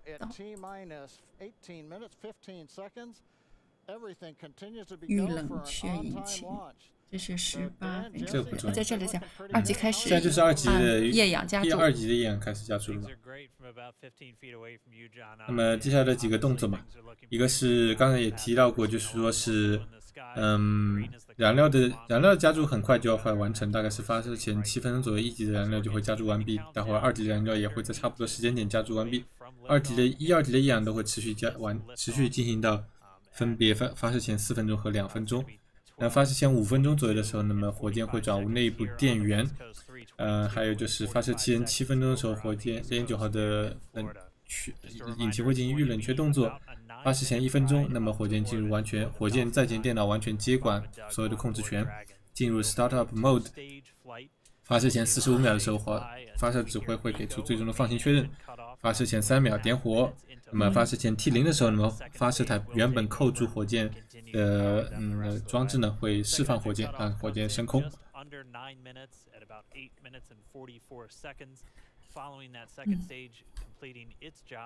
还有17分钟、16分钟。Slight attitude adjustment and null out any rate, so make sure it's not in any kind of a spin before they do separation. So that's when the Dragon spacecraft will physically separate from the Falcon 9 vehicle, and Bob and Doug will be flying free. 那么刚才也介绍了一个发射之后的流程，我们这也可以过一下。那么从 T0 点火之后呢，火箭升空，随着速度的不断上升，那么可以想象，就是说火箭经受的空气动力阻力会不断增大，但是同时随着大气的密度降低呢，那么在空中某一个点会达到一个最大的空气动压值，那个叫做 Max Q， 会在大概发射后1分钟左右到达。那么之后呢，会在大概火箭会持续上升到大概2分30秒左右呢。1级的任务结束，那么1级会熄火，同时随后呢1、2级分离，2级引擎的随后点火。那2级的点火时间预定是在2分44秒左右。之后呢2级呢会带领推动龙飞船进一步的从轨道上推进。之后呢会展开一个1级的回收流程。1级在分离之后呢，其实还是随着一个抛物线上升的状态，大概在4分多钟的时候到达它的最高点，然后随后调回大气。调回大气的时候呢，也就在7分钟左右的时候呢，会先进行一个1级再入点火的动作，使1级呢能够得到一个初步的减速，然后使之后不会速度过快过热。之后呢是在8分47秒的时候2级熄火，那么就是差不多就可以确认那个2级轨道了。之后呢，在9分多钟的时候，1级的着陆点火会开始。9分22秒的时候，那么预定如果一切无误的话，那么1级就会着陆在 OCISLY号上。最后呢，是在12分钟左右呢，在确认轨道和调整一些身姿，就取消掉像一些小的旋转和晃动之后呢，龙飞船就会正式和2级分离。那么这回差不多这个任务就到最后的尾声了。现在我们看到是 Jessica 在采访现在的 SpaceX 总裁 Shotwell 射得好女士。射得好女士 Shotwell。对。这名字起得好，你等我再给我看一下他那个流程，现在14，看一下啊，不用多了，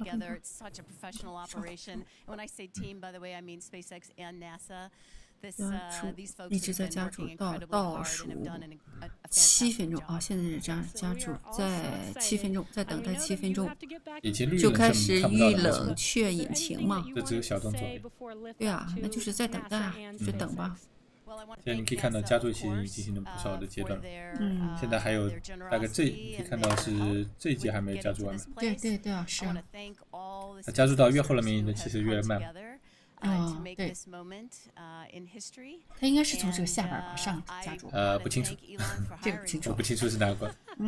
他刚刚说在致谢团队啊，调整功能，还致谢一下老马雇佣的。总归就是说让CEO 来说几句话。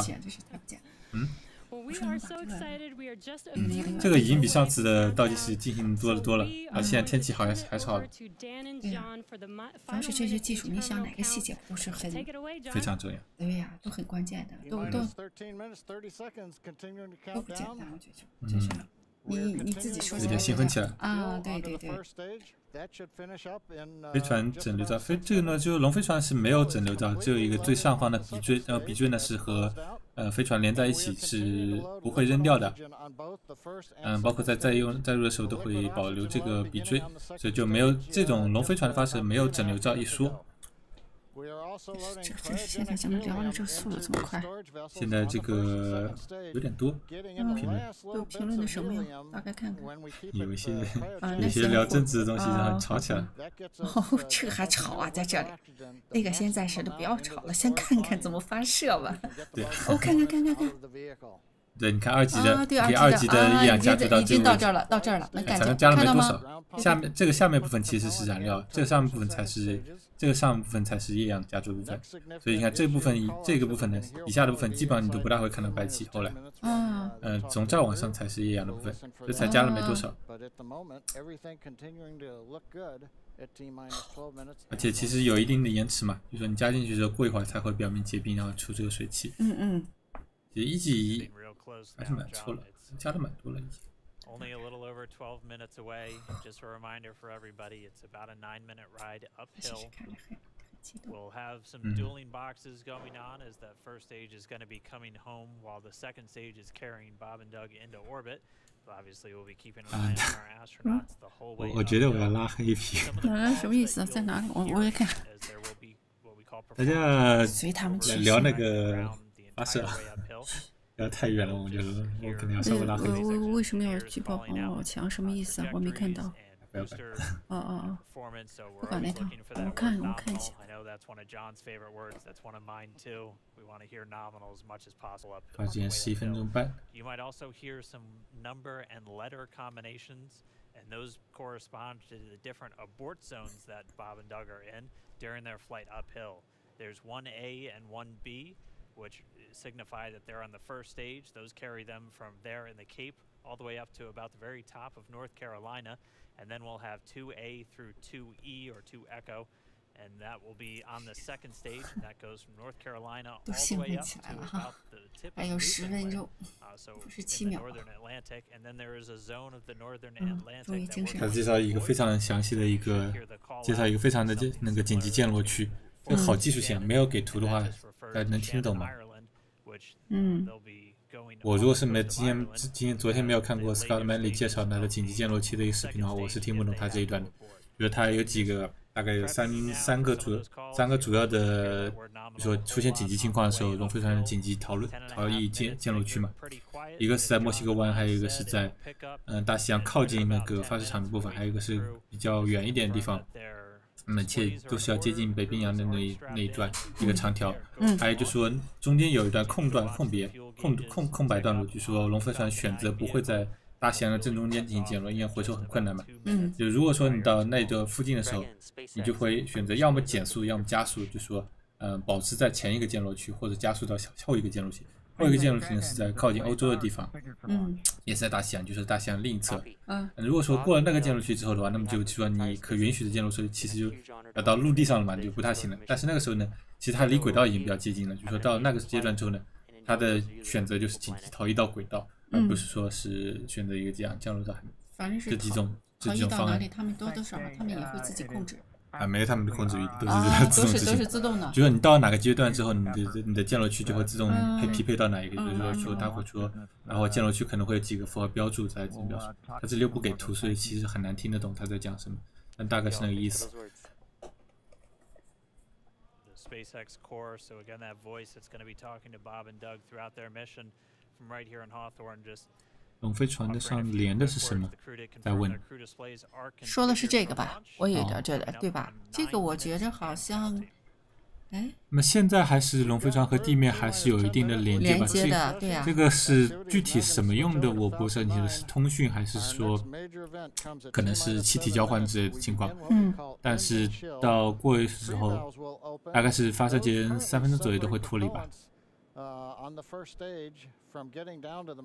那么现在已经进行开始梅林引擎的预冷却动作了，比预定的要早。When we open the valves, then allow us to begin chilling the 9 Merlin 1D turbo pumps. 那么刚才你也在说那个引擎预冷却这个事情对吧？我解释一下为什么要进行引擎预冷却那么一个动作，因为还是一句话，那么还是因为 SpaceX 使用的氧化剂是超低温液氧，所以这种超低温的东西呢，如果说流进金属部件的话，那会常温突然间变成超冷的温度的话，对金属耐性造成影响嘛。所以他们选择的是预先的想放出一小部分的液氧来冷却它中途会经过一些管道，所以说给出一个基础适应性，先让它适应一下。所以说都是会做这么一个动作，发现气温怎么做，包括在2级点火之前，也就是说火箭发射到半空中的时候，大概在1分30秒左右的时候前后的时候，也就是2级点火是在2分40秒嘛，它会提前1分多钟的时候，你会2级做同样的事情，放出一小部分液氧来冷却2级相关的一些管道。We will also get into the final topping off of stage 1 fuel, and then the fuel load will complete.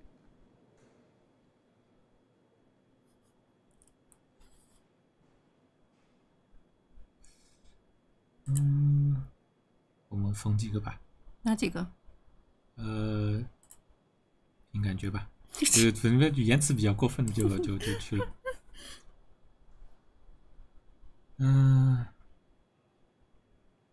不好意思啊，我们要稍微拉黑几个人了。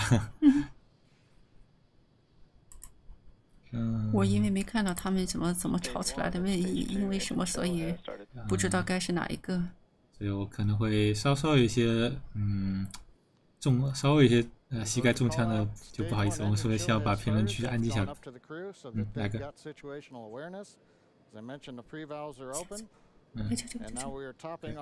OK。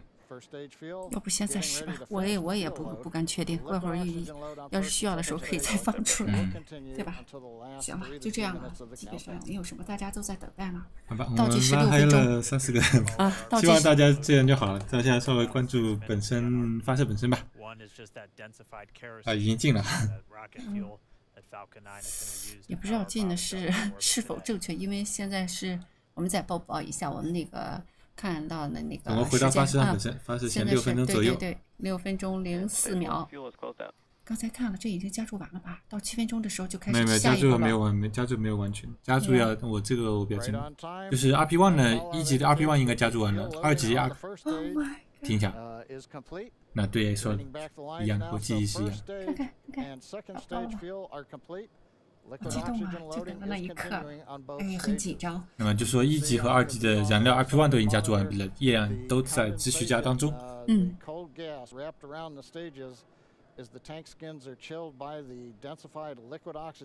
那么囧叔也在介绍，我们看到的白气呢，就是因为舰体表面呢，是因为内部的超低温液氧导致的结出了冰之后呢，凝结空气中的水汽形成的雾气。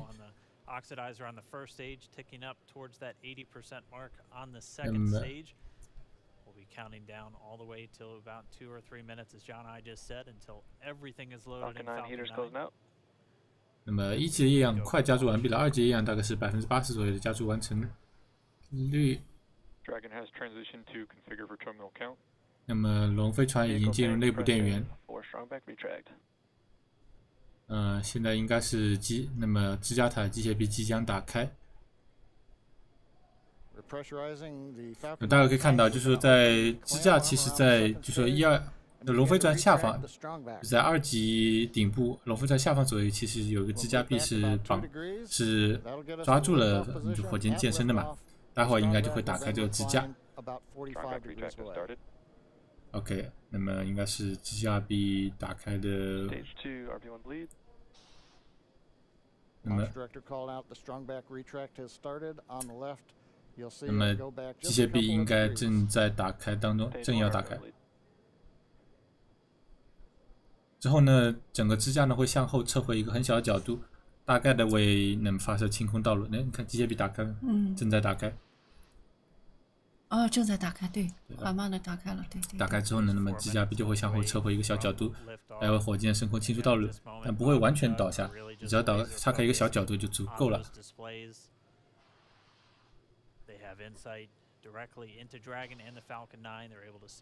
对，刚才有人问的还是以前的问题，就是这2个宇航员去了之后待多久会回来？然后待会有空题，现在待会说的内容比较多，我们待会来说这个问题，就是宇航员会待多久的问题。那么现在发射前3分钟，那么1级的液氧肯定是已经加注完毕了，到这个节点。2级的液氧会加注还要大概1分钟左右。哦天哪，还有3分钟了，对吧？哎呀，好紧张。那么待会可以看到有一个标志性的节点，待会也可以看一下，就说好多播报。你看支架台刚才现在它会撤回了，对吧？可以看到，待会就会保持在这个角度。那么像你现在看到插着那黄色管子和包括之后呢，可能会连接本来会连接的一些液氧加注管等等，都会是在最后一刻会脱落。整个这些连接口呢都是会提前关闭。待会可以看一下，就是发射前2分钟左右的时候，液氧会完全加注完毕嘛。那个时候呢，那么支架塔会把它里面携带的多余的液氧喷出。那个时候，就是在液氧加注口关闭之后，把多余的液氧排出。那时候我会看到大量的白气。那么囧叔也正好在说这个问题。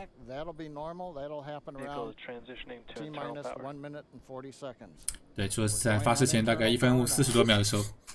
我待会看可能会刚刚说提到的大量的白气喷出，那就标志着就是说液氧完全加注完毕之后，加注口关闭，然后把多余的液氧排掉，那个时候就会看到对的白气。2分04秒，还是2分04秒？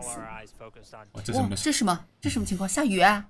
不是，这个应该是某种喷水，应该是它的那个发射台的喷水装置在测试吧？这种不是雨，这种就是发射台的喷水装置在测试。这怎么就喷到镜头上了？因为它在 T0 点火的时候呢，发射台是要往火箭底部喷水的，作为一个消音，不是主要是为了消音和消震，是为了消音。吓死！尽量减少噪音，主要是。那么刚才已经听到，就是说那个加注口的，就是说液氧和燃料加注口关闭已经开始了。那么烧造的水。如果他现在把镜头如果切回支架塔全景的话。因为应该能看到大量的白气的喷出，但现在这个角度确实看不到。对，刚才喷的叫消噪的水嘛。对，是，不是消噪水测试，是水塔测试。消噪水本身的话是在那个火箭底部，但是它提前会进行一些测试嘛，可能是。那么现在待会看的是发射前1分钟，会右下角会出现59秒。那么右下角会出现那个 Start Up Mode， 现在已经进入了火箭的 Start Up Mode。那么就是说，火箭已经接管了全部的控制权。发射指挥刚才也给出最终的放行确认是 Go for Launch。那么今天就是要发了。上帝保佑。哦，刚才才是最终的放行确认，刚才说了 Dragon SpaceX Go for Launch。真的加油加油！我也跟 Go for Launch。我也希望他加油。加油！哦吼，30秒倒计时！天哪！这个倒计时从来没见过，做得很。25、24。星座的界面。哦，对对对，也很酷哈。我勒去，要发了！我把音量调大一点。快！我把大家音量调到最大啊。好激动。希望他没劈。你看地下开始喷水。为他们祈祷。这种喷水消噪。哦，消噪。电话。我真的没白等。哎呀！去。好，我们看到0.9号火箭携带龙飞船是飞离了第19 39A 发射台，升空了。我们正下方看到是倒计时和那的事件流程表，左下方看到的是一个速度和高度2个指示标。那么接下来的应答事件呢，就是在40多秒的时候会有一个超音速度播报，以及那么大概在1分钟左右的一个 Max Q 播报。Max Q 是刚才提到过的、解释过的一个最大空气中压点。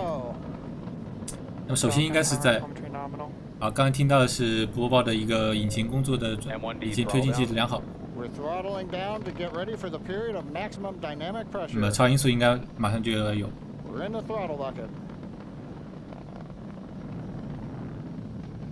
Reports say all systems are go. Experiencing supersonic. 好，超音速。We've exceeded Mach 1 on the Falcon 9. 好，同时也经通过了 Max Q 点，也就是火箭最大空气中压点。那么经过了火箭空气溜压点，也就是火箭最大的负荷点的话，火箭健身基本上就处于相对比较安全的状态了。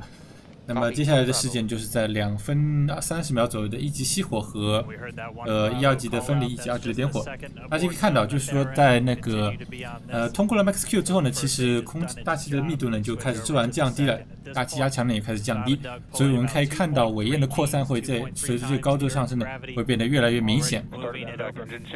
这就是一个火箭本身呢是因为大气压强密度降低，大气压强降低的缘故，同时也是随着这种尾焰的过扩散的，尾焰的温度会变得越来越低，也就会变得越来越暗，直到2分半前，也就是说在白天发射的话，在1级熄火之前，它尾焰会淡到几乎看不见。那么还有20秒左右会是1级的熄火。刚才1分40多秒的时候，2级的引擎冷却也已经播报了。我们可以看到2分，现在左边看到的是1级的舰体上的画面，右边的是地面追踪的1级火箭画面。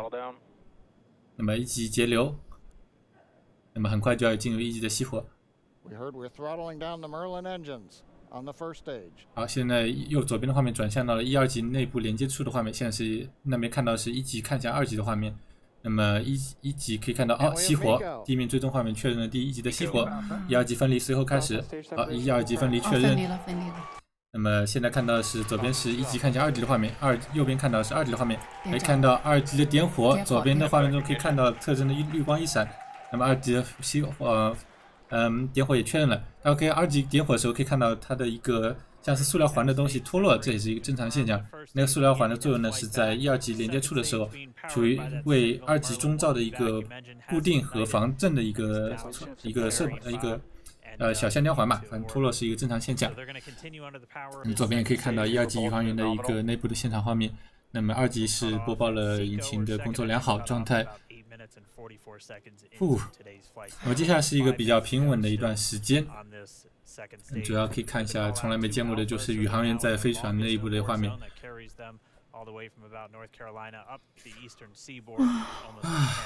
紧张。现在都不错了，现在其实到这个阶段其实就没有什么问题，就是比较危险的都是火箭比较容易出问题都是在 Max Q 之前，一旦过了 Max Q 以后一般都没什么问题。那么现在呢，主要的看点呢，2级其实就相对于一个平稳的状态，可能我们会把持续的把画面给过宇航员。那么今天也是会进行一个1级的回收尝试。那么1级现在是处于一个随着惯性上升的过程当中，大概到4分半左右的时候，它会到达最高点。随后呢，那么火箭其实已经处于一个升值调整当中，它之后会缓慢的把引擎呢调转放在它的前方。那么等到7分多钟的时候，调回大气表面的时候，就会进行一个再入点火来进行一个初步的减速。然后引擎回收1级的回收时间发电应该是发生在9分多钟的时候。相比一般的发射呢，其实所有的时间节点都要向后推迟一点点，包括你应该可以观察到之前的 Max Q 和超音速呢，以及刚才1、2级脱离都比一般的发射稍稍晚了几秒。这也是因为就说载人航天它要求一个比较低的极力，所以说其实它的引擎工作其实稍微有所节制的，也是一个很细微的差距了。4分钟，才4分钟，这个发射过程是非常快的，就是说到我看到在12分钟之后，发电才差不多要进入轨道。12分钟之后就是已经是龙飞船和那个2级的分离了，就是整个发射的直播就结束了。可以看到现在就说这是右边是1级的画面嘛，你看到它慢慢的把身子调转嘛，就是把引擎慢慢调转到前方。它现在应该已经是处于一个下落的过程当中了。它其实你可以想象，它分离之后，它是一个抛物线的状态嘛，先往上到最高点，再重新掉下来。掉回到大气表面的时候，就说它其实那个时候速度蛮高的嘛。如果那个时候不减速的话，它就可能会就像是很高的地方跳到水里面，可能就会被砸坏。所以在刚进大气的时候是需要做这么一个初步减速的。现在在这里，它没有一个画面，就说它飞到哪个。对，这是一个事件表嘛，这曲线是一个事件表，就标志待会有什么事件要到来。那么现在来说的话，就说2级本身其实就没有什么太多内容了，主要就是宇航员的状态。那么1级回收是接下来的一个看点嘛，1级回收。Engine 就是说，那么载入点火的引擎预冷却已经开始做到了，已经开始了。那么待会会进行的，刚刚提到载入点火会是一个20秒钟左右，使得呢1级呢得到一个初步的减速，也同时呢也能初步的精确一个待会儿的落点，以及呢它一个显微认知作用，就是说它喷出热气在这块儿呢其实会在火箭介体表面形成一个类似保护层一样的东西，就大概的改善一下呢本来的大气更直接介体表面的一个摩擦残留结构，会稍微起到一定的保护作用。没有，这只是一个铝膜，它是有一点防辐射的作用。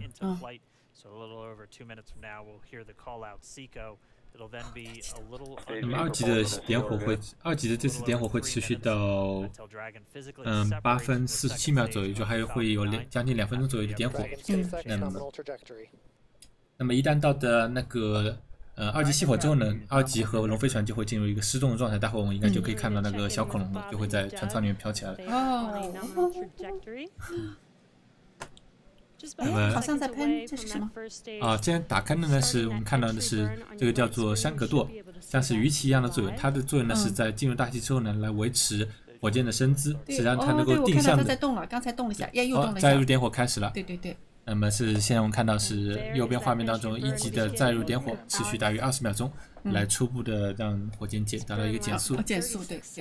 之后呢，就我们看到就是靠我们看一个张开的这个山格舵来控制火箭的身姿，来定向的飞往。那么待会儿着陆船的方位。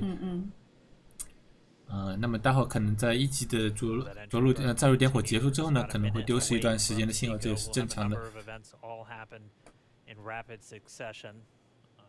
那么载入点火熄火完成，再次调整一下，稍微调整一下角度，对，角度和旋转。这很像鱼鳍。开始一段时间，其实最早直播的时候，中国一直在叫它鱼鳍。对。但是后来我们把这个名称规范化，叫做山格舵。山格舵。因为它是山格状的形状，然后它是一个舵的作用。但是它就是很像鱼鳞啊！而且这个值得一提，就是说现在就是在我国的，也许有一点，估计不大像。在中国那什么？那么现在下一个动作先不提，下一个动作是2级的熄火，我们可以关注一下，还有大概15秒钟左右的时间。You heard Shannon, so that just means they're in their final abort zones. If they were to abort at this point, would either be an abort to orbit or to land off the coast.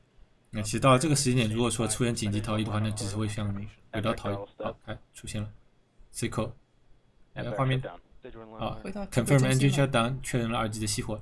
那么，因为现在画面切到1级的降落，1级着陆船上的画面。1级就降落了吗？快了，这是看到什么？看到是 OCISLY Love 号是着陆船。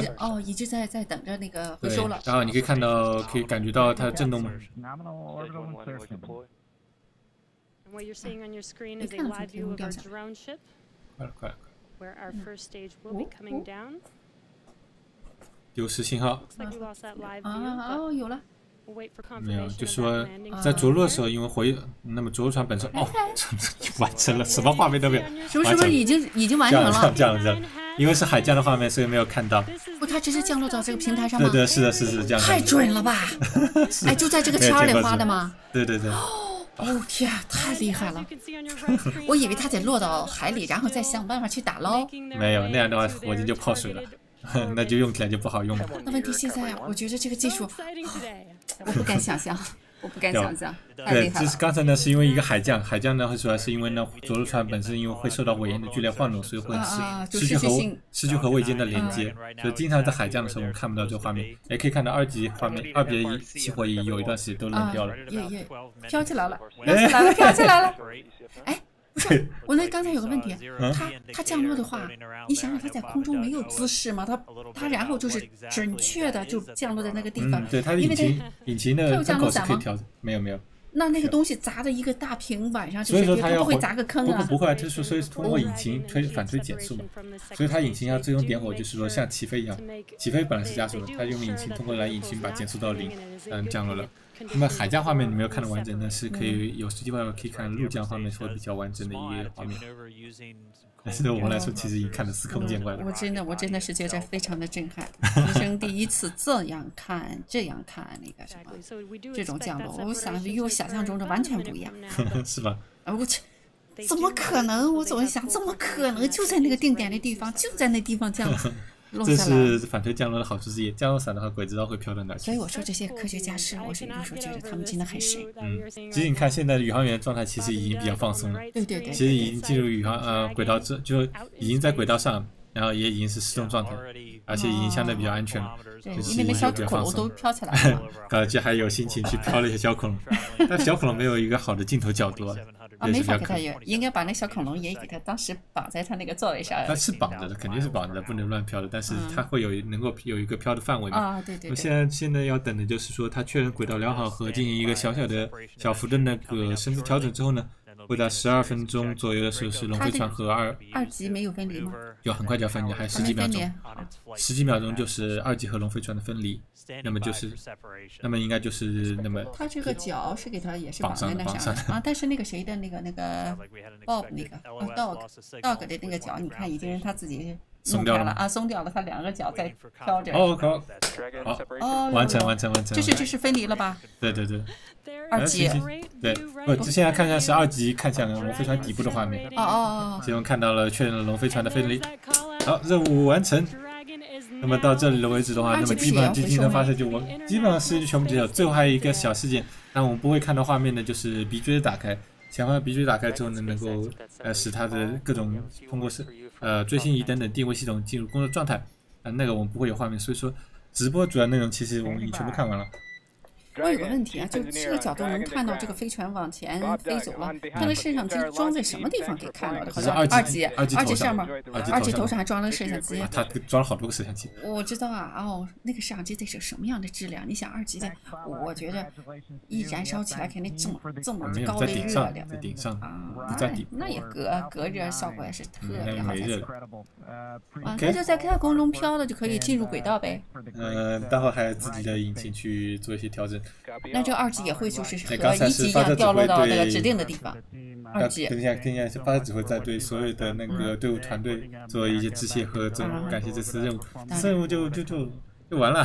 应该感谢啊！太神奇了，太神奇了。行，没有白等。你看他也那个2个脚都开始动起来了，那么是在确认。In Dragon SpaceX, we confirm nominal ECLS activation and service section Draco checkouts. Nose cone deploys in progress. 那么确认了轨道和进入轨道的良好，那么鼻锥打开进行当中。从刚才画面那个显示屏，他们的控制屏画面好像看到是，对，也确认了鼻锥打开。其实刚才从他们的控制屏上好像已经看到鼻锥打开了。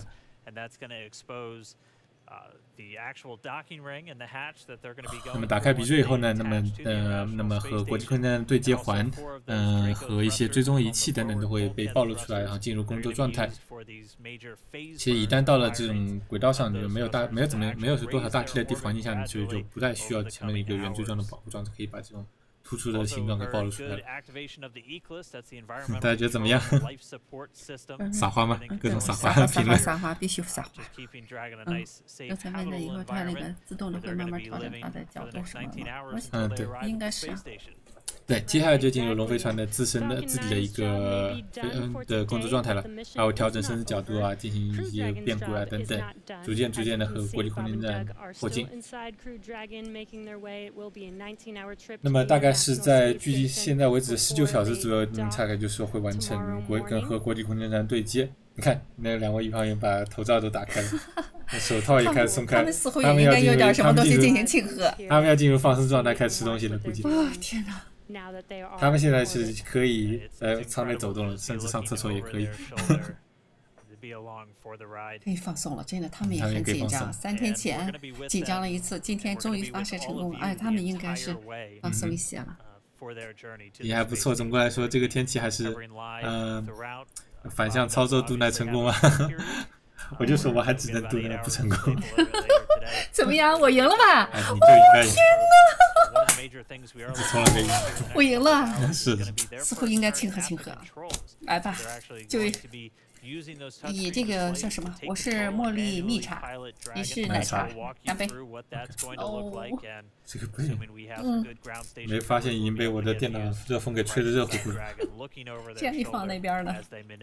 总之这是一次比较成功的发射。这个天气还是比较糟糕啊，开始的时候，不管是有惊无险，还是说最后天气还是通过，有了一个顺利的升空和1、2级分离和1级降落，1级也顺利回收喽。那么在这之后呢，应该是在从之后的19个小时之内，那么龙飞船会逐渐向国际空间站迫近，并且大概就是19个小时以后完成对接。我们可以到时候看文字直播，或者说 NASA 开的一个对接直播。但对接直播可是很慢的，对接直播可能有数个小时的时间。那个直播我应该是不会去做的，因为我一向都只看文字直播，大家可以到时候关注一下。对，那么作为发射部分呢，就说算是圆满完成了。任务本身呢还是在继续当中，还有和国际站的追踪和对接。那么他们 NASA 直播是打算继续下去吗？也不一定吧，应该不会，应该差不多这个直播也快结束了。让我看看还有什么问题没有回答吗？2级回收好像怎样？那么 SpaceX 是不做2级的回收的，不做吗？2级不做回收，只做1级。2级只是让它调回大气，而使它不成为空间垃圾而已。那个过程其实要大概48小时到36小时的样子。哎，我有个问题，刚才1级就是掉下来的时候速度很快，接着就下来了。2级怎么它就在空间飘着吗？2级速度更快嘛，所以说就更难把它减速到能够回收的状态。1级其实它分离所相对速度比那个2级那这样2级就不回收了。2级不回收。那让它怎么让它自己随便落哪就落哪？不，它会用最后的一些残余的一些舱内的压强进行一个尽量的进行最减速，然后随着大气的摩擦呢，就会调回地球。基本上就是把它的落区控制在太平洋那块残骸区就可以了。就完了，也不去管了，就是落在那就落在那了。就是专门有一块太平洋里面有一块，就是像卫星和飞行器的残骸区嘛。你只要不要砸到有害的地方就可以了。你只要控制大概的一个落区。但呢，这个2级是不可能是有效回收，只能让它报废。对。那么还有什么？对，大部分就是在入大气的时候烧掉，因为说烧不掉的地方，就是希望它落回到落区就可以了。那么还会直播吗？那么就说对接部分应该是不会做直播，那个直播非常慢，我没有耐心看。那么这做和这 GM 的访谈，他也是应该是长舒一大口气。哎呀，当然是。川普没来。对，我也觉得是，因为他毕竟他的时间的安排都是提前安排好的，不可能再抽出时间来这么跑吧。大概吧，这是小遗憾，没关系，他们行业中的人在这最好他不来。为什么来又怎么样？We now have an administration that is fully supportive of our space initiatives, not just on the exploration, discovery, going to the moon, onto Mars. 我是觉得他眼神和刚才有点不一样。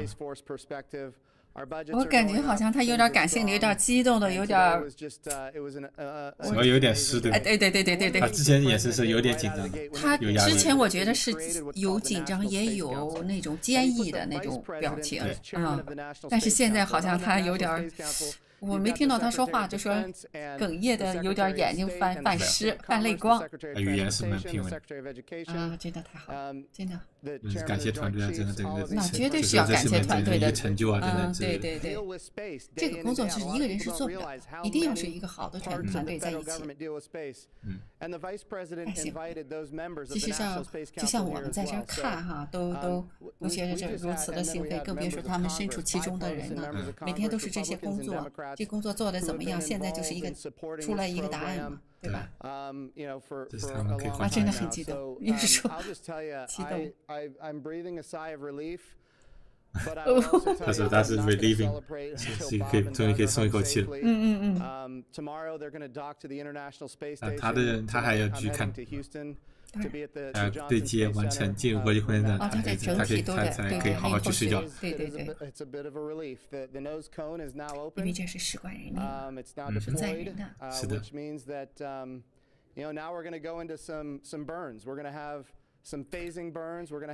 这时候我觉着应该有一个画面切给那个马斯克，不管他在做什么，你看今天这个结果对他来说也是特别好的结果，对吧？不知道他现在在干嘛。怎么样给他有2分钟都可以。估计都没在看。Bob and Doug, who have now gone through this exercise twice, they need to get some 看老马有没有发推就知道。But I can guarantee you there will be no rest for a good amount of time while they're up there in orbit. 我觉得他应该会拿手机看吧，至少。应该看这个是这么关键的时刻。有，他发射前就在发推。哎呀，那一瞬间点火真的是很震撼。To watch a launch live from the Kennedy Space Center. To be clear, I think he's the only sitting president to watch American astronauts launch on a brand new rocket that has never launched before, and that's a big risk. You know, he also said we're going to go to the moon by 2024. That means he's putting himself at risk to say, look, I'm going to be accountable. Potentially, I'm going to be accountable to the initiatives that I put forward. 他不是历史上第一个总统坐着就说是火箭1号，没说这种火箭像是第一次，从来没发过载人的发现火箭，然后第一次发载人。而且以后他也说要打出了口号，2020年要登陆月球的，可以说是2020吗？2022，不好意思，2022，登陆月球，下一个目标是吧？这是川普的目标，川普定的目标，其实是有点急了，有点急的。NASA 其实是承受了一定的压力的。刚才说了，有一点点落后进度，其实他那个进度时间表是太压人了。如果说他们在开发那个 SLS 的话，如果研发进度合理的话，那还可以。但现在 SLS 的进度他们那个火箭研发进度还是很落后的，所以说其实有很大的问题。至少他们这次发射成功了。这次肯定是现在是成功了，对，在对接上呀等等这些之后，非常了。你看他的眼神，他的眼神越来越那个。一直都是好像一说就感慨万千，他这其中做的这些工作，我觉着一旦成功了之后，往往就是这种涌上心头，你想是吧？你看就感觉快笑出来、快哭出来的感觉，但是又没有哭出来、笑出来的感觉。对，一定是承受了巨大的压力，而每天又面对这么艰难的一个工作。黑眼圈，有一点。他这3天肯定没睡好，还有说我们只是在看一个这个节目，而是解说一下都感觉慢慢的那个激动。你想他了？他们这种看的时候，肯定是屁股都不赢的，屁股都粘不住板凳。开心也兴奋。还是很沉稳的表现。那他等下一个2022年呢？To arrive at the International Space Station tomorrow, May 31st at 10:27 a.m. Eastern Time, and we'll be staying on the air for continuous live coverage along the entire ride to the station. Holy shit！ 他们会直播不差耶。Here is concluding. We will turn it over to the 开着机器等19个小时吗？然后对接？他们会做整个19个过程当中都会有直播，但不一定是这个频道。红茶的频道可能会关 ，NASA 可能会持续开他们的直播。但他开直播的话，问题他得找一个人在这里，还给他不能老是就这么光看这个镜头。他们肯定就各种访谈各种访谈对介绍，各种内容对完这16个小时。这对他们来说也确实是因为9年，这是时隔9年吧？时隔9年之后再次发射非本土发载对，所以这件事对他们来说也是很重要的。对，所以他们说这样的话就一直到他对接完成这整个过程，他们都要。这个整个过程中其实没有几个事件嘛，其实就是几次变轨的那个龙飞船点火，都是几秒钟调整一下，甚至确认一下轨道，再变轨一次，整个19当中其实没几次事件。是，大家坚持看完也是，也会换班，他们其实也会换班。那么这就应该是今天的总结吧，应该是。那么可以再说一下，就是说待会儿就说他们刚才有一个问题，说是那个这次宇航员在空间站上待多久嘛？那么主播刚才也提到过，就是说他们在空间站这次对接的最大时长是120天，但实际上的话，按照 Jim 在之前发布会上说话，那么受制于这次龙飞船的太阳能板的一个安全指标限制。那么他们最大逗留时长是114天。那么除此以外，他们还需要考虑的因素有地面和海面，就回地球的风域和海域的天气情况，需要选择适合的天气的日子，以及呢，就说是作为他们一个实验项目嘛，他们要为下一次常规载人发射任务提供数据。川普在呀，和副总统吧？对，他在。他来了，他站在那个就和观景台似的。他居然耐住性子没有讲话，太生气了，太生气了。他怎么没给他一个正面呢？只是给他一个背影啊。对呀，就这一个背影啊。有没有出来抢风头太难得了。你有没有想过，这个就说也就在美国就是这样子了，管你是什么什么总统啊什么呀，我就让你露一个连脸都没有露只是给一个背影，而且就1秒吧。对啊，这个我不知道他们怎么想。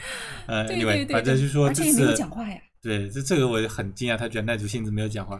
总之来说，他们宇航员最多的是逗留114天。那么具体来说的话，其实他们没有一个非常固定的计划，就说他们尽量想留得长一点。但是呢，如果说他们下一次 Crew One 就常规载人项目的任务准备进度比较快的话，那么他们可能会提前回来，以为他们的下一次的发射准备提供数据。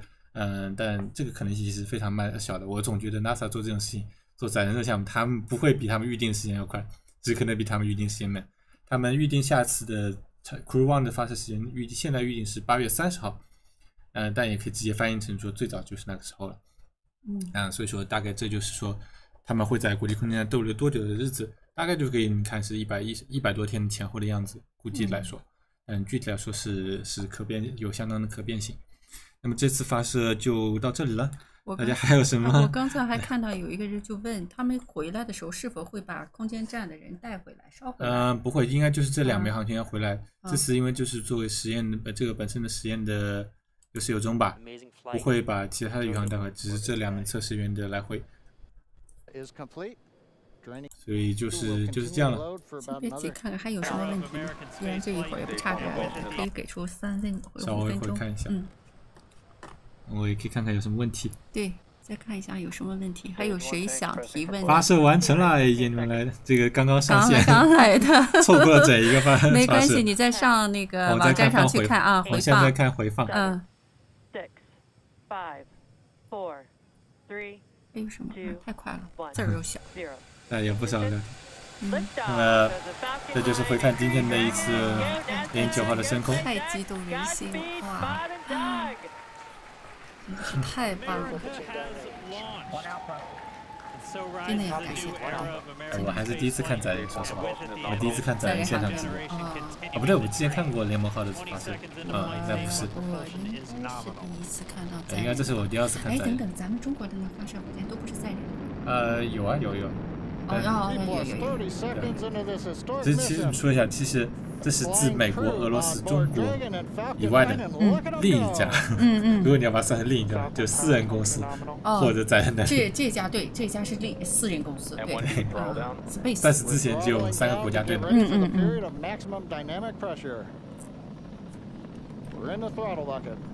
那么行。博主就不说这个博主，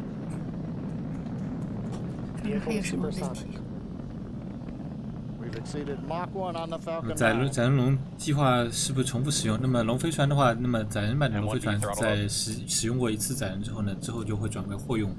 作为载人意义来说呢，不能算是一个完全的复用，但龙飞船本身算是一种重复利用，但不是完全的。那么是这样一个情况。怎么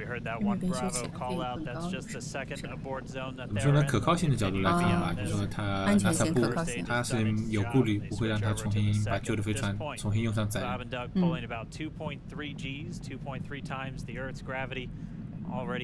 刚才其实有播到一个细节，就是说看最大的在空气对 Max Q 的时候大概是3.2个 G。你是说那个最大激烈3.2个 G， 其实比3个 G 略多一点。3.2个 G 刚开始就说呢，你那个就是那个过山车的时候，有时候就能达到接近3个 G。毕竟是给绑在那个座位上。再问1级火箭贵不贵？1级火箭是蛮贵的，是整个火箭的整个发射成本，不是说整个火箭啊，整个发射成本的60%的价格吧。就是一级火箭，是最贵的部分。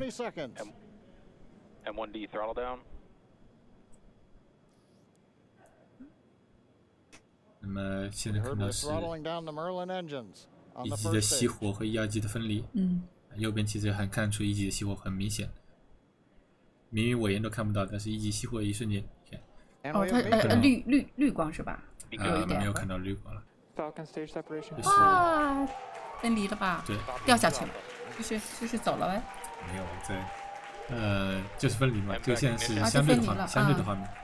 这是这个一级，这是一级开始2级开始1级开始点火了吧？2级点火。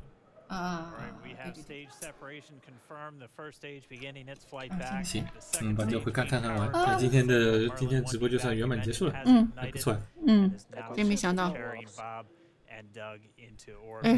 经历这么一下子激动人心的时刻。然后今天本来还觉得也许今天来又是一个失望而回，我觉得应该是吧？心理准备已经做好了，今天没想到最后怎么样？我们俩打赌。你输了，我赢了啊！应该是，不错。你本来是真感觉，你只有选择他，我特赌，你就会反的。我特赌，你每次都是选择这个否定的结果，实际上它就是一个。对我好多次根据天气预报天气预报不理想，明天很有可能会估了。我说这么一句，然后就感觉被打脸次数特别多，真的很毒。所以这种情况我只能我觉得这是在最后多长时间？我们那时候好像感觉是最后倒计时也就1个小时，最后到30多分钟。发射前1个小时的时候，那个天气情况可能才刚刚转好。他是说发射前47分钟，他是40几分50分钟的时候才说其中最后一项天气违规转绿了嘛。对。所以真的贴得很紧。就发射47分钟的时候，那么发射指挥和就正式通告，现在天气是勾的状态嘛。这真的是还是运气不错。哎呀，真的是今天在最后一刻，天气的状况变好了。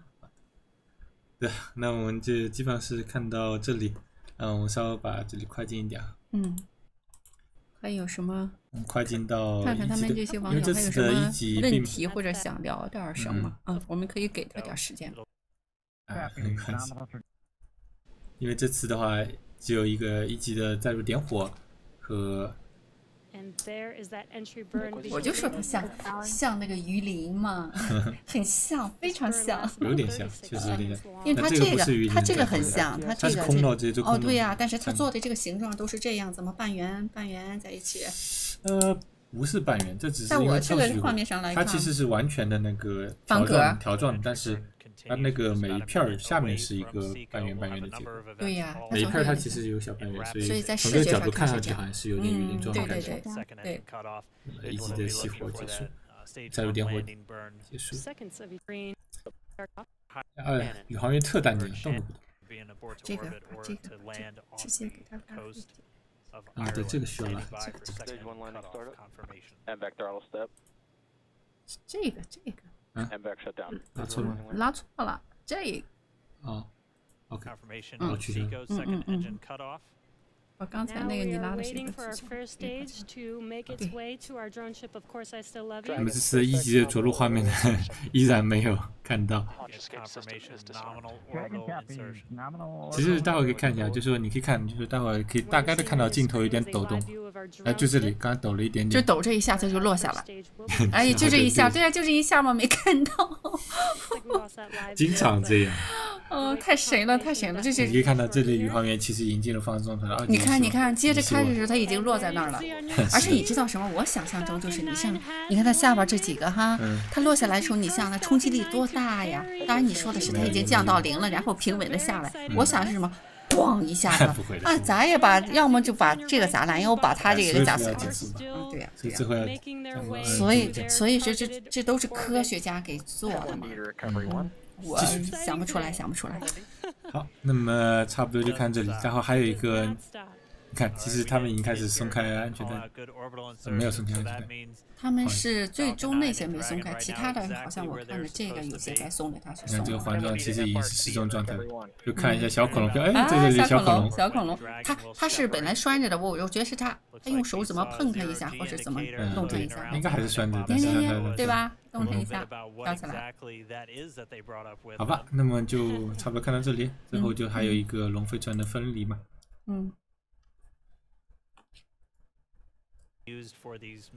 对，就是这里龙飞船的分离。好了，这就是任务就到这里算是比较完美的结束了。大家都看着还过瘾吗？行，那么我们这次直播就到这里，还有什么结语吗？看这次的感想如何？总体来说，第一次看也是怀着第一次看火箭直播对吧？而且就是这么重要的一次任务。对，3天前是怀着憧憬的心情来，然后有点小小的失望。今天再来的时候状态并不好，一直打哈欠哈，也很累得上，但是一直到点火那一刻就觉着，哎呀，太燃了，就，是吧？真的还是非常值得。希望大家也是这么一个感觉，对，有幸能够坐在这里和我们一起来看到这个算是比较有历史性意义的一刻吧。对。那么差不多就到这里吧，这里就是这次的任务的一个比较完满的结束。当然也可以关注后续大概18小时以后，18个半小时以后的国际空间对接，来关注这个任务的后续。那么我们的直播就到这里了，那么感谢各位的观看，就到这里。好的，谢谢，再见。如果喜欢本视频的也请点个赞，如果他们对接咱们都可以知道时间的话，可不可以最后或者30分钟对接的时候也可以再可以直播一下？没有，那个动作非常慢哈。好，就到这里了，各位再见，拜拜。Tomorrow morning.